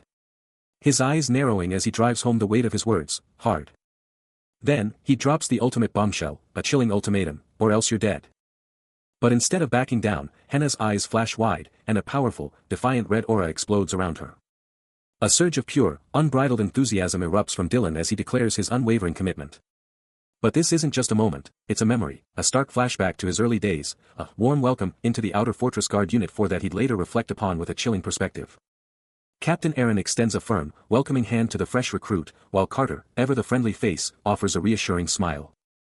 Yet, the future Dylan's mind is a storm of bitter hindsight, a profound regret piercing through the fabric of time. As the vibrant, hopeful image of his younger self, radiating pure joy, clashes dramatically with the hardened cynicism of his present. His inner voice screams, "I should have made a run for it back then." Aaron gets absolutely rocked by a sudden, explosive impact, his face contorting in pure shock. The explosive energy just detonates around him, blinding light and debris flying everywhere. The hit sends him crashing to his knees, his glasses knocked sideways as he looks down, totally defeated. He's sent flying backward, and then, boom. Dylan, with his signature red hair, is standing right over him, casually asking, "Dude, you're gonna freeze out here. Can't you sleep anywhere decent? What's up, haven't you been getting any rest lately?" Dylan's just standing there, looking totally surprised, as Aaron mumbles out, "Huh. I fell asleep. Thanks, I guess." Just a bit later, Dylan's chilling with some confused dude holding a lantern, and they're both just like, "What just happened?" Dylan, locked in a tense conversation with a knight, gets the confirmation. His companion understands the game, but warns they need to seriously ramp up inspections after a recent screw-up. But then, a surge of disbelief hits him, and he demands, "Is this seriously how we're supposed to operate?" He rages on, detailing the outrageous acts, shaking down coachmen for silver, then punishing people under the guise of demon checks. The knight, utterly aghast, can only utter, "This is what being a guard has come to." But Dylan? He just smirks, utterly thrilled by the chaos, exclaiming, "This is the best," while flashing a fistful of stolen silver. The knight, still reeling from the sheer audacity, remembers a past exchange. "I told you, you could pass for 2 silver coins. What's the big deal?" He grudgingly admits Dylan's not half bad. Dylan bursts into uproarious laughter, fully embracing his true calling, extortion. The knight, now deep in thought, finally concedes, "Honestly, I can't complain. Silver coins beat losing my horse any day." Aaron, now fully in the game, drops a chilling threat, his voice cutting like a blade. Face set like stone, he glares, that scar a brutal badge of honor. Then, his gaze locks onto a massive carriage, a clear sign of some serious VIP rolling through. And check this out, a golden, glowing seal, the Ruffener family crest, blazing bright on the carriage side. But Dylan? He doesn't care about fancy seals. He steps up, a smirk on his face, ready to push the limits. He's like, "You seriously still gonna inspect this?" And the red-haired guy, totally spooked, just tries to bail out. Then, with a nasty grin, Dylan lays down the law. "Got a problem? Pay up the silver." Before the guy can even blink, Dylan's fist explodes into his chest, a crimson shockwave rocking him. The impact sends the red-haired dude flying back, a total blur as he crashes down. Still reeling from the brutal assault, he's left sprawled on the ground, a broken mess from Dylan's relentless aggression. Aaron, watching the chaos unfold, tries to play it cool, claiming the guy's still new and clueless, even calling someone, "Your Honor." But another guard is totally confused, asking why there are only soldiers and no nobles around. Turns out, this whole crackdown is because of a special order, a lord's decree to inspect everyone at the gates after some serious incidents. Aaron's face is still super tense, his eyes locked on the escalating drama. But Dylan? He's having none of it, declaring that the Lord's ignorance means absolutely nothing to him. Aaron's jaw drops, totally shocked by Dylan's outrageous disrespect. Without a second thought, Dylan snatches the traveler by his hair, yanking him off the ground with raw, brutal power. A twisted grin stretches across Dylan's face as he chillingly announces that the executioner is about to get busy, brother. Aaron's hand clenches on the counter, his mind a whirlwind of cynical thoughts about how fast people flip when a noble's name drops, and the pathetic excuses they cook up about silver coins and good intentions. Dylan flashes a wicked smirk, and Aaron lets out a low hum, his eyes locked on the unfolding chaos. He tries to spin it, muttering, "Hey, a slip of the tongue happens to anyone, right?" Then instantly wipes his mental slate clean. "I've already forgotten everything." Dylan's smirk stretches wider, declaring that talk officially done. No more talk, just a devastating, bone-jarring impact. A pained cry erupts as the traveler gets absolutely rocked by the hit. Dylan grips the now battered traveler, sneering, "Just the Lord's special orders for demon hunting. Hope your trip's smooth." Aaron takes it all in, his face twisting into a silent, grim mask of defeat. A scarred warrior grits his teeth, a raw, frustrated growl tearing from his throat. His eyes lock onto a massive chain plummeting from the sky, and he unleashes a furious curse at the heavens. But then, a jarring flashback rips through the tension, revealing a younger Aaron and Dylan, side by side, their faces beaming with genuine, carefree laughter. The boundless sky, a canvas of cosmic indifference, offers no solace, no explanation for the unfolding drama. Back in the present, the colossal church looms, its clock tower piercing the heavens, a silent, imposing monument to faith and forgotten sins. Suddenly, Carter, a loyal guard, rushes up to Aaron, delivering an urgent message. "The church awaits, Captain." Aaron, his face a mask of grim determination, responds with a terse, almost dismissive question. As his eyes fall upon the towering edifice, he confesses a profound reluctance, a desperate wish to avoid this place, all for the sake of the dark secret he carries within. He stares ahead, his face contorted in pure, unadulterated dread. But inside, a mysterious figure with flowing dark hair lets out a chilling, knowing laugh, peering out into the distance. Blue energy crackles around him, a silent testament to his hidden strength. Aaron's eyes practically pop out of his head in sheer disbelief, his face a mask of utter shock. Sweat pours down his face, his jaw locked in a desperate struggle. The long-haired figure closes in, a shocked exclamation escaping him, "Aaron! You're here!" Right next to the long-haired man, an ancient priest with a flowing white beard casually puffs on a cigar, taking in the whole dramatic entrance from the opulent church interior. Aaron's shock intensifies as he instantly recognizes the old man, shouting, "Priest Blyan." The long-haired figure calmly takes hold of Aaron, who's left completely dumbfounded by this bizarre reunion. A hand clamps down on his shoulder, and the unnamed figure's voice slices through the tense silence, declaring, "I heard what went down, you."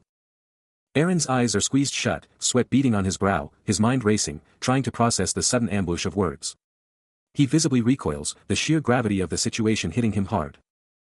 The figure presses on, dropping a bombshell. Even Priest Blyan was a witness, stating, "Turns out, the high priest himself saw it all." "That you, Aaron." He finally completes the thought, detailing Aaron's epic stand, "We're protecting the lady from that monstrous giant." Aaron hangs on every word, his eyes cast down as the full weight of the revelation settles. A surge of pure relief floods Aaron, a silent, desperate thought echoing in his head, "Thank the heavens, he didn't see me unleash the demon's powers." The unnamed figure's voice booms, showering him with praise, "To stand against a demon, a high priest of evil no less. Your courage is nothing short of legendary." Aaron's face tightens as the figure drops a chilling qualifier, though, it might just count as a confession. A system message pops up, flashing a sweet compensation reward. But then, the long-haired figure from earlier bursts into laughter, shouting about how totally embarrassing this all is. He then dramatically declares his faith is nothing compared to Priest Blyan's. With a satisfied "oh ho," he adds, that it totally suits him. He then makes the big announcement, declaring the recipient an honorary conventual. The long-haired figure is absolutely beaming, asking if it's not totally amazing. Aaron, though, is definitely not feeling it, his face a total storm cloud. Inside, he's totally cursing, just wishing he got paid in cold hard cash like before. Then, the long-haired figure drops another bombshell. The high priest wants this new woman to check out the fortress, and he asks Aaron to be her personal tour guide. Priest Blyan, with a sly grin, drops a bombshell. He's dumping the whole thing on Aaron, claiming they're basically the same as the last guy. Claiming he's swamped, he makes his exit, leaving Aaron to stew in the aftermath. With the priest making his getaway, Aaron's mind explodes in frustration, utterly baffled by the audacity. He seethes, realizing he's just clean-up duty for the leftovers, and vows that the priest is gonna get what's coming to him. Then, a chilling thought crosses his mind, the Inquisitor, and his face hardens. He keeps mulling over the mess, pushing aside the scraps for now, and dreads the brutal punishment if the priest ever found out his real thoughts. Later, chilling on a bench, Aaron casually asks if they're hungry, then suggests hitting up his favorite restaurant. "Alright, now that we've come down to this." A steaming pot of stew promises a hearty meal. Aaron's resolve burns, a silent promise echoing in his mind. He declares with fierce intensity that his companion will never again have business with him. But first, a moment for the legendary fish bread, the signature dish from Briggs' mother's restaurant. Aaron dives in, taking a massive, almost primal bite. His face a mask of intense focus. He grips the fish bread, a silent devourer. Meanwhile, his companion is utterly floored, shouting about Aaron's killer expression. Aaron, ever the pragmatist, tells him not to hold a grudge, explaining the impossible situation of an inquisitor with a demon, and then, almost as an afterthought, wonders if his head is on the chopping block. The companion, completely bewildered, can only stammer out, "Eat?" Aaron, still reeling from the previous conversation, asks his companion if they're even going to eat. But before Aaron can even finish, the golden-armored figure absolutely attacks the fish bread, gobbling it down with an intensity that's almost terrifying. Aaron's jaw drops. He's completely taken aback by the sheer ferocity of the eating. A nervous laugh escaping him as he realizes, okay, yeah, they really needed to eat. But the eating doesn't stop. The golden-armored figure just keeps going. Absolutely locked in on that fish bread. Every bite is a blur, leaving no doubt about the sheer, unadulterated hunger. Boom. The meal is gone, leaving nothing but a faint echo of its demise. The bowl is absolutely, utterly empty, a shocking testament to the speed of this eater. Aaron can't believe it, his companion actually survived that taste test. He stares at the dark-haired eating machine, utterly impressed by their sheer toughness. Aaron, with a smirk, asks if they've really devoured everything, even offering up a second round. But then, a jarring cut to a mysterious building, and a strange, almost sickening sound drifts from within. Inside, the legendary white-haired knight is on their knees, engulfed in a shimmering aura, clearly in the throes of an epic struggle. Back at the tavern, Aaron reaches out, but his companion has vanished. He's left utterly bewildered by the sudden exit. He figures something huge must have come up, leaving him solo with his drink and a mystery. His companion absolutely devours the meal, a wave of pure satisfaction hitting them, a sweet victory savored with every single bite. And just like that, another plate of deliciousness slides into view. The innkeeper, a tough but kind soul, declares it's all on the house. Aaron, ever the provider, piles on even more, making sure his companion is absolutely stuffed. Just eat up and enjoy, he urges. Meanwhile, Dylan's fuming, lamenting the lack of a proper demon hunt. Then, a sudden shift in the atmosphere. As a voice cuts through the quiet, calling out to the captain. They're wondering how Aaron's moves keep getting crazier and more powerful every single day. He never saw it coming, but rocking that uniform. Instant VIP status, scoring discounts at a ton of places. Seriously. Being an honorary conventual was a total game changer, but Aaron had a gut feeling that gravy train was about to derail. Turning to his buddy, he dropped the bombshell, the whole, captain as honorary conventual, thing was about to crash and burn. Carter then hit him with a, heard the news, while Aaron just shrugged it off, thinking, I'm good. He spilled the tea, Feber family soldiers were joining their ranks, and get this, it was a direct order from His Excellency himself, who was totally tight with the Feber crew. Aaron then dropped the bomb, dead serious, any brawls meant super harsh punishment for them. Carter, totally confused, asked why the big deal, swearing his loyalty was to his captain, not those Feber guys, and that they'd totally make it work. Then, a jarring cut. We're slammed into a new scene, showing Aaron, blood smeared across his face, locked in a chilling, silent gaze downwards. Suddenly, a furious shout rips through the silence, you uneducated guard bastard. Dylan's face twists into a mask of pure fury, his eyes blazing with an intense, ominous red glow. He sneers, his voice dripping with venomous sarcasm, what great timing. But Carter, looking utterly terrified, can only think one thing, beating someone unilaterally shouldn't even count as a fight, right? Dylan casually chugs his drink, completely oblivious to Carter's internal struggle, who sits there, a storm of worry and frustration brewing behind his eyes. Aaron is not having it, scoffing at the idea of a special order like it's a total joke. With pure disdain in his voice, he throws down the gauntlet, asking if they seriously think they can pull a fast one on him with that blatant lie. But the honored conventual? Totally unfazed, just coolly dropping that there is one such order. Aaron lets out a frustrated grunt, a thought flashing through his head, even an honored conventual shouldn't be pulling this kind of stunt. The honored conventual, clearly enjoying Aaron's inner turmoil, just smirks and acknowledges his own fancy title. Aaron just bursts out with a sharp, disbelieving laugh, his patience officially gone. The honored conventual's face turns stone cold, asking Aaron if he ever thought they'd cross paths like this again. Then, his hand starts to glow with an eerie light, and he lays down the law, Aaron needs to know his place, because he's just a guard. Then, a devastating blow connects, erupting in a crimson spray. As a blinding flash of red energy explodes outward. With eyes burning like embers, the honored conventual unleashes his true power. Aaron struggles, trying to form words, but the sheer force leaves him breathless. Aaron's hand ignites with furious red energy, his fist clenching tight as he roars, where did two go?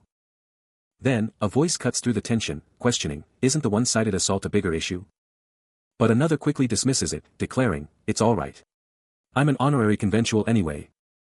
Back to the action, the legendary rogue captain of the guards, Aaron, is utterly battered, his face a swollen mess from the brutal assault. His body remains motionless, the sheer force of the assault etched into his very being. But then, as consciousness slowly flickers back, a voice cuts through the haze, demanding, are you awake? Gazing up at the honored conventual, Aaron's mind races, the brutal truth dawning on him, he was knocked out cold. He sizes up the guy, recognizing the raw power radiating from him. But deep down, he knows, this guy is way too strong to be stuck as just a guard captain.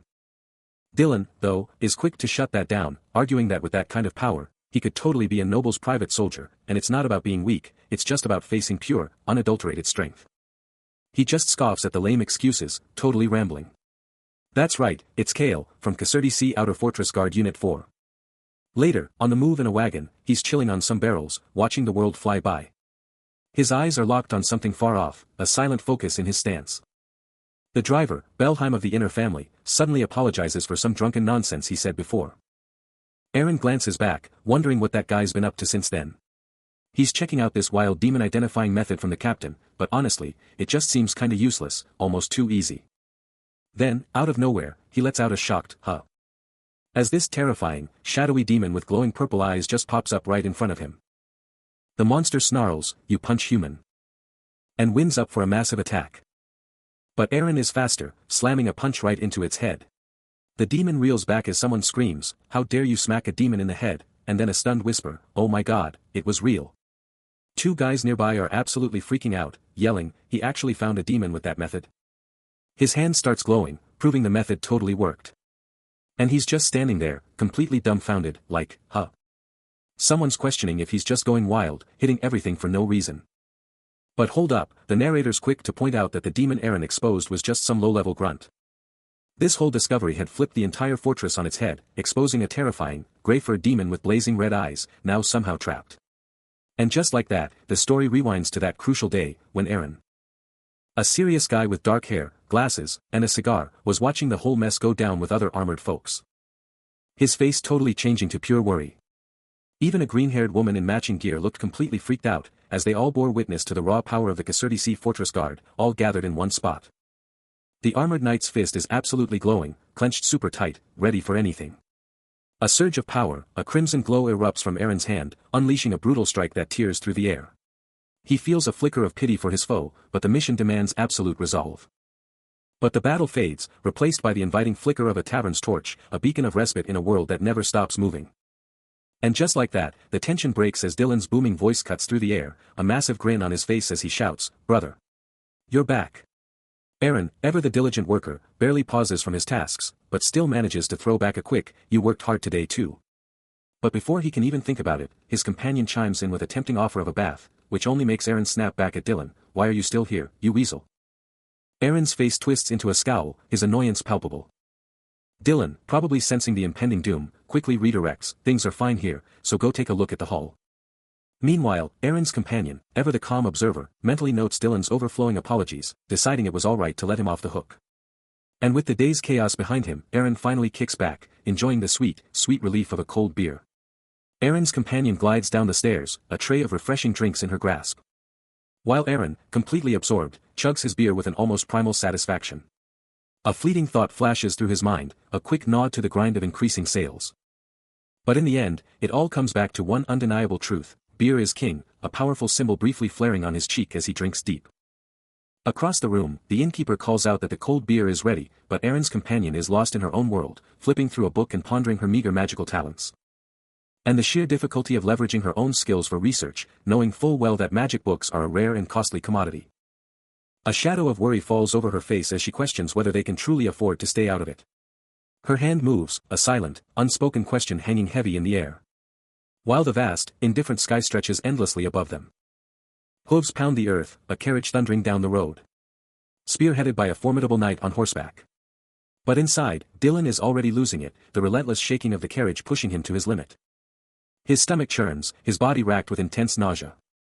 The knight's voice cuts through the din, a chilling warning: "Cross him before the fortress, and you're dead." Carter, ever the calm one, tries to steady Dylan, a reassuring arm around his shoulder. He mutters about their boss's infamous grip, a man who never lets go once he's got something in his sights. The knight's eyes burn with unwavering resolve, declaring their boss's orders as the ultimate law. He demands absolute control, no slip-ups, no loose lips, especially not with the fortress looming. The knight's intense glare locks onto Dylan, who flinches, feeling the weight of his harsh words. But then, Belhaim's voice cuts through the tension. Revealing they've got their target, the carriage loaded with threats, but a snag could happen during inspection. Dylan, still on edge, demands to know if they're in danger too. Belhaim, cool as ice, assures him that Kasserti Fortress is all bark and no bite when it comes to inspections. He casually adds that a silver coin will make them sail right through. The carriage thunders towards the massive fortress gate. As Belhaim whispers his plan, dump the goods and get out fast. And at the gate, a squad of guards stands poised, eyes sharp, ready for whatever rolls up. At the Kasserti outer fortress, a guard spots a familiar peddler, exclaiming, "Whoa, Lebby. Long time no see. Has it really been that long since you were last here?" Lebby, the peddler, gives a curt nod, "Humph, hey, pool. Been out of commission, sick, you know." But Lebby's mind is already elsewhere, a silent alarm blaring, 5 guards. What's with the head count? It used to be just 2. A sly grin spreads across his face, still, good thing the idiot captain's not around, right? Then, with a wink, he flashes a silver coin, looks like you're still as hungry for silver as ever, huh? Here you go. Pool's face lights up as he snatches the coin, always a pleasure. You're cleared to go. Just as Levy's about to move, a sharp voice pierces the calm, "Hold up, Pool." The new guard, eyes narrowed, declares, "There are 3 more of us now. We need a bigger cut." And with a gesture to his comrades, "Plus, we gotta share with the others." Witnessing the intense security at the fortress gate, Aaron's face contorts in disbelief, a silent roar of, "What? This is how it is now," echoing in his mind. Elsewhere, in a hushed corner, Poole coolly informs Dylan that the bribe is suitable. Brushing off any lingering doubts, he firmly states there's no need for such complications. At the gate, Aaron's apprehension boils over, fearing what those guys behind us might do if they're caught. But his determination is unwavering. He asserts they have to get into the fortress gate no matter what. Carter then pivots to him, asking if the captain caught that. Levy lays out the harsh truth, explaining that ever since you purged the demons, the inspection method has been completely revamped by the commander's decree. From within a carriage, Dylan watches the drama unfold, his eyes sharp. Levy presses on, outlining the strict new protocol. Now, every single person in the carriage must disembark and undergo an individual inspection. With the new, stricter inspection protocols in full effect, the Kasserti outer fortress gate becomes a powder keg of anticipation, a throng of travelers and guards packed together. Aaron, weapon in hand, surveys the volatile situation, his mind racing with the thought that if everyone's here, a suspicious individual must be hiding in plain sight. Without warning, Dylan explodes into action, a furious red aura flaring around him, eyes blazing yellow, as he roars, "Blow EM down with a bat first." A devastating impact rips through the air, sending bodies sprawling with a sickening crunch, leaving one guard reeling in sheer terror and agony. His red aura still blazing, Dylan snarls at the terrified guard, scoffing, "Is he stupid? Inspections are for finding suspicious people, not for swinging a wooden bat." A fist clenches in challenge, as he adds, "Didn't you start that method?"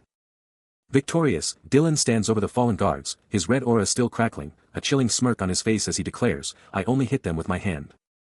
He just scoffs, utterly unimpressed by these inspectors and their pathetic wooden bats, mocking their sheer mediocrity.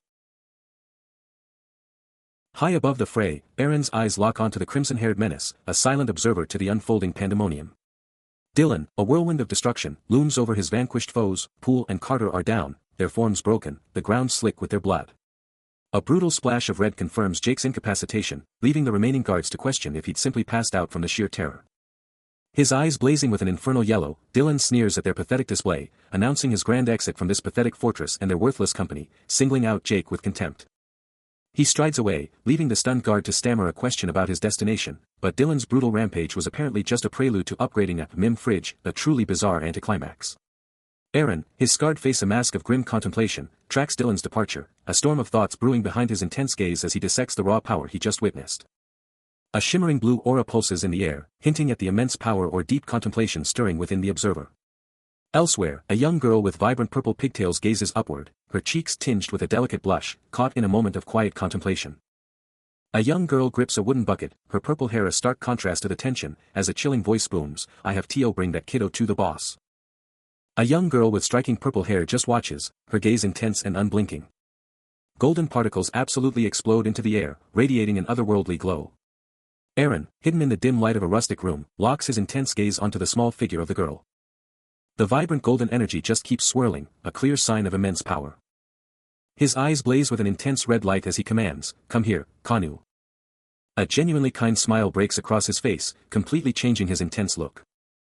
The girl, taken aback, quickly corrects him, "And no, it's Kanna." Now seated at a table, Aaron casually corrects himself, right, Kanna."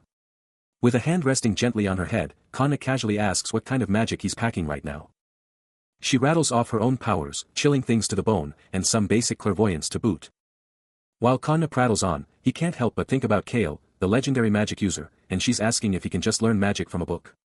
Seriously? He lets out a dismissive scoff, labeling her a born-to-be-loser mage, then challenges her, "What do you even remember?" Aaron's mind races, seriously doubting if someone like her could actually master new magic just by reading books, a skeptical frown etched on his face.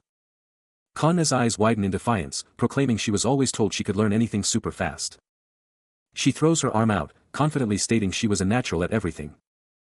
Aaron's face remains a mask of skepticism, clearly not buying her boasts. Suddenly, a flashback hits, showing a blonde woman from behind, asking the pivotal question, "How did you even learn magic?"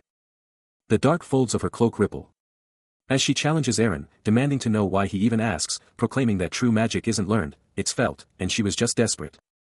Her purple eyes blaze with an almost manic energy as she boasts of her superior intellect, a self-proclaimed genius. Aaron's gaze drops, a shadow of concern crossing his features, begging her not to abandon him. But his expression hardens as he dismisses her word choice as absurd, cautioning her against fueling misunderstandings. Towering over her, he watches as she, clutching a tome, presses him. Is he finally ready to learn magic?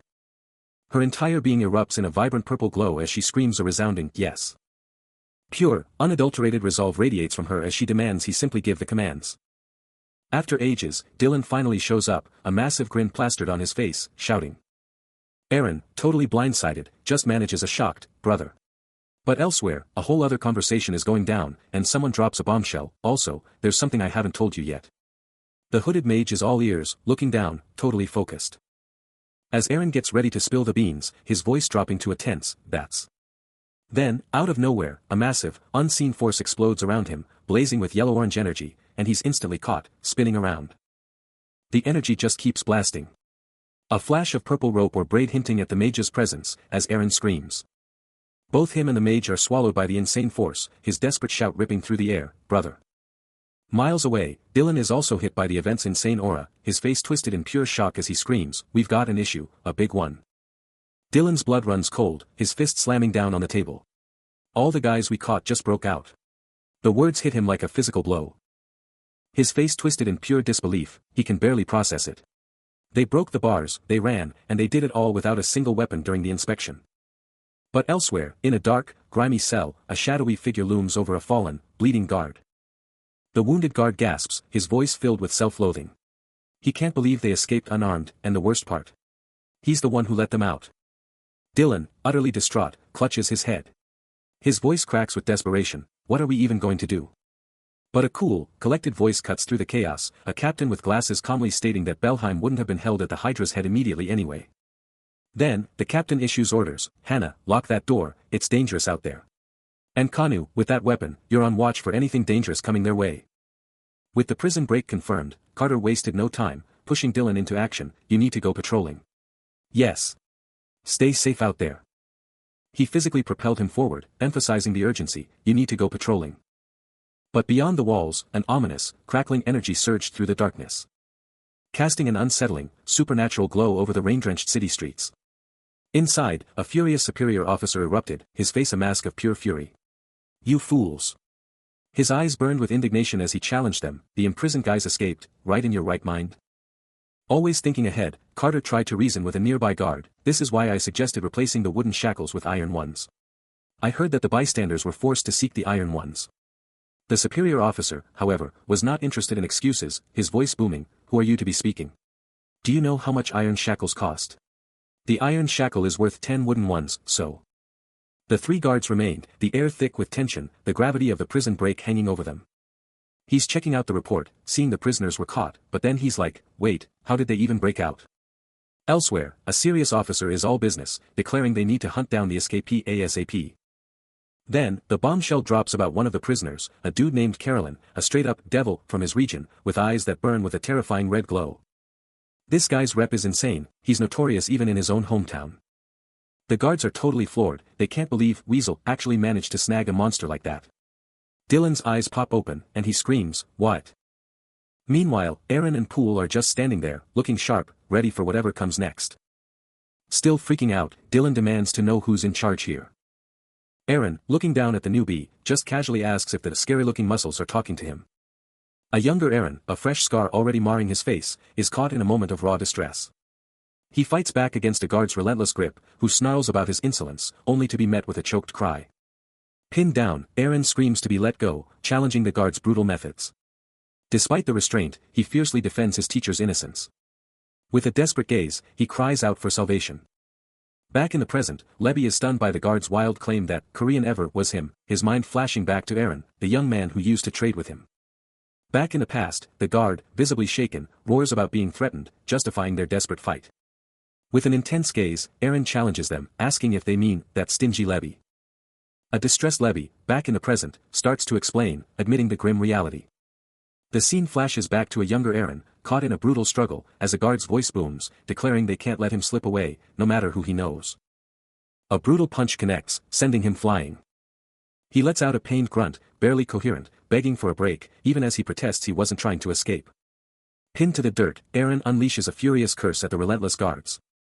A nearby guard, Carter, shouts in confusion, wondering why they even started this fight. He frantically explains the Kasserti guys are terrifying, and they'll get their heads bashed in at inspection because those guys know them too well. Poole, still pinning Eren, snaps back, reminding Carter they can't just stand by and let a criminal walk free.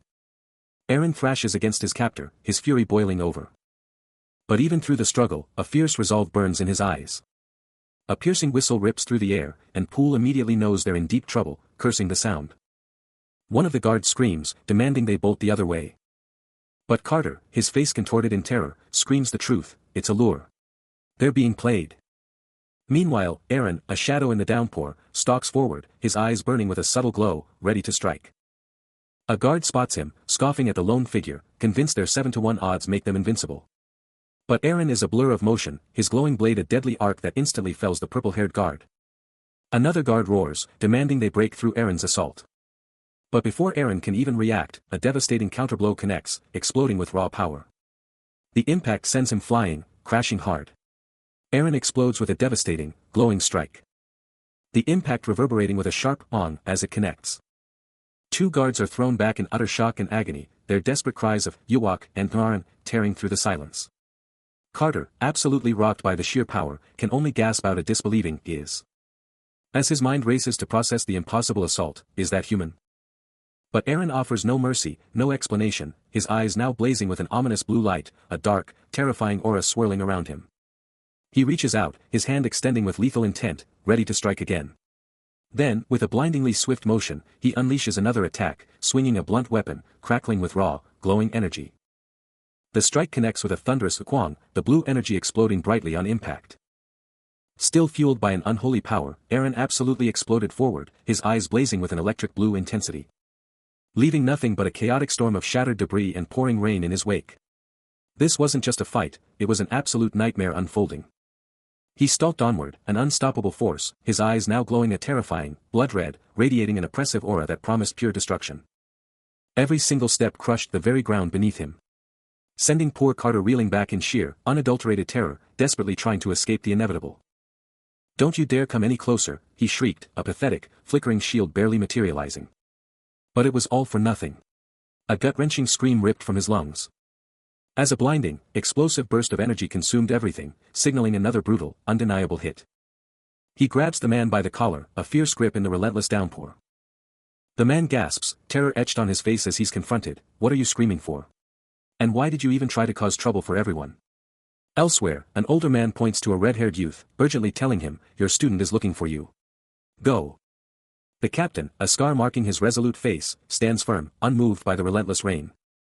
Standing stoic in the relentless downpour, he's locked in thought, grappling with the true nature of their elusive prey.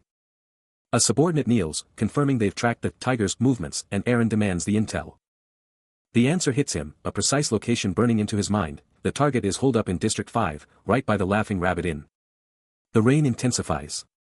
Elsewhere, another guard sprints through the deluge, a desperate urgency fueling his every step. Boots pound through the water, a relentless pursuit in the driving rain. Rain blurs his vision, but he charges forward, unstoppable. A piercing, glowing eye locks onto its target. As a devastating impact rips through the very earth. Eren, a blur of motion, plunges from the heavens, his blade a deadly streak. Before a lightning-fast, bone-jarring punch lands. The target barely parries the relentless sword, a desperate voice screaming, "That guy, that guy." But the fight draws another.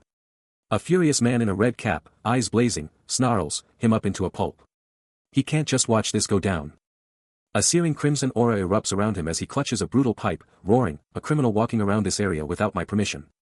He glares upward, his voice thundering with absolute authority, "I'm none other than the warden of Kasserti Fortress." The crimson power surges, his mighty arm crackling with raw energy, poised to unleash hell. The warden unleashes a devastating, soaring strike, a blow that hits with explosive force. The impact ripples outward, a relentless barrage of pure power. A direct hit, his eyes blazing white from the sheer, crushing force. Another brutal blow connects, sending blood flying in a shocking display of violence. A final, agonizing strike lands on his leg, tearing a raw scream from his throat. Poole and Dylan can only stare, utterly frozen by the sheer brutality unfolding before them. Pool's mind screams, a single, terrifying realization cutting through the chaos. He's so strong. His arm trembles, the overwhelming power of the warden leaving him speechless. A crushing impact reverberates, blood splattering, the aftermath of a brutal encounter, or perhaps the start of one.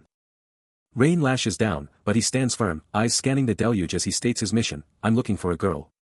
Rain and sweat mix on his face, a testament to his relentless pursuit and iron will. His intense gaze cutting through the downpour as he presses for details, a purple-haired girl. Have you seen her? The knight unleashes a devastating gauntlet strike, sending his armored opponent absolutely flying backward from the sheer force. Another blow connects, absolutely driving the foe further into retreat.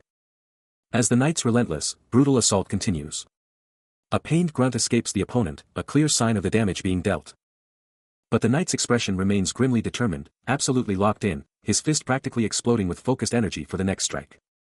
He delivers a devastating, earth-shattering punch, absolutely shattering the opponent's armor and drawing blood with the final, brutal impact. Battered from the last brutal encounter, the knight hits the ground, a raw scream ripping through the air as blood explodes from his head.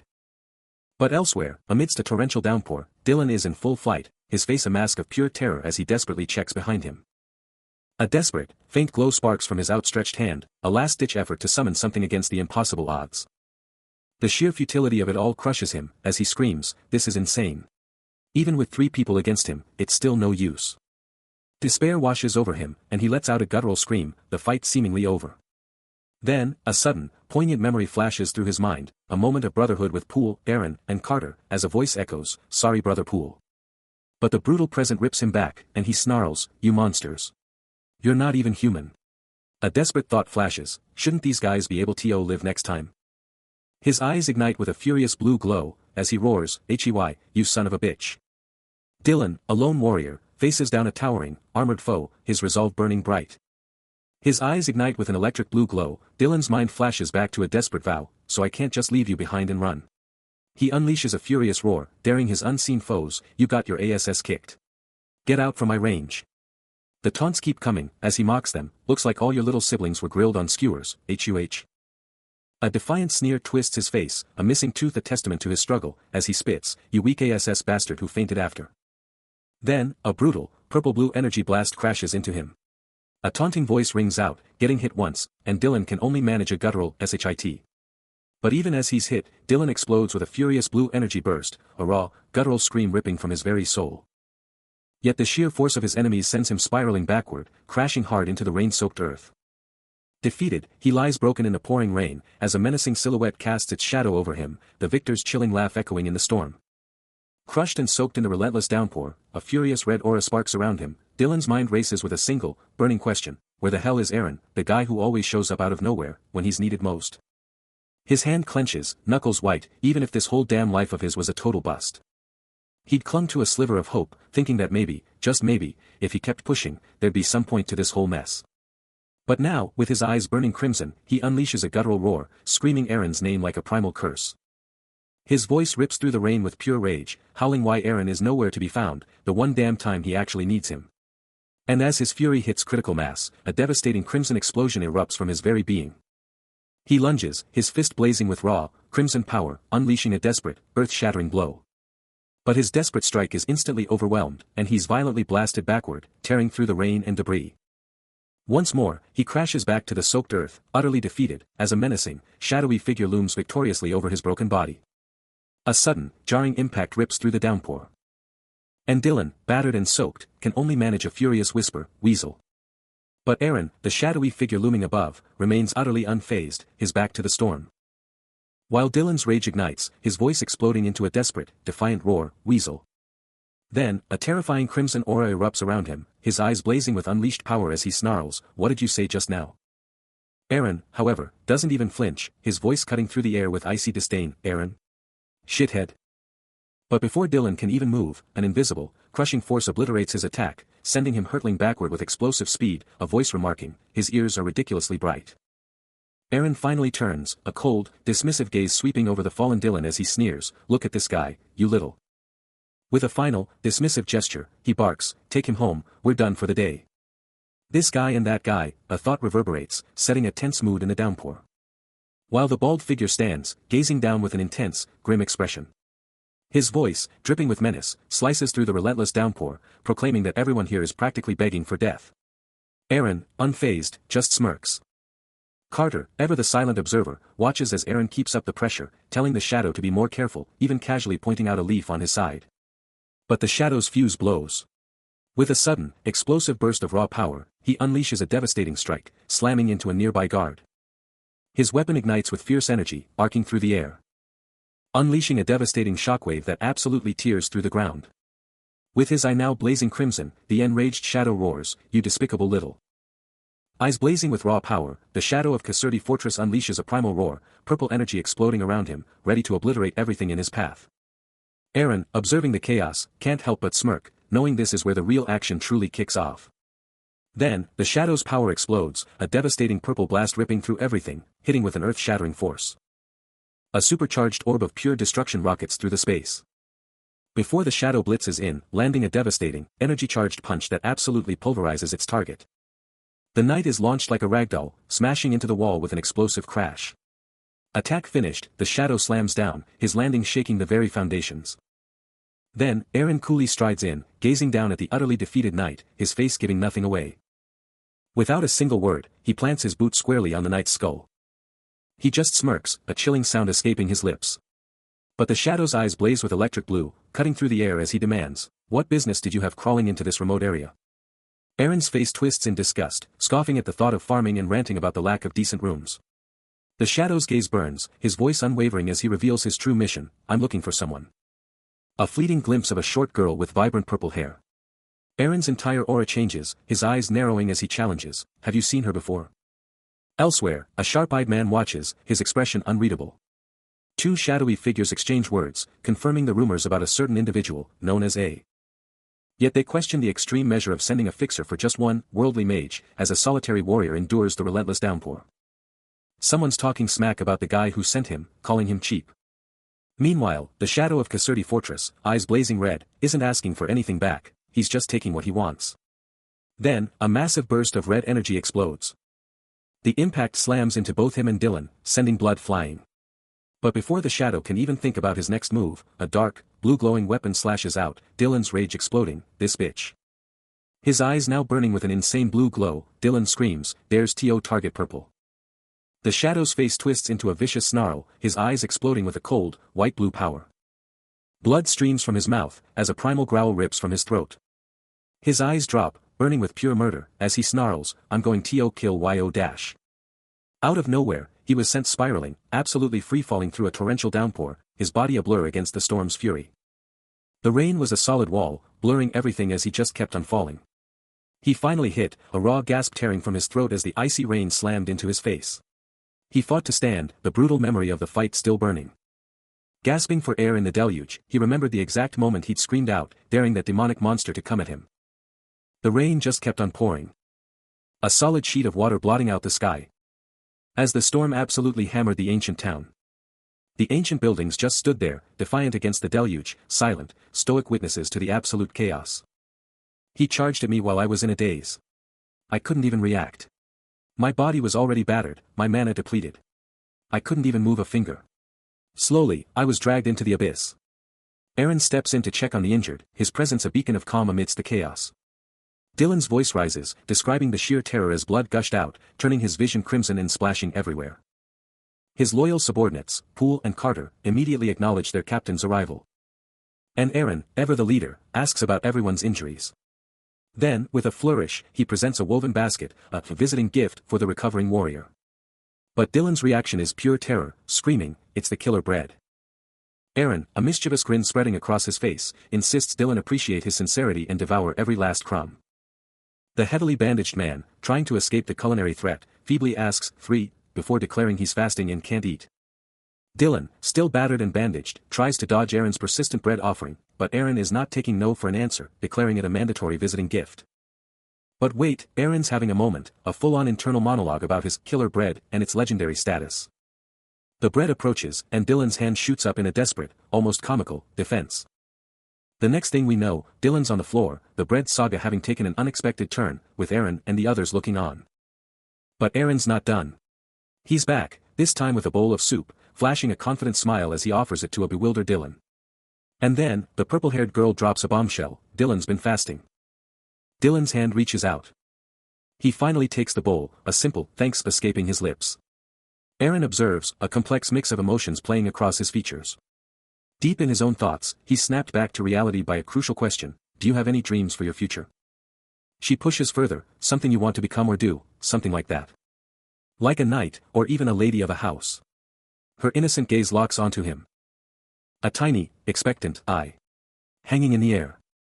He stares down, the weight of her words settling, as a mysterious light flares behind them. His face hardens with intense focus. A sudden, powerful understanding hitting him. Then, with a fierce determination, he declares, "All right. I'll try my best." A small, purple-haired girl flashes a soft smile, a tiny basket perched on her head. Meanwhile, in a bustling tavern, Aaron's in the house, back to the crowd, deep in conversation with a blonde woman holding a mug. Not far away, the purple-haired girl is looking around, a blush creeping up her cheeks. Her small feet barely touching the glowing particles scattered across the tavern floor.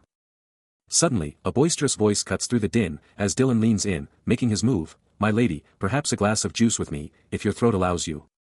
The girl recoils slightly, a surprised "huh" escaping her lips, as the red-haired man continues his bold, flirtatious advance. A bald merchant, looking absolutely fed up, shoves a vial forward, complaining about its low quality. He then drops the bomb: "Even these crummy potions are rare." Demanding 90 silvers a pop from the knight. Getting impatient, the merchant tells him to scram. But the knight's eye flashes crimson as he threatens to just take everything. The merchant, totally shocked by the knight's sudden rage, asks why he's even getting the regular price. Then quickly figures out he must be an honorary conventual. He keeps going, revealing that not only is he an honorary member, but Priest Blyan and the Inquisitor personally requested and appointed him at the church. A grim-faced official lays down the law, stating the potion price is nearly cut in half, then, with a flick of his wrist, that an honorary conventual silver for a potion is just not a joke. He then challenges, with a sharp glint in his eye, if this is the Holy Cartel. Aaron and Carter stand by, absorbing the official's words as he clarifies it's nothing personal, but purely the abbot's command. He hopes they get Priest Katup's vibe, especially with the abbot rumored to be hitting Kasserti soon. The official then drops that everyone's swamped with current events, so it's like a division. He brings up a commander's visit, then declares, he's off to handle other business. With a smirk, the official sends him off, ordering, to get home safe, honorary conventual Aaron. Aaron and Carter pivot and head out, leaving the official in their wake, their exchange wrapped up. Aaron's mind races, recognizing the church's heavy hitters, even conventual lines. He never expected to run into anyone as high-ranking as the abbot or priest Bylan here. His eyes narrow, a sudden tension gripping him. And then, out of nowhere, conventual Ines just strolls in, casually munching on a giant block of cheese. Aaron's inner voice screams, seriously, a guy with no common sense just shows up. His face twists into a perfect blend of annoyance and utter disbelief. He's fuming, wondering why she's still hanging around when she should be long gone. He spins on his heel, storming down the grand, arched hallway. His face is a mask of pure frustration, but with a steely resolve underneath. Still fuming from the absurd encounter, he couldn't shake the feeling that he was absolutely livid with the whole situation. A faint, almost mocking sound of something dropping echoed, as if to punctuate his boiling irritation. And he just kept walking, a wry smirk playing on his lips, perhaps at the sheer absurdity of it all. His gaze locked forward, a palpable tension still radiating from his posture. He grumbled under his breath, that she was absolutely not normal. Meanwhile, whispers turned to shouts as news broke. The peace officer was absolutely enraged. But the real blame? That fell squarely on the Duke of the Fenner family, not on their own people. From within a grand, imposing building, a voice, heavy with resignation, questioned, what else could they possibly do but just follow orders? A stern-faced official, sporting a formidable bushy mustache, then dropped the bombshell. He declared that for the entire next month, there would be absolutely no off-duty time. A gauntlet tightens, metal screaming under the strain. Meanwhile, two guards are absolutely losing it, one screaming, what is this nonsense? There's a limit to evil, as the other roars, a demon. He's a demon. A demon pig. Poole's eyes blaze with a furious yellow, his face a mask of pure shock and rage as he echoes the damning words. Meanwhile, Aaron and Carter are just trying to process everything, Carter letting out a massive sigh. He can't help but ask, isn't this mostly the commander's fault? Blaming conventual Ines for the Duke's screw-up. Aaron, clearly annoyed, concurs that a whole month off duty is absolutely brutal. Then, he leans closer, asking if Carter caught the rumor about the Fenner family's eldest son making a visit soon. Carter mulls it over, admitting it might not be 100% accurate, but there's probably something to it. Across town, the white-haired knight flashes a confident smirk, uttering a cryptic remark about the comfort he brings. A young woman drops a bombshell, someone graduated from a magical institution, but totally skipped becoming a knight. Aaron's mind races, connecting the dots, especially with the Fenner family's eldest son about to drop in. He lets out a frustrated sigh, because seriously, the annoying stuff just keeps piling up. Then, Nova, the young woman, chimes in, revealing that someone was totally waiting for him. Aaron's face totally changes, a flicker of surprise flashing across his eyes. His mind flashes to a massive church, and he suddenly remembers he totally forgot something huge. A hand reaches out, and Nova's voice cuts through the air, announcing Aaron's arrival. She's absolutely beaming, a huge smile lighting up her face. Then, Nova points to something, telling him to check it out, because it's Kale's. He's showing them the ropes, literally. With his hands tied, he effortlessly demonstrates how to open a personal space, a pocket dimension just for him to slip in and out of. A soft creak and a flash of light, the handle ignites, and he's practically taunting them with how easy it is. But the knight, totally unamused, throws down the gauntlet, daring him to try again. Aaron, with that signature smirk, is already firing back, like, duh, who doesn't know this? But then, a frantic voice cuts him off, the orange-haired guy is practically screaming in disbelief. His hands are practically sparking with pure frustration, as he explodes, why don't you ever use the portal? You just go around smashing everything. He's not letting up, his voice getting louder, demanding to know how many walls Aaron has obliterated and if he actually enjoys this chaos. The orange-haired guy, completely fed up, just throws his hands up, is walking through doors just too boring for you. Aaron, his bound hand still in view, shrugs it off with a cool, I had no other choice, then hits back, do I look like someone who just smashes walls for kicks? Aaron's gaze drifts, a heavy weight on his shoulders as he grapples with the what-ifs, a single moment's delay could have plunged the entire kingdom into chaos. But the orange-haired woman isn't having it, her voice sharp as she points out the sheer terror his recklessness caused, and how a simple portal would have saved them all from a shattered wall. Aaron's gaze drops, the weight of her words palpable, as she relentlessly hammers home the cost of his solutions, demanding to know how many times he's just abandoned the aftermath. Aaron finally breaks the tension, his voice cutting through the air with a sarcastic jab, dropping a pro tip, ever heard of bone disease? It's what happens when you're cooped up too long. Her jaw practically hits the floor, completely blindsided by his bizarre deflection, her face a perfect picture of are you serious right now? A smirk plays on his lips as he leans closer, doubling down on his advice and telling her to chill out before judging his methods. Her patience snaps, her eyes blazing as she fires back, threatening to smash his head in herself, just to spare him the bone disease he's so worried about. Aaron, completely unfazed by her threat, simply deadpans, that he didn't exactly shatter walls for kicks. A sharp command rings out, get out, followed by a pointed question, Captain, did Nova chew you out again? Strolling through the city streets with his squad, Aaron coolly admits, well. Something like that. Task complete, he barks, finished, so let's get going. We have to go patrolling. A sly grin spreads across his face as he thinks, inspections where I could legally get money are more fun, he admits to himself. But as he strides through the bustling streets, he concedes, but patrolling has its own way of fun too. His words are barely out before a brawl ignites. One man snarls, you son of a bitch, take that back right now. Punches fly as the other man shouts back, what? You started it first. Aaron observes the street brawl, a knowing smirk playing on his lips. Suddenly, a street brawl erupts, catching his eye, and a fellow guard mutters about jumping in if there's any loot to be had.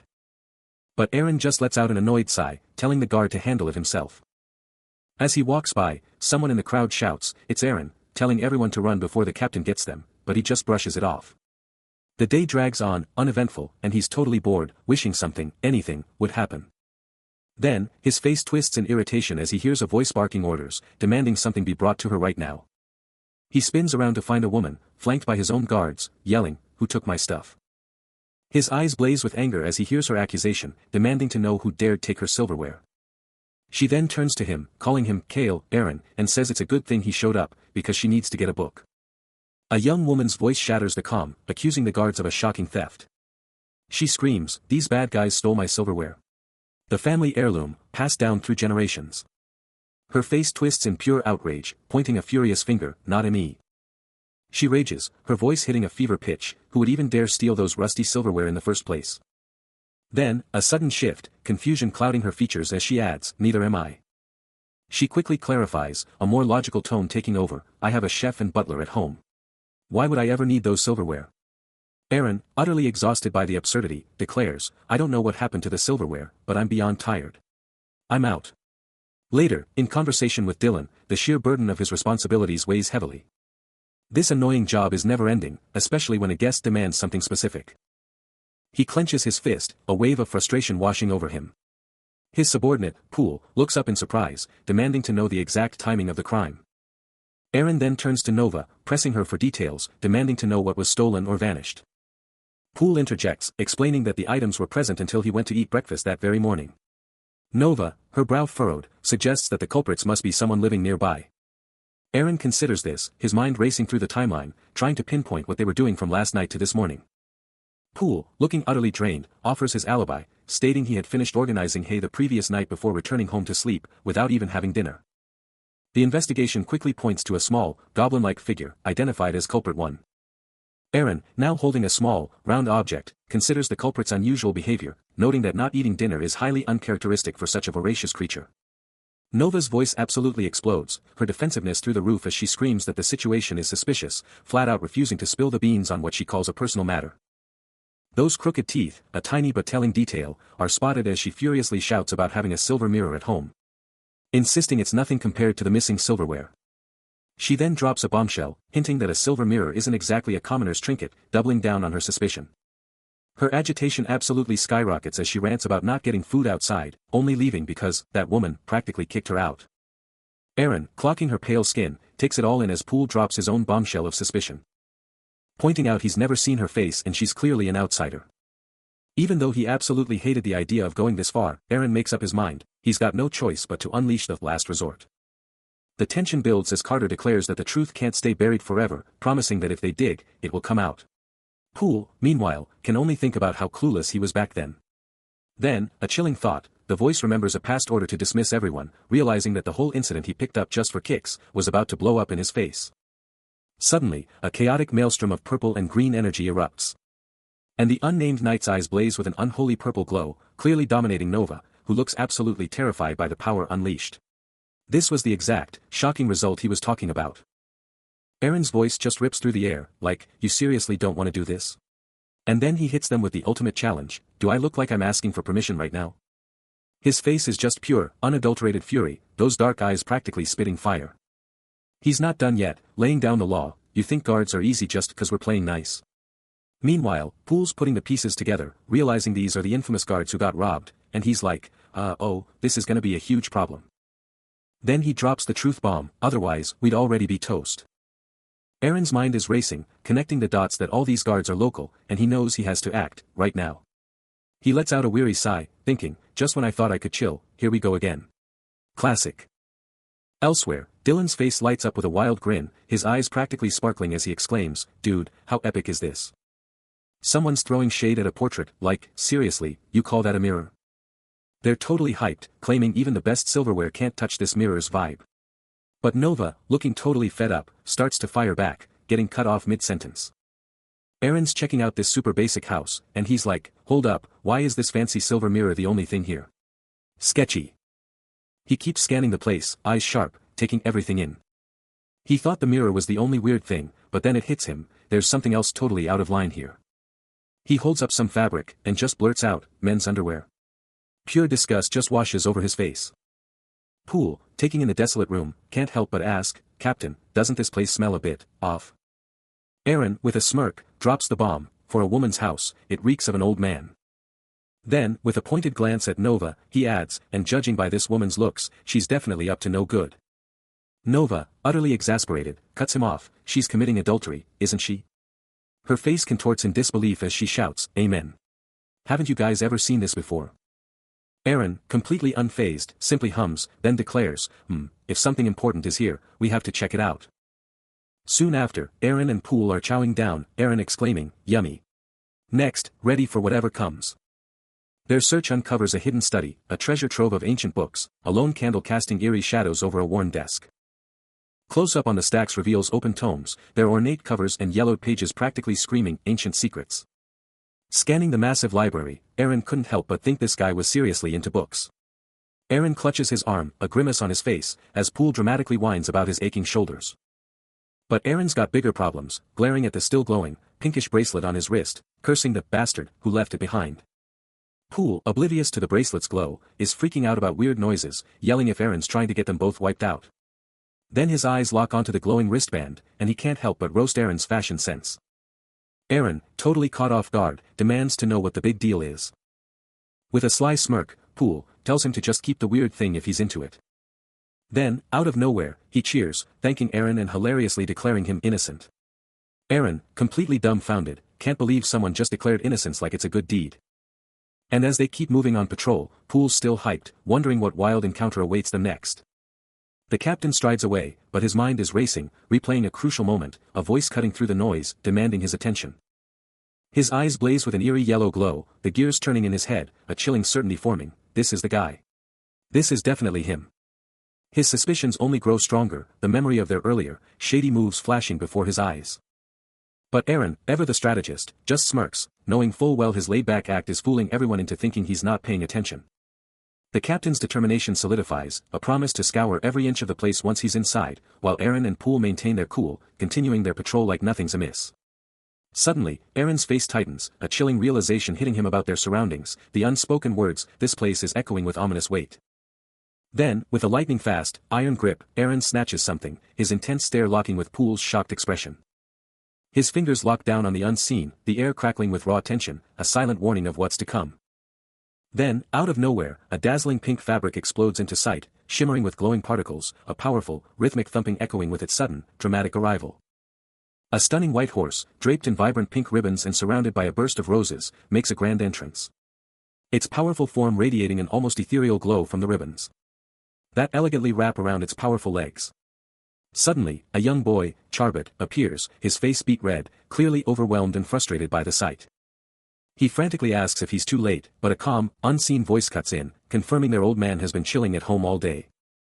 The unseen voice then casually proposes a spicy stew for dinner, just as a hand smashes down with a powerful AG8 sound effect. Charbot, still totally flustered, groans that his horse's love is just way too intense. Elsewhere, Aaron stands, lost in contemplation, as he remembers rumors about some guy being a legendary swordsman in Kasserti, but also a total idiot. With a deep frown, he mutters to himself, just who the heck was the real culprit after all? A voice rings out, a touch of awkwardness in its tone, the silverware finally found. A woman, beaming, can't believe they were hiding with the veggies. Aaron takes it all in, a silent thought crossing his mind as he gives a quick, good work. Keep it up. Under a massive, cloudy sky, the question hangs heavy, should we head back? The reply is swift and clear, yes. Two figures stand in a cozy room, their backs to us, the decision made.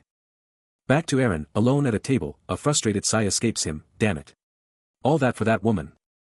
His thoughts spiral, muttering about how his village patrol went, well thanks to that.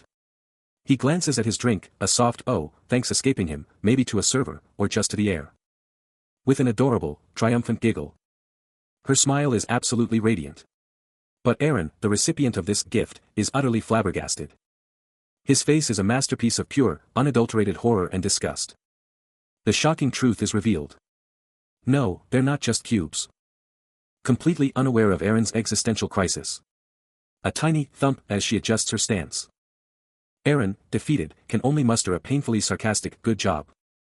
A young girl had just presented him with a beer mug, complete with flower-shaped ice cubes, innocently asking if the direction was a little bit off. But what good was pretty ice for beer, he thought to himself. But quickly decided there was no point in ruining the vibe. He just needed to give her that magic book, pronto. He glanced at her, then down, a silent acknowledgement passing between them. Pulling out a small, glowing book, he presented it to her. And just like that, both of them broke into smiles. A super cute girl with purple pigtails is totally hyped, thrusting a mysterious object forward and asking if he's into it. He takes the weird-looking item, thinking this girl's taste is totally out there, but hey, he's gotta take the gift, right? She's beaming, totally insisting he keep her awesome gift. Her face just lights up with pure, unadulterated joy, totally thrilled he took her gift. And check it out. The intricate object, now in his hands, starts to glow with this super cool, ethereal light. Her happiness is infectious. Aaron's totally wondering if what he's doing is actually honorable, realizing how much a little kindness can mean. He's thinking about that whitish guy he knows, and honestly, maybe that dude was way better than Aaron ever thought. He's totally gonna pay it forward, planning to grab some fish bread for him later. Whoa. Out of nowhere, a white-haired dude with intense red eyes and a gnarly scar just pops up, looking super focused and ready for anything. Poole, cloaked and surrounded by towering bookshelves, can't take it anymore. He's sick of this, and the cold is just adding insult to injury. He lets out a frustrated sigh, demanding to know why his target hasn't shown up at the frontier yet. Sitting amidst a chaotic sea of books, he rages that this fortress is absolutely packed with useless manpower, especially after he personally ordered them to bring the Celestial Dragon King here. Poole's face contorts in a furious snarl. His mind racing back to the capital, where he knows this whole mess is unimaginably bad. His eyes blaze with a furious red glow as he absolutely seethes, fixated on that guy who is the absolute epitome of ignorance. Elsewhere, Aaron's face twists into a disgusted scowl, spitting out a curse about that insolent guard captain. He can't even fathom the nerve of someone who would just waltz right into his home. And after he explicitly said he was done with that kind of stuff. Back in the library, Poole's rage hits a boiling point. They made him look like a total idiot, and he's absolutely furious that they dared to treat him like some mere fool. But then, as his anger cools just a bit, a new thought sparks. He notices something hidden right there, between the books. He uncovers something hidden deep within the shelves, and it hits him like a bolt of lightning. A tidal wave of pure rage engulfs Poole, as he unleashes a furious curse at the sheer nerve of anyone who dared lay a hand on what was sacred. His voice absolutely seething with venom, he unleashes a tirade against the disrespectful act, proclaiming that such precious items are utterly forbidden to their unworthy hands. As his fury reaches a boiling point, a terrifying crimson aura explodes from him, radiating pure, untamed power. He pivots and storms off, his explosive energy scorching a glowing path across the opulent floor. His hand tightens into a white-knuckled fist, the raw crimson energy still swirling violently around it. The furious aura continues to blaze from him, a terrifying, undeniable manifestation of his absolute rage. Meanwhile, in a completely different scene, Aaron lets out a guttural grunt of pure frustration, his face etched with a dark, grim resolve. Back with Poole, his rage explodes to its absolute maximum, his eye burning with a terrifying, incandescent blood-red glow. He touched the magic, but get this, he wasn't even a mage who could control it. And he was just a guard, a mere soldier who somehow pulled off this insane feat. And he even took that bracelet. Poole can't shake the thought, his mind reeling. Who even is that mysterious guy? He's totally stumped, lost in thought. Forget it, he tells himself, because his identity isn't even the real issue here. His mission? Always to investigate, that's his one and only goal. Elsewhere, a young woman flashes a serene, almost knowing smile. Her assignment? To investigate the one who is loved. A sudden shout cuts through the air, demanding the captain's attention. The bearded guard, his face etched with worry, starts to question, isn't this a little? He presses on, his voice rising with urgency, why are those Fenner family soldiers causing such a ruckus right here? A worried guard paces nearby, sweat beading on his brow, the tension palpable. The bearded guard tries to rationalize, maybe they just got ambushed by a guard while picking flowers or something, but Kale, the captain, just smirks, already knowing better. The bearded guard scoffs, utterly unconvinced, Fenner family soldiers. Impossible. Kale strides away from the fortress, his heavy boots pounding a rhythm on the wooden bridge. His pace quickens, a sudden, shocking thought hitting him.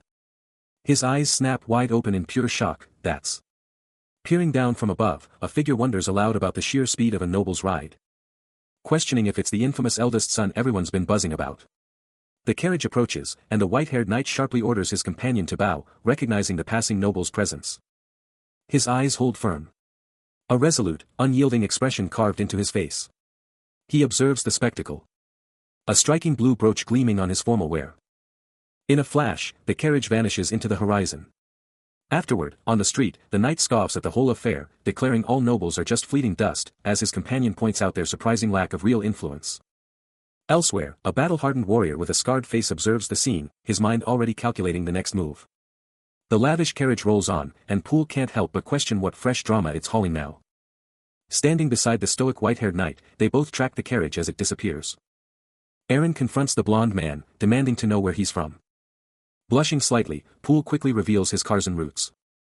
And just like that, the noble passenger is revealed. Kyone, the third eldest daughter of Karzan, makes her presence known. Aaron puts it all together, recognizing the carriage's true source, and instantly decides to steer clear of the royal family for now. Poole then urges him to enter the outer fortress, but Aaron can't shake the feeling that this guy is just another city slicker. Moments later, Poole is spotted with the Karzan carriage, now with a mysterious cloaked figure by his side. Aaron and Poole, ever vigilant, watched the opulent red carriage, its departure imminent. He couldn't shake the feeling, too many noble carriages today, and the presence of such high-ranking individuals always put him on edge. Aaron snapped at Poole, a sharp warning to watch his mouth, lest his loose talk land them both in deep trouble. The carriage wheel spun, a faint, almost magical glow emanating from its rapid rotation as it picked up speed. With a gesture, Poole directed Aaron's gaze as the carriage finally pulled away, disappearing down the road. Meanwhile, a new player emerged, a stern, gray-haired figure, his presence commanding, his thoughts unknown. A gleaming silver cross, a stark contrast against his dark robes, hinted at his sacred calling.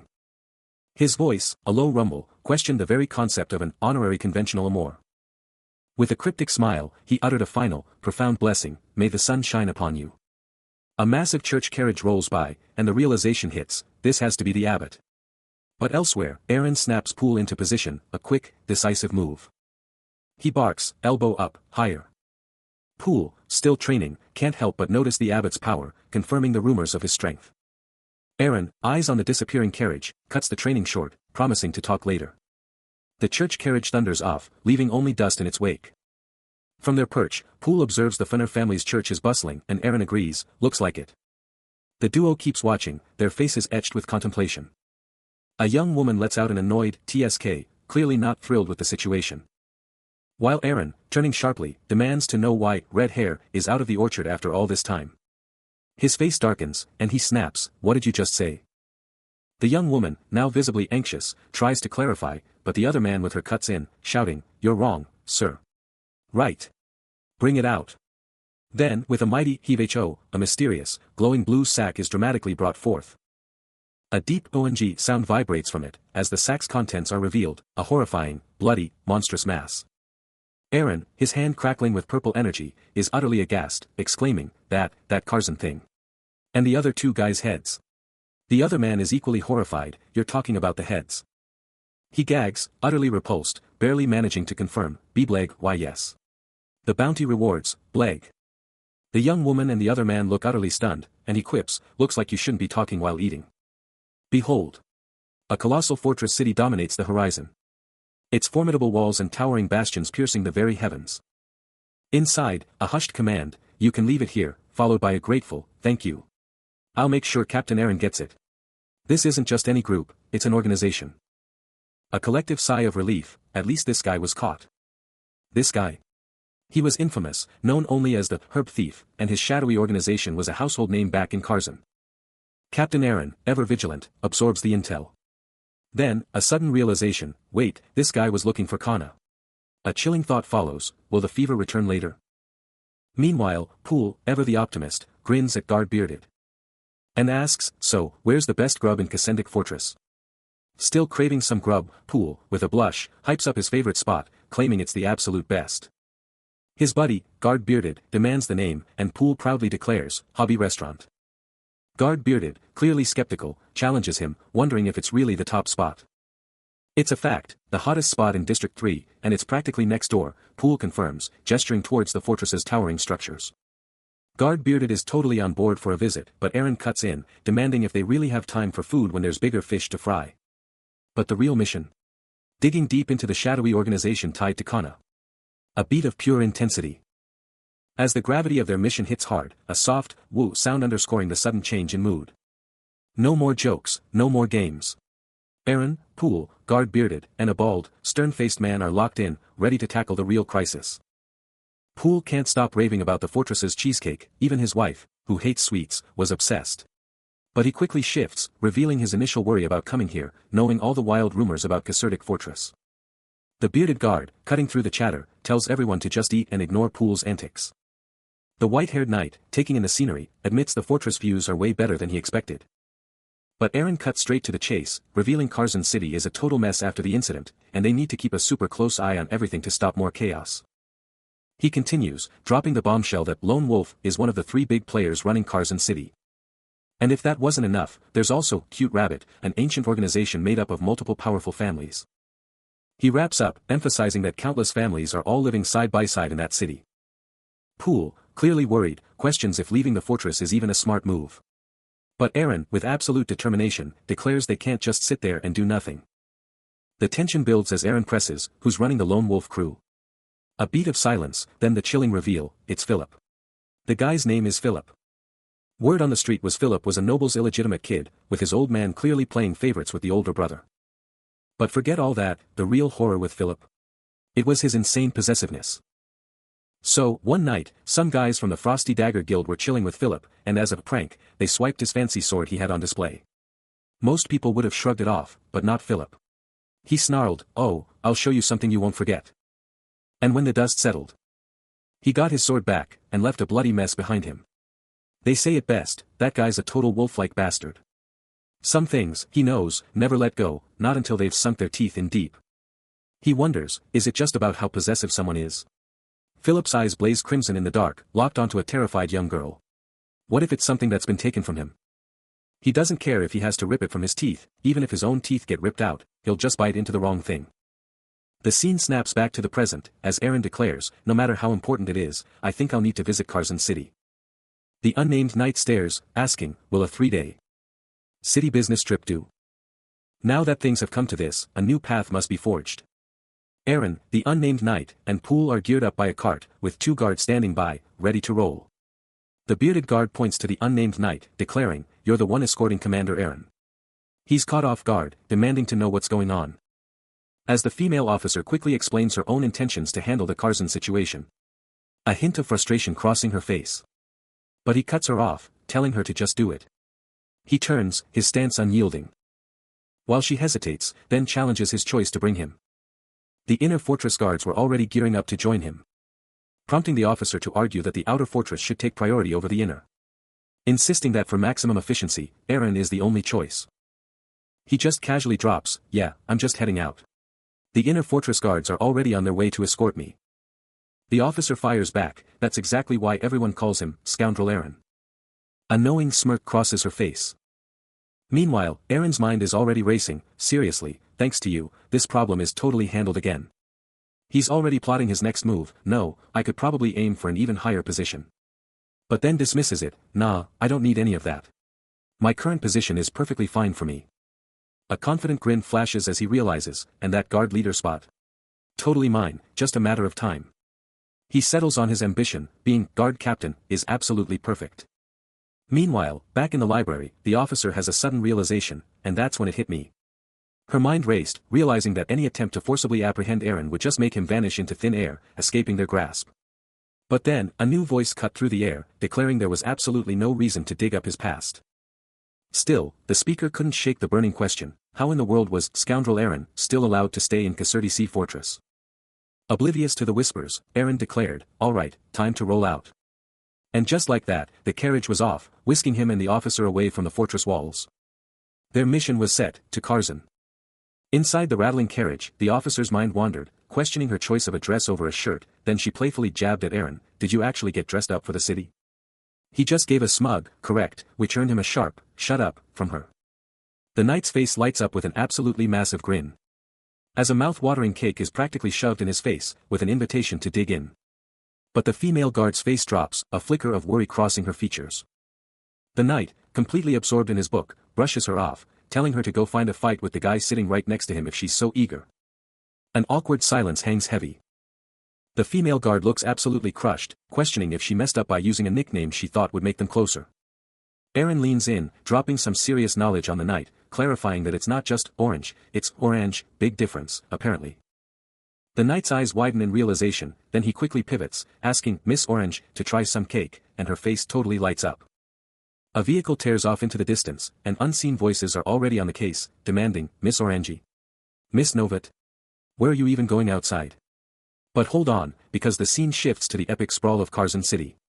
The streets are absolutely buzzing. A vibrant hum filling the air. Inside, someone's laying down the law, I'm in the city for work, no escort needed. But another voice quickly counters, how about we just hit the city together then?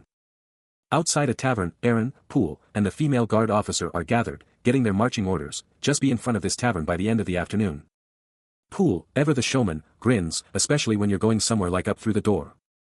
He reassures Aaron, don't sweat it, my door opening technique works the same, city or not. The female guard officer confronts Aaron, dropping a bombshell about the Caserta Sea riot. Then lays down the law, demanding he stop causing trouble if he's not going to listen. Aaron, clearly annoyed, grumbles to himself, questioning if this whole situation is just a bad vibe.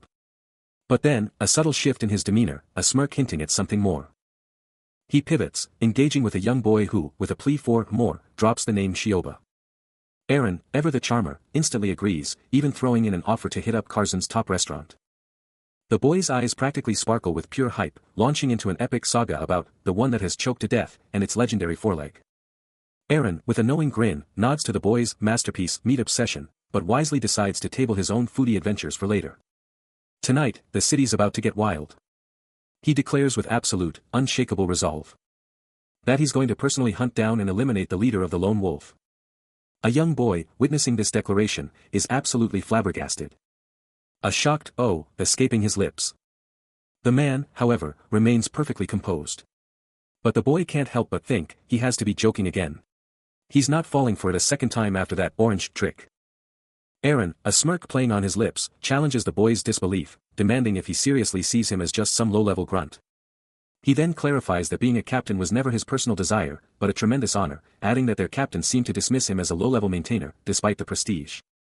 Holding the boy close, Aaron proudly recounts how, through careful action, he not only reclaimed his captain's position but also unlocked his true power and emerged as a hero. Locked and loaded, Aaron's ready to roll, calling the shots to take down the White Rabbit crew. He and the unnamed knight hit the streets. Aaron's hyped for a new day, his partner's on board, and he's already plotting how far he can push this wild ride. Target acquired, a tavern in Carson, infamously dubbed the Cute Rabbit's Base. The tavern's a chaotic mess, a perfect hideout for a guild whose cute name hides a dark truth. They're pure evil, and someone's about to find out they can't get away with it. Elsewhere, a dark-haired man in glasses is clearly stressed, muttering about a situation that's spiraling out of control and needs a fix. His eyes wide with alarm, he practically begs for someone to step in. But the white-haired man, sharp and unyielding, lays down the law. Anyone reeking of booze is getting tossed out, because that's no good on his watch. His eyes blaze crimson, a furious roar escaping him. What? Our spell is impenetrable, he bellows, demanding to know who dares challenge them right now. His armored ally, eyes burning just as bright, can only stammer in disbelief, that bastard just. The scene shifts to the Drunken Widow's Tavern, a bustling hub of activity, its cozy interior about to be rocked by the unfolding chaos. A blonde bombshell inside, with a sly smirk, declares this place is under the iron grip of the Frosty Dagger Guild. The red-eyed leader, now chilling with a drink, ponders the cardinal sin a guild should never commit, wondering if he, the administrator, should even bother stepping in. But then, with a grin, he shouts for more drinks, ready to kick off a VIP game. Under the silent gaze of the full moon, the tavern stands, a beacon of brewing trouble. But beneath it all, Aaron, ever the strategist, stands over a barrel, confirming that everything is set for their move. He scoffs, how long is he gonna play games? Everything's going perfectly, he declares, then orders Poole to lead them to the lucky gambler.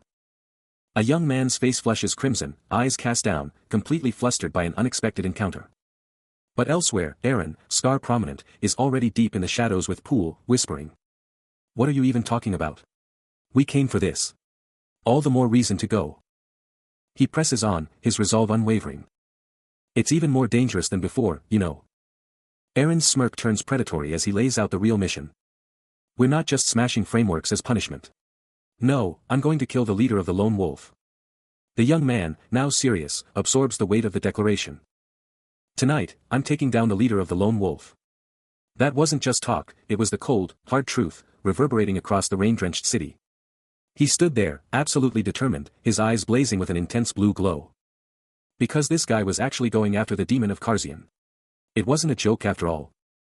The young man was completely freaking out, yelling, what are you going on about? But then, a sudden shift, hurry up and lead the way. They were already behind schedule if they wanted to finish by tomorrow afternoon. Now. Let's get going. And just like that, he and Poole were off, disappearing into the city as the full moon watched over them. Leaving behind a desperate, echoing cry of NNOO. Suddenly, a malevolent red aura erupted from the city's core, painting the night sky with an ominous, terrifying glow. And in an instant, the city was engulfed in raging flames, a fiery testament to the chaos unleashed. With a furious glare, the red-eyed leader vows no mercy for the culprit once they're caught. He can't believe it, demanding to know who would dare commit fraud in the Lone Wolf's casino. But the chaos escalates. A mysterious cloaked figure watches a massive blaze, realizing someone just torched a building. The red-eyed man is stunned, seeing a brutal dagger fight erupt and exclaiming, crap, what's going on? As the city descends into madness, a new face emerges, calmly stating, my name is Jern. The mysterious cloaked figure, watching the inferno, declares their true role, I'm the gatekeeper of the Lone Wolf. The city, usually a cacophony of life, is now a symphony of screams and fire, making this night the absolute worst. Watching the city burn, the two observers ponder, is this what war feels like? But the gatekeeper of the lone wolf stands unmoving, a pillar of resolve, declaring that even if war erupts, their only job is to hold their ground. He strides through the chaos, an unyielding force in a city gone wild. This is no ordinary man, he is the lone wolf's gatekeeper. His grip on his blade is effortless, a silent promise of swift action. Spotting a lone guard, the gatekeeper's voice cuts through the din. With a calm, almost mocking tone, he acknowledges the guard's unwavering post. The guard, caught off guard, can only wonder if this mysterious figure is just a drunk. The gatekeeper points out the city's spiraling chaos, yet the guard hasn't moved an inch. The guard's face hardens, his resolve unwavering. His answer is firm and clear, his duty is absolute. He observes that other organizations don't have gatekeepers, then grimly notes someone's impending demise. Meanwhile, the boss of the lone wolf, his red eyes burning, dismisses a figure as a coward, warning them to watch their words. He stands tall, his imposing figure framed by a fur-lined cloak, as he continues his pronouncements. The leader expresses his profound disgust, having never witnessed such cruelty, and reveals the individual wields a magic weapon. Surrounded by an inferno, he declares this person is the sole entity capable of halting the rampage of an eye. Yet, he hints at something even more terrifying. The image of a formidable knight in full plate armor appears, as the leader questions if this is the protector. The gatekeeper, taken aback, questions the very existence of such a knight, admitting he'd never heard of them. The leader, his gaze sharp, describes the knight as a drunkard with a mangled hand, but still reveres him as the sword of humanity. This organization is huge, with 40 members acting like a single, terrifying body, ready to strike. And Jern, one of their key players, isn't just talking the talk, he's walking the walk, proving his loyalty with cold, hard actions. He confesses to the gatekeeper that he kept crucial intel under wraps, and the gatekeeper, in his chilling way, simply acknowledges, "Thanks, Jern." The gatekeeper, with a piercing stare from under his hood, confirms his trust in Jern was absolutely the right call. But then, his focus snaps to another subordinate, Philip, grabbing him by the collar, and with a grim assessment, he confirms the guy is totally wasted, just as he suspected. Then, with a terrifyingly calm voice, the gatekeeper drops a truth bomb: everyone dies, no exceptions, no matter who you are. He keeps going, his voice flat and cold, declaring that whether you're an emperor or a pope, it doesn't matter, everyone's got just one neck, and they're all equal in death. He then delivers a chilling warning to Philip: if he somehow bites the dust, he'd better quit these missions, go back to square one, and seriously rethink his life choices. The gatekeeper wraps up with a dark, unsettling suggestion, hinting that Philip must be good at something, like killing.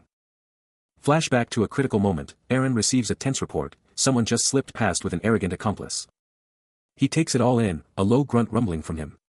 As the weight of the situation settled, a burning thought igniting within him, he had something he needed to do. Across the city, under the watchful eye of a full moon, life continued, oblivious to the brewing storm.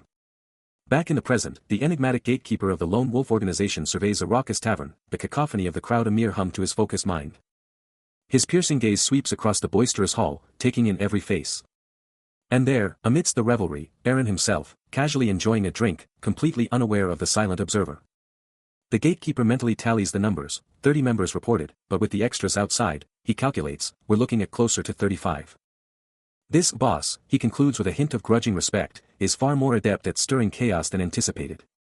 Deep in the shadows, the gatekeeper's mind races, reflecting on the cute rabbit and frosty dragon magic he'd specifically requested after hearing about Somogolu's exploits.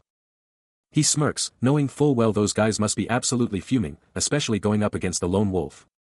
They'd taken his deal way faster than he expected, and now, thanks to that, most of the organized forces were totally bogged down in the chaos raging outside.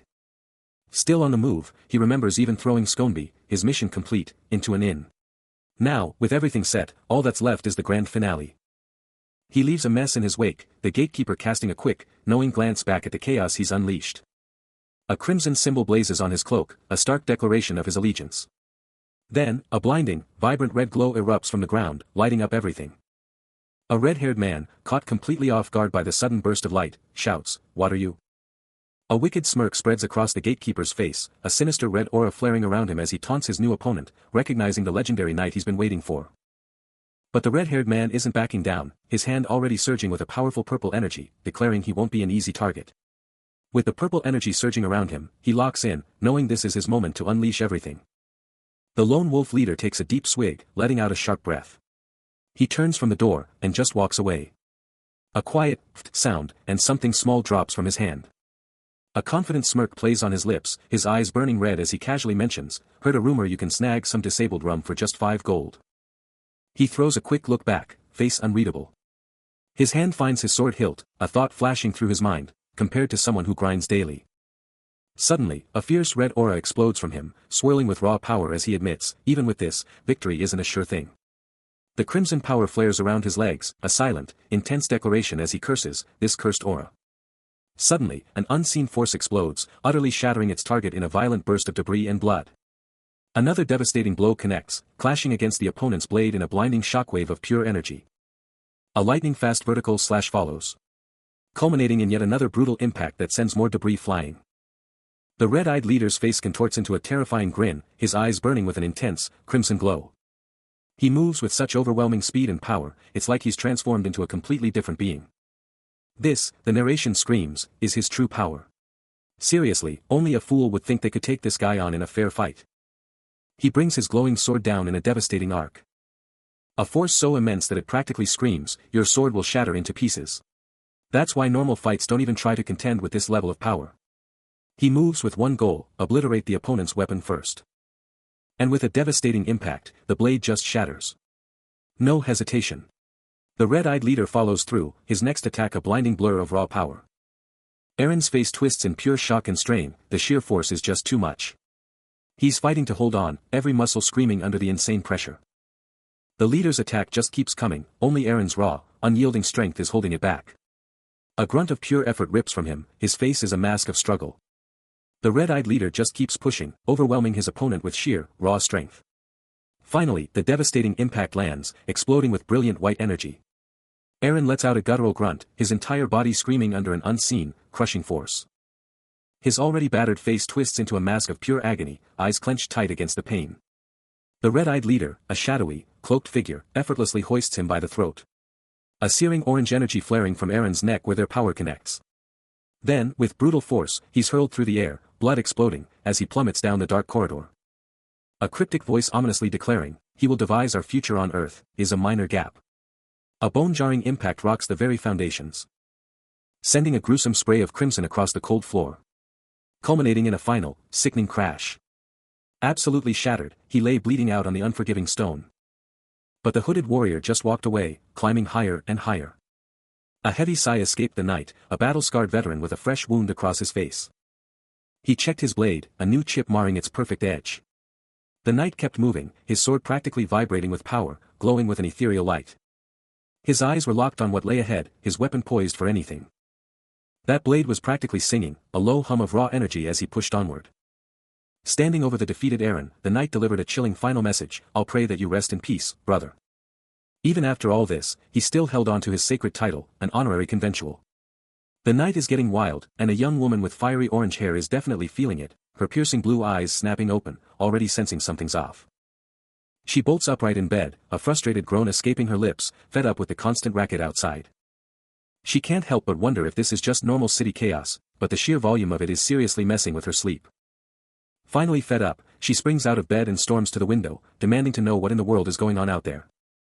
But what she sees outside isn't just noise, it's a nightmare. Under the eerie moonlight, a massive fire rages, devouring a whole section of the city. The inferno is out of control, swallowing buildings whole and painting the entire horizon in a terrifying orange glow. The sheer intensity of the blaze is reflecting everywhere, a terrifying mirror of the disaster. And from a high point, a lone, shadowy figure watches the chaos unfold, a silent observer to the city's fiery destruction. The city explodes into chaos. A brutal street brawl ignites, sparks flying as figures clash in a desperate fight. Suddenly, a young woman with fiery orange hair peers from a window, her eyes wide, a stunned "huh" escaping her lips. A dark-haired man rushes to her side, and she demands answers, "What is all this mess?" Then, a chilling thought strikes her, a name echoing in her mind, "Why did Aaron's face pop into my head? No, it can't be. But what if?" Across the city, a lone figure in a dark coat, sword at the ready, watches from a window, a silent observer of the unfolding chaos. The doubt persists, a desperate hope against the evidence, no way. Even Aaron wouldn't stoop to this. And there he is, Aaron, his face etched with a grim weariness, a silent testament to the unfolding events. But wait, what's this? A dazzling, golden door shimmers into view, and the question hangs heavy, what's with this door now? The magnificent golden gate gleams, a stark reminder of an eternal truth: thug babies liking gold is unchanging no matter the era. Some things never change. A new challenger emerges. The unnamed knight, sword in hand, radiates power as he steps into a lavish hall. His eyes take in the sheer opulence, a dazzling golden chandelier illuminating a room fit for royalty. Then, a commanding voice echoes from inside, "Check this out." But as the knight breaches the threshold, a long-haired leader immediately challenges him, "Who are you?" The long-haired leader, radiating menace, shouts, "Who do you think you are, barging in here?" A bald henchman, a mountain of fury, backs up his leader. The leader's voice cuts through the air, a purple aura erupting around the knight's now blazing eyes. "You've got the eyes of the 4 heavenly kings, but you're not leaving here alive." But the knight's resolve is iron, his stare unyielding. While the bald henchman cackles with pure malice, "Baha! Your head is ours, isn't it, brothers?" The long-haired leader glares, utterly baffled, demanding to know how this one person managed to slip past their entire security force. Even his bald henchman, utterly stunned, can only stammer out a bewildered "wait" before asking how he even got in here. The leader just stands there, radiating pure menace, his eyes locked on his target. But there's more to this than meets the eye. The narration drops a bombshell: this knight's arrival is linked to the legendary Knight Behatten, whose every move through these very halls was supposedly monitored. The leader's rage absolutely explodes, a chilling blue energy crackling around his head as his eyes blaze with pure, unadulterated fury. The plot thickens. The narration zeroes in on the knight's sword, hinting at its immense power and its direct link to the enigmatic Knight Behatten. Then, a sudden flashback or revelation. We're introduced to Kale, also known as Aaron, who's clearly troubled by the disappearance of Knight Behatten. And the bombshell drops: that sword the unnamed knight is carrying? It's the legendary blade of Knight Behatten himself. Back to the present, the leader's blue aura absolutely explodes, his eyes burning with furious resolve as he glares down, ready for anything. He'd brought this knight in for a price, but now, things were getting seriously unfortunate. Yet, the knight just coolly demanded to know his business. As dark energy pulsed, the knight's voice sliced through the tension, asking if his intentions weren't already crystal clear. Meanwhile, a chilling smirk played on Kale's lips, hinting at deeper machinations. With a hand on his sword, the knight dropped the ultimate truth bomb: "I came to kill ya." The long-haired leader's face twisted into a maniacal grin, a wild, unhinged laugh tearing through the air. His head snapped back, a blinding blue aura exploding around him as he roared with laughter, finding the knight's threat absolutely hysterical, leaving his bald henchman stunned. But the knight stood his ground, utterly unfazed, his voice a low, dangerous challenge: "All right, do you have the confidence?" To back that up, he finished, taking a single, powerful step forward, ready to strike. And in another scene, Kale and the red-eyed leader shared a knowing, dangerous smirk, as if anticipating the coming storm. The long-haired leader wasn't done flexing, dropping names like Mayor Guram to show just how deep his power ran. But the red-eyed leader, despite the sweat, wasn't backing down, firing back that his imperial family connections were 100% real. The long-haired leader just smirked, his gaze cutting deep, practically daring him to answer. Could he actually handle all that power? The red-eyed leader laughed off the challenge, calling it ridiculous and offering a humiliating deal: he'd forgive the long-haired leader's offense, but only if he kissed his feet. That was the last straw. A terrifying smirk twisted the long-haired leader's lips, and his eye flared with a sinister glow. Then, in a flash, a devastating blow landed, sending blood exploding everywhere. The red-eyed leader's face twisted in pure agony, his glasses flying as a fresh wave of blood burst forth. And just like that, another brutal hit landed, the sheer power shaking the very air. The red-eyed leader was left a crumpled mess against the wall, utterly defeated, his mind screaming. He was so shocked he couldn't even stand. He stares down, a smirk playing on his lips, utterly unimpressed by the red-eyed leader's pathetic threats.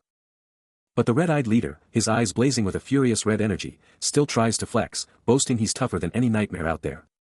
But before he can even finish his trash talk, a lightning-fast strike lands, leaving a bloody, ornate dagger as the only proof of the long-haired leader's insane speed. Then, a colossal fire explosion erupts, swallowing everything in a scorching inferno. And right in the middle of that raging fire, the long-haired leader stands there, totally chill, his calm demeanor mocking the chaos he just unleashed. The red-eyed leader, now totally wrecked and reeling, can only choke out a question, wondering if this was the legendary magic weapon his enemy had been hyping up. The fiery spectacle just keeps going, a brutal reminder of the long-haired leader's absolute dominance. Witnessing the insane attack, the bald henchman and his buddy swap stunned looks, realizing the long-haired leader is actually one of the legendary 4 heavenly kings. Totally beaten and humiliated, the red-eyed leader has no choice but to surrender, forced to take an interim role as the boss of the Lone Wolf Guild. A legendary figure emerges from the shadows of the past. This is Kale, the handsome man of Kasardic Outer Fortress Guard Unit 4, and his story is about to unfold. He lays down the law, stating that everyone gets a shot to prove their worth. His piercing gaze sweeps across the room, taking everything in.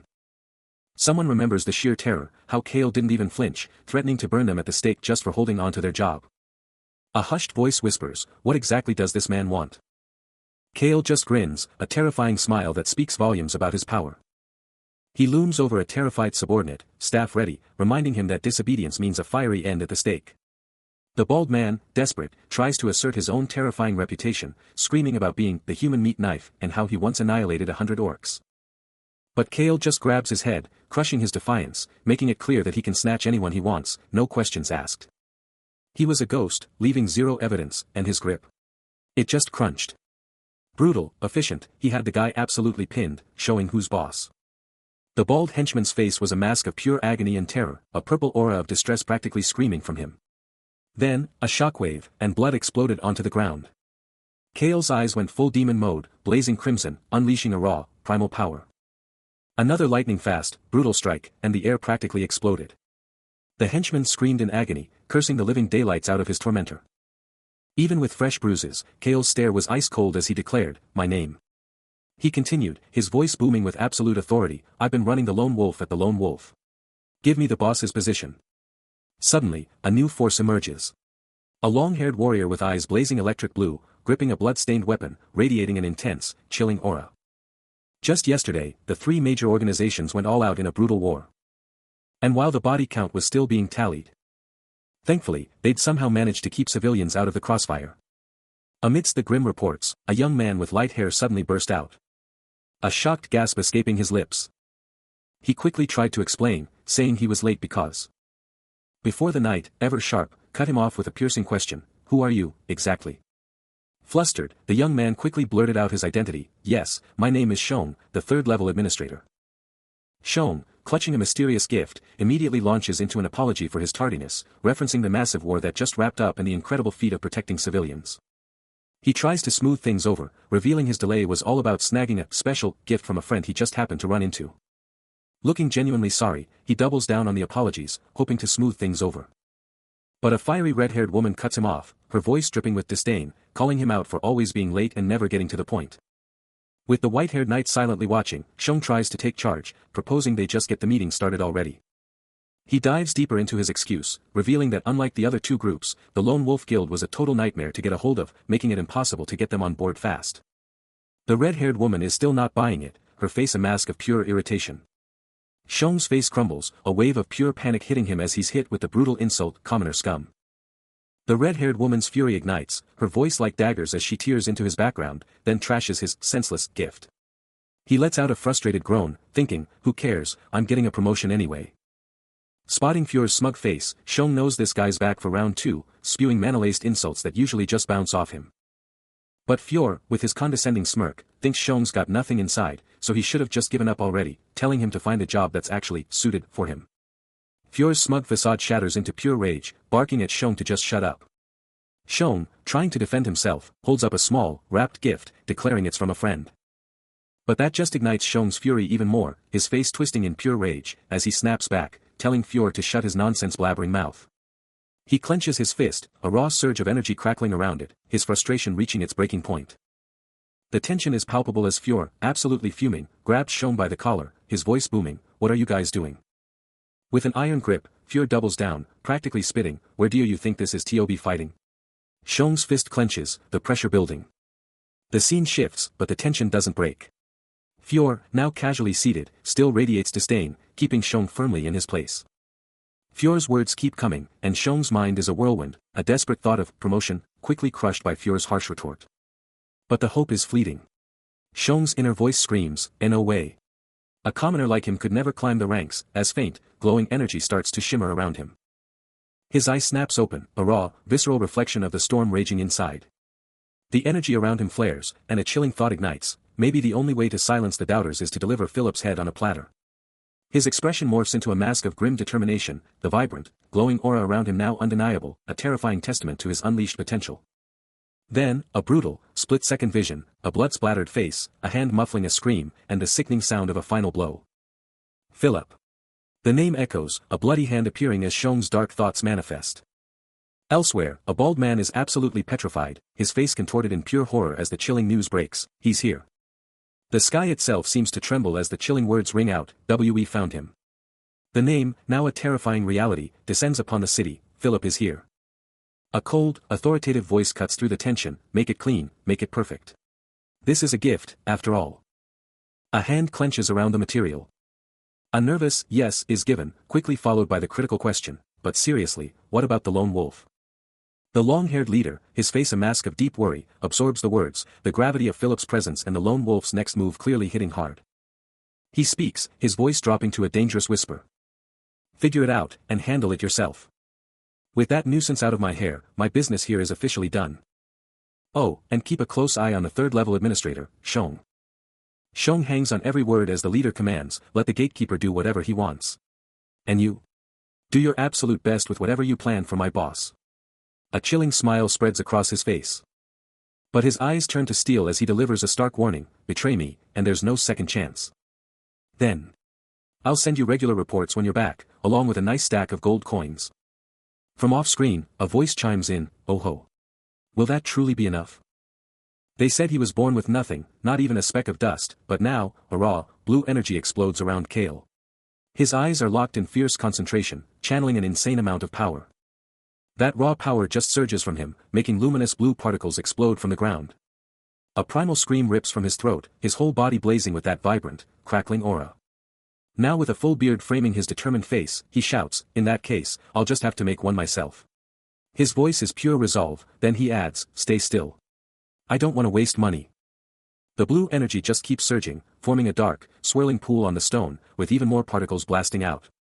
His eyes are glued to that swirling phenomenon, and Kale's gaze widens with a mix of pure awe and fierce, unyielding resolve. The ornate blue and gold of his tunic just shimmers under the relentless glow of that emanating power. Kale is absolutely blown away by his cleaning magic, feeling more refreshed than ever before. While he's still processing, a merchant nervously chimes in, telling him the service is 20 silver coins. The merchant then tries to upsell him, offering to teach some magic spells for gold. But Kale's mind is already made up, boldly stating he's moving his entire life to Kasserty Sea Outer Fortress. The merchant is totally caught off guard, frantically asking him to hold on.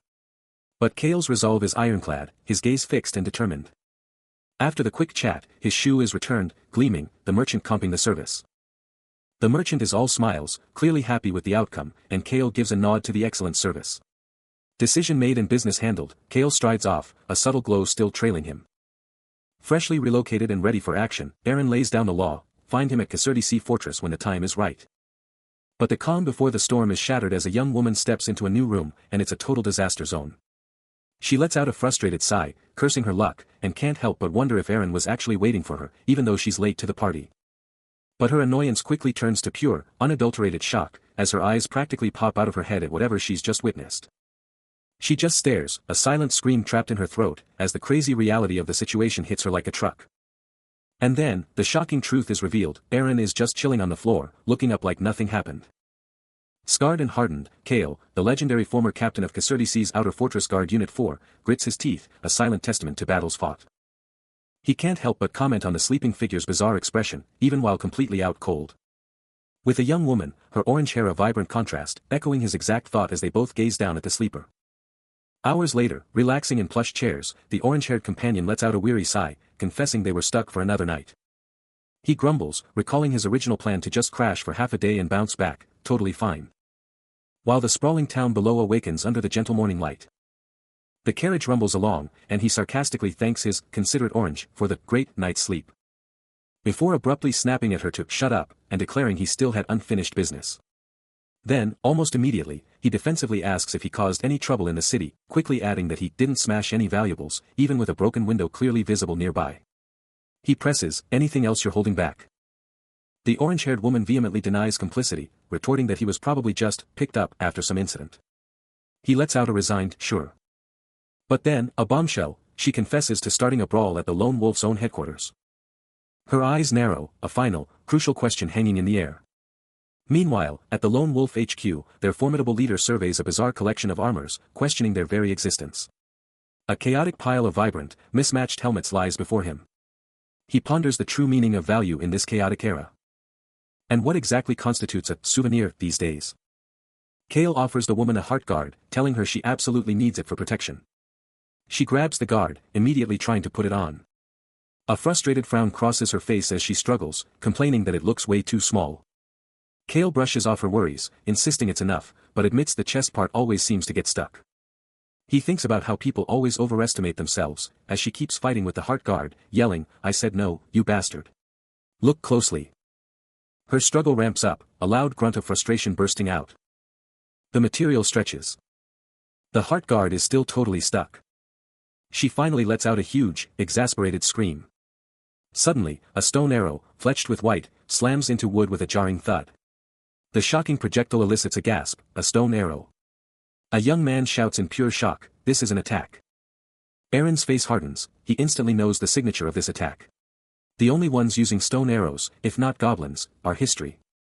He states with absolute certainty that the attackers are goblins. And there they are. A menacing horde of green-skinned goblins, spears in hand, swarming towards a carriage, their numbers are insane. Aaron confirms the grim count, about 20 of them. He can't shake the unsettling question, why are these goblins moving in such massive, organized groups? It's like a whole goblin village just popped up. His hand clenches, a green aura flaring around him, he's ready to throw down against this insane threat. He stood his ground, a lone warrior against a surging tide of green-skinned goblins, their numbers absolutely insane. Aaron's resolve hardened, and he declared, "I'm going to get back after playing with these goblin bastards for a bit." Before the first goblin could even fully commit to its lunge, Aaron moved with blinding speed, intercepting it with a devastating blow. His face, etched with fierce determination, showed no hesitation as he plunged deeper into the fray. This was just the beginning. His attacks a blur of precision and power. Another goblin down, dissolving into a spray of blood and green particles. He moved like a whirlwind, striking down creature after creature with brutal efficiency. A single, decisive strike tore through a goblin's body, leaving only a bloody void where it once stood. With a final, powerful kick, he sent another goblin hurtling through the air, its form already breaking apart. A blinding burst of power explodes from Aaron's hand. As he absolutely shreds through the goblin horde, his weapon a deadly blur. He's moving like a pro, but something's off. This is weird, he thinks. Normal goblins would have bolted after I took down 5 or 6. But no. They just keep coming, an endless green tide. Another goblin drops, sliced clean. And as Aaron takes a breath, Shong's voice cuts through the chaos, asking if he's finally done. His eyes narrow, a silent, intense answer to her question. His blood-soaked blade glints, confirming his grim suspicion, these aren't just dumb monsters. Someone's pulling their strings. Another goblin falls, a testament to his brutal efficiency. The lingering sting of battle makes his hand throb, a stark reminder of the brutal fight. Suddenly, the scene shifts. A younger Aaron, sporting glasses, stands with a fiery-haired young woman, revealing the shocking truth, the substance is pure black magic. His companion can barely believe it, questioning if controlling living goblins is even possible. Aaron admits it's just a rumor, a wild tale of a controller, but the real mystery is how such a powerful figure ended up in this desolate spot. He remembers Kasurdisi's dark history, a black mage already breaching its defenses. With a fierce draw of her blade, the young woman cries out, fearing the lady is once again in danger. Aaron, blade in hand, makes a firm declaration, they'll get answers the moment they step back into Kasurdisi. The camera pulls back, revealing the majestic Kasurdisi, as Aaron grumbles about the sheer annoyance of this, bothersome work. The formidable Kasurdisi castle looms, a silent promise of the unfolding drama. After the intense flashback, the scene dramatically pulls back, revealing a breathtaking, sprawling ancient city, its hidden paths and secrets hinted at by mysterious, glowing energy. The fortress is dead quiet. Everyone's talking about it, Aaron's gone to Chasm. And it's true. A whole crowd is streaming out through the massive gate, all making a beeline for Chasm. But the knight? He's actually loving it, soaking in the calm, muttering about how nice these peaceful inspection times are. But elsewhere, the red-eyed leader and Shong are caught off guard, the leader letting out a shocked, huh. And just like that, the knight is gone, galloping away on horseback, leaving the fortress in the dust. Then, a soft thud. And suddenly, Aaron is here, looking intense. He's here. The moment everyone's been waiting for, as a voice shouts, is that really Aaron? He's standing there, next to some massive cargo, and all he says is, everyone. But then, the unnamed knight rolls up on his horse, hitting him with a barrage of questions, Aaron. Right? You got out by carriage? What happened? The knight, now sporting a rugged beard, just shrugs it off, saying, yeah, a lot went down. Had to get out and clear my head. But then, his eyes lock onto something bizarre on the ground, a small, glowing green object. And he's totally fixated. Aaron, totally caught off guard by the weird find, blurts out, what is that grotesque thing? The knight, with a look of grim recognition, identifies the tiny, brown menace as a goblin, explaining they're notorious for their insane endurance. Basically, finding one in the wild is like hitting the jackpot in the Manhwa. And nearby, some other guy is just absolutely losing it, his face a mask of pure shock and disgust. Aaron, always on the grind, tries to cut a deal with a merchant, asking for a discount on some intriguing goods. But the merchant shuts him down, claiming no copper coins are available because his goods are too fresh, meaning no discounts. But a different, urgent thought cuts through the scene. Forget this for now, a shower is calling.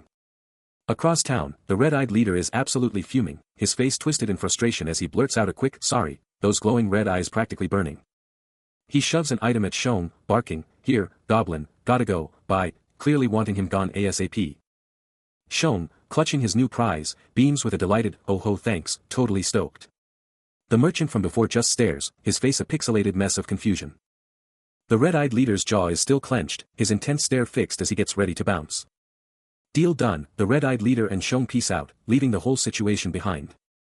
Kale's face, marked by a scar over his left eye, shows a moment of quiet intensity. Before he dramatically looks up, announcing his triumphant return to Caserta Sea Fortress. Elsewhere, a red-haired man's eyes practically pop out of his head, a vibrant glow surrounding him as he lets out an excited, almost disbelieving cry, utterly stunned by what he sees. He's surrounded by a crowd, the energy palpable as everyone waits for the big reveal. He spins around, his face absolutely glowing with unadulterated happiness and shock, shouting, brother. You actually got me such an incredible gift. The sheer elation is almost overwhelming, a bittersweet note entering his voice as he confesses, my own father never even gave me anything like this. Across from him, Kale smirks, a knowing satisfaction in his eyes as he declares, just as I thought, armor is always the ultimate gift. He demands to know how his brother landed in Kazan, utterly baffled by the sheer coincidence. His brother, flashing a wide grin, totally agrees, what an insane twist of fate. Kale confesses he was completely blindsided by the whole thing, a chilling internal thought hinting that everything ties back to the captain. Attempting to diffuse the tension, his brother quickly tells him to chill out. Just then, a woman storms up to the bar, juggling 2 mugs and demanding everyone make way. Kale casually greets Hannah, asking how her business is holding up. Hannah vents about their terrible sales, all thanks to a crippling ingredient shortage, blaming it squarely on the Lord's cleanup operation after some guy named Hans. Her voice cracking with pure rage, Hannah reveals they even confiscated their pickled meat, leaving them absolutely nothing to eat. Enraged, Kale unleashes a furious curse upon the tyrannical Lord, but his brother quickly scolds Hannah for her brazen attitude. His brother then challenges her, asking why she never dares to speak of the Emperor, prompting Hannah to fire back, are you scared? Kale, defeated, lets out a heavy sigh, conceding that he simply can't argue with the Emperor's authority. He immediately spots a new headband on Hannah, his compliment hitting right on target. Revealing it was a gift from his brother, Aaron. Hannah's face flushes, a shy smile spreading as she asks if it truly looks good. And just like that. Then, turning to Shone, he cuts straight to the chase, demanding to know if anything went down while he was gone. Shone, ever the stoic, shrugs off the question, claiming this backwater never changes. But then a crucial detail surfaces, the governor himself had been searching for him. Shone's eyes narrow, wondering if it's tied to the whispers of a growing assembly in District 6. Where dark rumors hint at a new, dangerous rift tearing open. Suddenly, a wave of unknown faces, a fresh threat, flooded the scene. Kale confronts Hannah, his voice laced with fury, demanding answers about the escalating chaos. Elsewhere, a grizzled elder in District 6 lays down the law, declaring the territory under the iron grip of Jackal's notorious father-son duo. His face contorts in rage, challenging anyone who dares to trespass on their turf. The tension hangs thick in the air as he looms over her, the gravity of their predicament undeniable. Behold the majestic Caserta Sea Outer Fortress, District 6, a beacon of power under the watchful sun.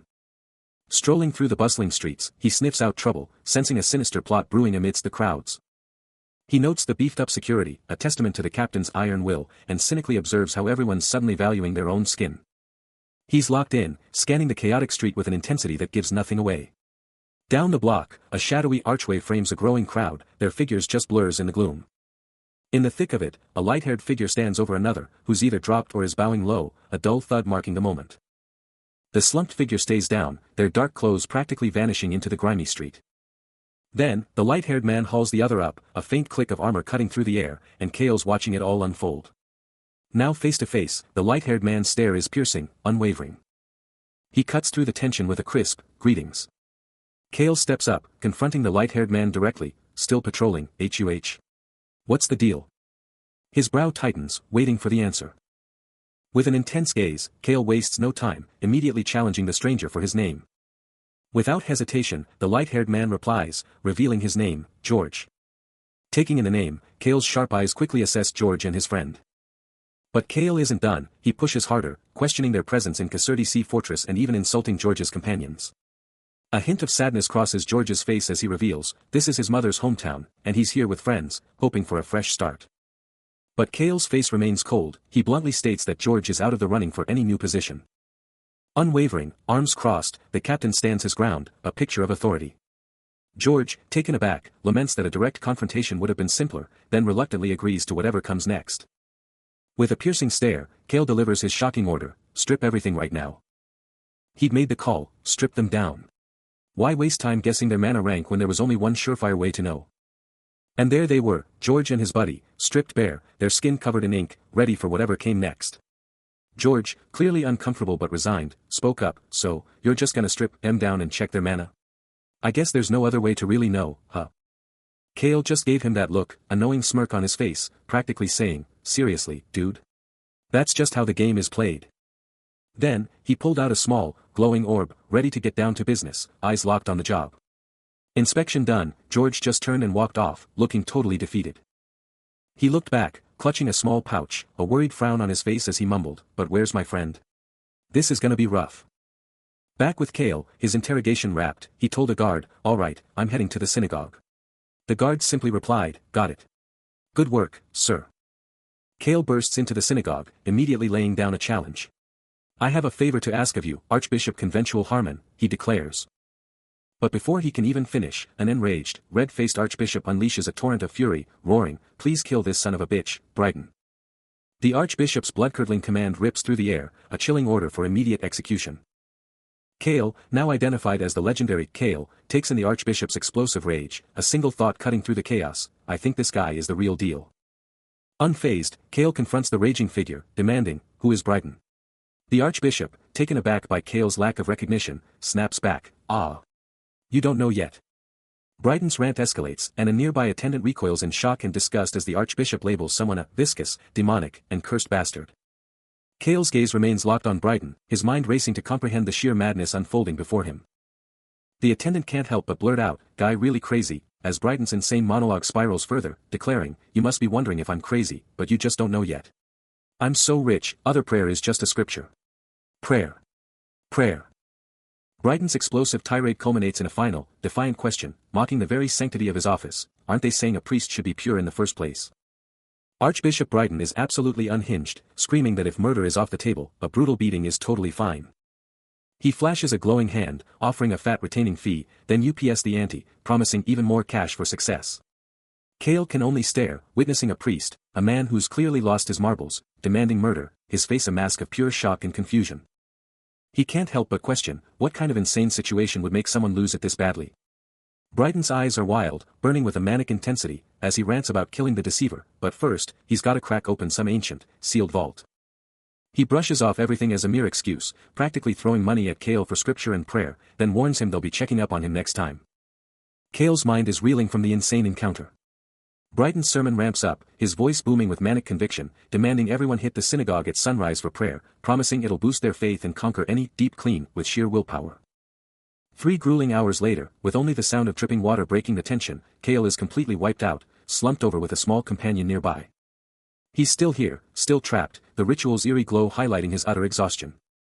Every single day, he silently screams, but Brighton just shuts him down, demanding silence and his presence. Brighton's just loving this, counting his wins and barking orders like it's a game. Later, Brighton's just chilling, munching on bread like nothing's wrong. Still wild, he's literally throwing gold coins around like they're nothing. Even the kids are watching, one amazed, the other totally unsure. Brighton's still in charge, telling everyone how to stand for their blessings. Kale's just there, next to Brighton, taking it all in. He's thinking, seriously, this guy has no weaknesses.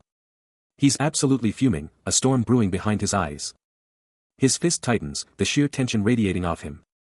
As the mysterious knight casually drops, good work. Honestly, didn't think you had it in you to be an inquisitor. Aaron fires back, but after seeing you stick with me through all that, guess we've got some kind of unbreakable bond, huh? The knight just stares, giving nothing away. Still walking off, he adds, even so, there's some solid wisdom in those words, so I'll keep reading. Aaron grumbles, seriously, I'm running out of reasons not to just punch this guy. The knight retorts, exactly.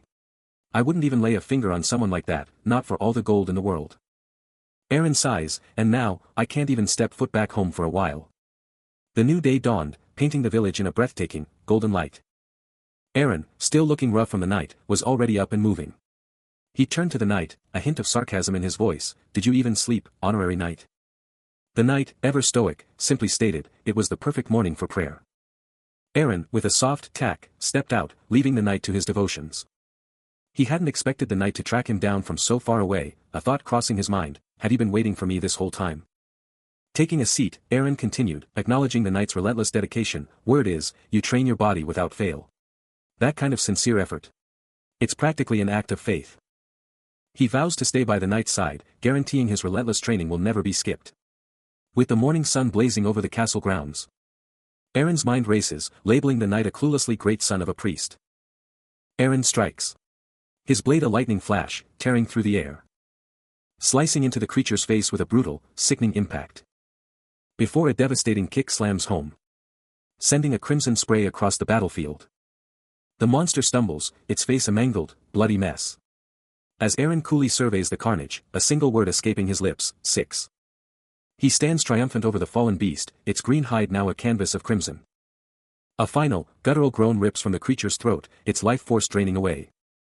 A blur of speed rips through the air. As he strikes with brutal efficiency, his face already splattered, eyes blazing with raw power. A devastating impact shatters a monster's head. Then another explosive hit rips through a second foe. His eyes glowing with power as his foot connects with brutal force. And a blade plunges deep, finishing off another one. Finally, he stands victorious amidst the carnage, the battle over, his gaze sweeping over the defeated green-skinned monsters. A quick count confirms his tally, 7. Done. Just like that. Another monster lies lifeless, its vacant eyes a chilling testament to his brutal efficiency. A hushed "prah" cuts through the silence, as a guard drops a bombshell about someone just vanishing. Another guard, with a sharp humph, is all ears, taking in the shocking news. A defeated green monster lies dead, and someone's already cracking jokes about its diligent life. Elsewhere, 2 more guards are rehashing the same bizarre vanishing act, one admitting it's bad timing, the other just repeating the shocking truth. The plot thickens, as a chilling truth emerges, monsters are surging, sparking outrage over whether farming is more important than lives, and fueling furious rants against those damned noble brats. With a powerful "Kwang," Aaron strides away from yet another defeated monster. The stakes just got higher as word gets out, the Reapener family's eldest son is making a move to buy up all the land, effectively signing the tenant farmer's death warrants. Aaron's on the move, when a subordinate rushes up, pointing out their target, and the captain coolly tells him to go on ahead. His eyes narrow, a fierce determination burning within them. He clenches his hand, a faint purple glow erupting from his fingertips. A low grunt escapes him, his fist tightening with raw power. The bright sky stretches above, framed by the lush, verdant canopy of trees, signaling a new beginning. Leading 2 horses. This should be enough to cover the beer you paid for last time, he coolly remarks, settling a debt. A slight, confident smile plays on his face as he holds a mug, a hint of amusement in his dark eyes. After his last adventure, Aaron's journey takes a dark turn, as he's found tied up, desperately apologizing to an unseen force. But then, a sudden shift. He's totally chill, grinning from a treetop, completely unbothered. But don't get it twisted, the world is still brutal, with dark magic residue found on dead orcs. And get this, even with all that dark magic around, this specific orc was taken out not by spells, but by a massive rock. Aaron's face turns serious as he recalls a frustrating conversation, thinking about the one person he could talk to about this, and how clueless they were. The flashback continues with a lame excuse about tiny imports and exports, which is immediately shot down with a furious, "You call that an excuse?"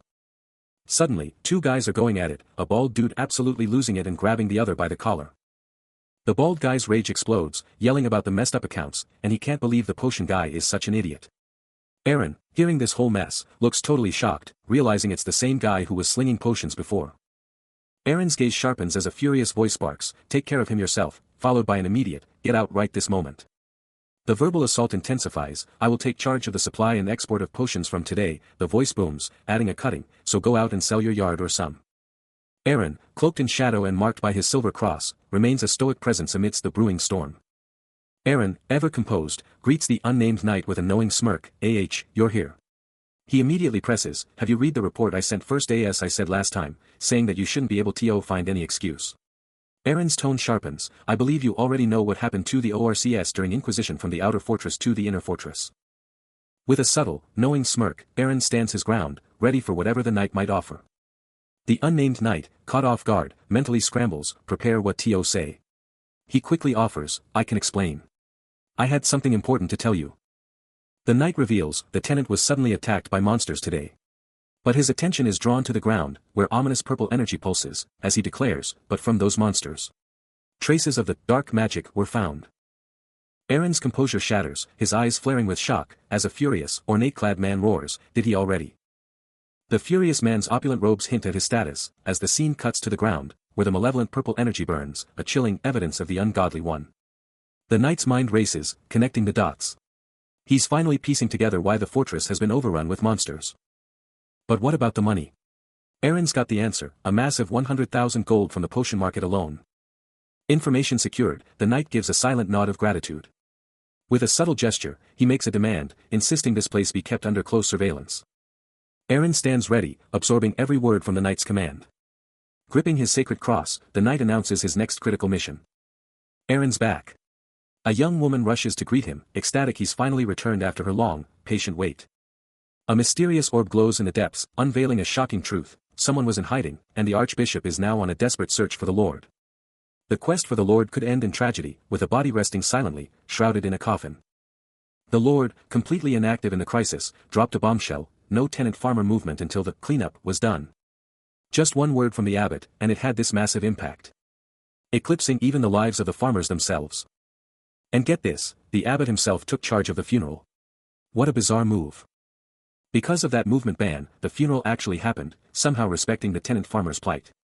But where was this cleanup he mumbled about? He can't help but wonder, watching the outer fortress guard still shaking down everyone for taxes. It looks like the last lucky survivor is about to bolt, and honestly, it's all just part of the plan. Suddenly, a stern old man lays into him, you worthless son of a concubine. It was supposed to be 3 days later, but I need it done by tomorrow. Later, a woman sidles up to Eren, asking if the lady is giving him grief. The Lord, completely inactive in the crisis, dropped a bombshell, no tenant-farmer movement until the cleanup was done. Eren, engulfed in a furious crimson aura, absolutely tears into a monstrous beast, desperately trying to rip a blonde woman from its clutches. A sharp click sounds, and he snaps, no point dragging a corpse into a fight, is there? His mind racing, Eren grapples with the chilling truth, the real nightmare begins if a dark mage is pulling the strings. He remembers the Lord's twisted plan, using this cleanup as a trap, a brutal excuse to pull the fortress guards back. Eren's eyes burn with resolve, the lingering red energy a testament to his struggle, as the full weight of his mission settles upon him. Elsewhere, Archbishop Brighton, a storm brewing behind his calm facade, dismisses any thought of confronting the abbot, choosing to let fate unfold. Back in his command center, the blonde commander, buried under a mountain of reports, knows the grim reality, dark mage or not, Caserdy's forces are being pulled out for this cleanup, and he can't just leave everyone to their doom. The castle, a massive fortress, feels utterly abandoned, its defenders isolated and vulnerable. And so, from a strategic overlook, Eren's eyes pierce the distance, observing the unfolding chaos. He tracks the enemy's every move, a critical shift in their lines catching his expert eye. But on the battlefield, a lone warrior ignites his sword and plunges into the fray. A thunderous charge of cavalry erupts behind him, their leader's voice booming, demanding they crush the monstrous horde. Deep inside the fortress, a mysterious, dark-haired figure stands ready, his aura radiating authority. But in the fortress's most secure depths, a valiant silver-haired knight stands guard over a beautiful blonde lady, their sanctuary untouched. And for the outer fortress's desperate defense, the terrifying power of the Inquisitor has joined the battle. The Inquisitor stands shoulder to shoulder with a formidable knight in gleaming armor, a united front against the coming storm. A sudden, explosive burst of speed. Then, the scene shifts to a calm room where a gray-haired man is reading aloud to his black-haired friend, declaring he'll read the text for them, starting with, in the beginning, the sun. Meanwhile, a mysterious masked figure emphatically states, we don't need you. A majestic, ancient castle stands under the cloak of night. While a striking red-haired figure, seen from behind, demands an update, how is the progress? The masked figure triumphantly confirms, yes. The crimson darkness and harbingers have already breached the fortress. They elaborate, the castle troops were terrified by the monsters and driven far away. A chilling, nice, punctuates the report. The masked figure then adds with a hint of pride, it was a worthwhile strategy, taking out the goblins and orcs stationed here. Then, a flicker of doubt, as they ponder, is it really okay to escalate things this much? Even if it's just a frontier of the empire. The red-haired mage just smirks, totally unfazed, like, don't even sweat the small stuff. But the masked figure is on a whole other level, thinking about the master's ultimate plan, convinced that once mana takes over, all the fakers will just disappear. He's not about to mess up like some other idiot, swearing he won't go overboard. With her eyes blazing, the red-haired mage declares that everything is going down exactly as she planned, the legendary TS plan. But the masked figure is like, hold up, is it really time to bring the castle into this, and, have we just been chilling, waiting for this exact moment? His finger glows as he demands, why give up so easily, and then drops the bomb, you have no idea what you're even giving up. Then, bam. A massive burst of raw, purple energy explodes. And a monstrous, purple glowing beast materializes, its sheer size overwhelming, with the red-haired mage right there. And the mage? She's totally consumed by that insane purple aura, her power just exploding with the summoned monster. The masked figure dramatically questions their target's identity, calling them the Troubled One, but the red-haired mage cuts straight to the chase, labeling them a hunter. He continues, recognizing the critical importance of the fortress frontiers, but confesses they lack the raw power to smash through its gates alone. The monstrous entity, now fully revealed, is the key. Its accumulated mass is the overwhelming power destined to shatter the outer fortress gate. A raw, purple energy surge explodes outward, coalescing into an unstoppable aura. And at its heart, the red-haired mage, her eyes blazing with the same potent magic, a confident, chilling smirk gracing her face. Then, a chilling declaration, we will open the fortress gates with overwhelming force. The masked figure voices a chilling doubt, I think the hunter will be a little late, but the mage, with a cold smirk, declares, he seems to have missed his own grave. But a crucial reservation escapes him, I don't think we should open the gates without the knight. But the red-haired mage, her eyes still blazing with raw power, shuts him down, declaring, whatever, we're going first. She unleashes a commanding roar, her voice dripping with absolute resolve, ordering her forces to get ready and unleash everything they've brought. And with that, a colossal, purple, clawed limb erupts into existence, pulsing with raw, ominous energy. Its monstrous form solidifying, growing larger and more terrifying by the second. Radiating an immense, destructive power that threatens to tear reality apart. Her voice booms once more, a chilling decree that sends shivers down the spine, go and plant terror within the inner fortress. The monstrous limb's presence intensifies, its raw power undeniable. As it continues to manifest, its sheer scale overwhelming everything in its path. Reaching its peak and absolutely dominating the space with its terrifying, world-shattering form. From a distant rooftop, under the cold, watchful eye of a full moon, the masked figure silently observes the terrifying spectacle below. He braces, a faint purple energy rippling around his hands, as the assault begins. Then, a blinding flash erupts, the red-haired mage's power exploding outwards. Her monstrous purple limb tears through defenses with a sickening rip. Two onlookers, a red-haired child and a dark-haired man, recoil in sheer horror. One of them gasps, what is that? Elsewhere, Aaron's eyes blaze crimson, a furious red aura flaring around him.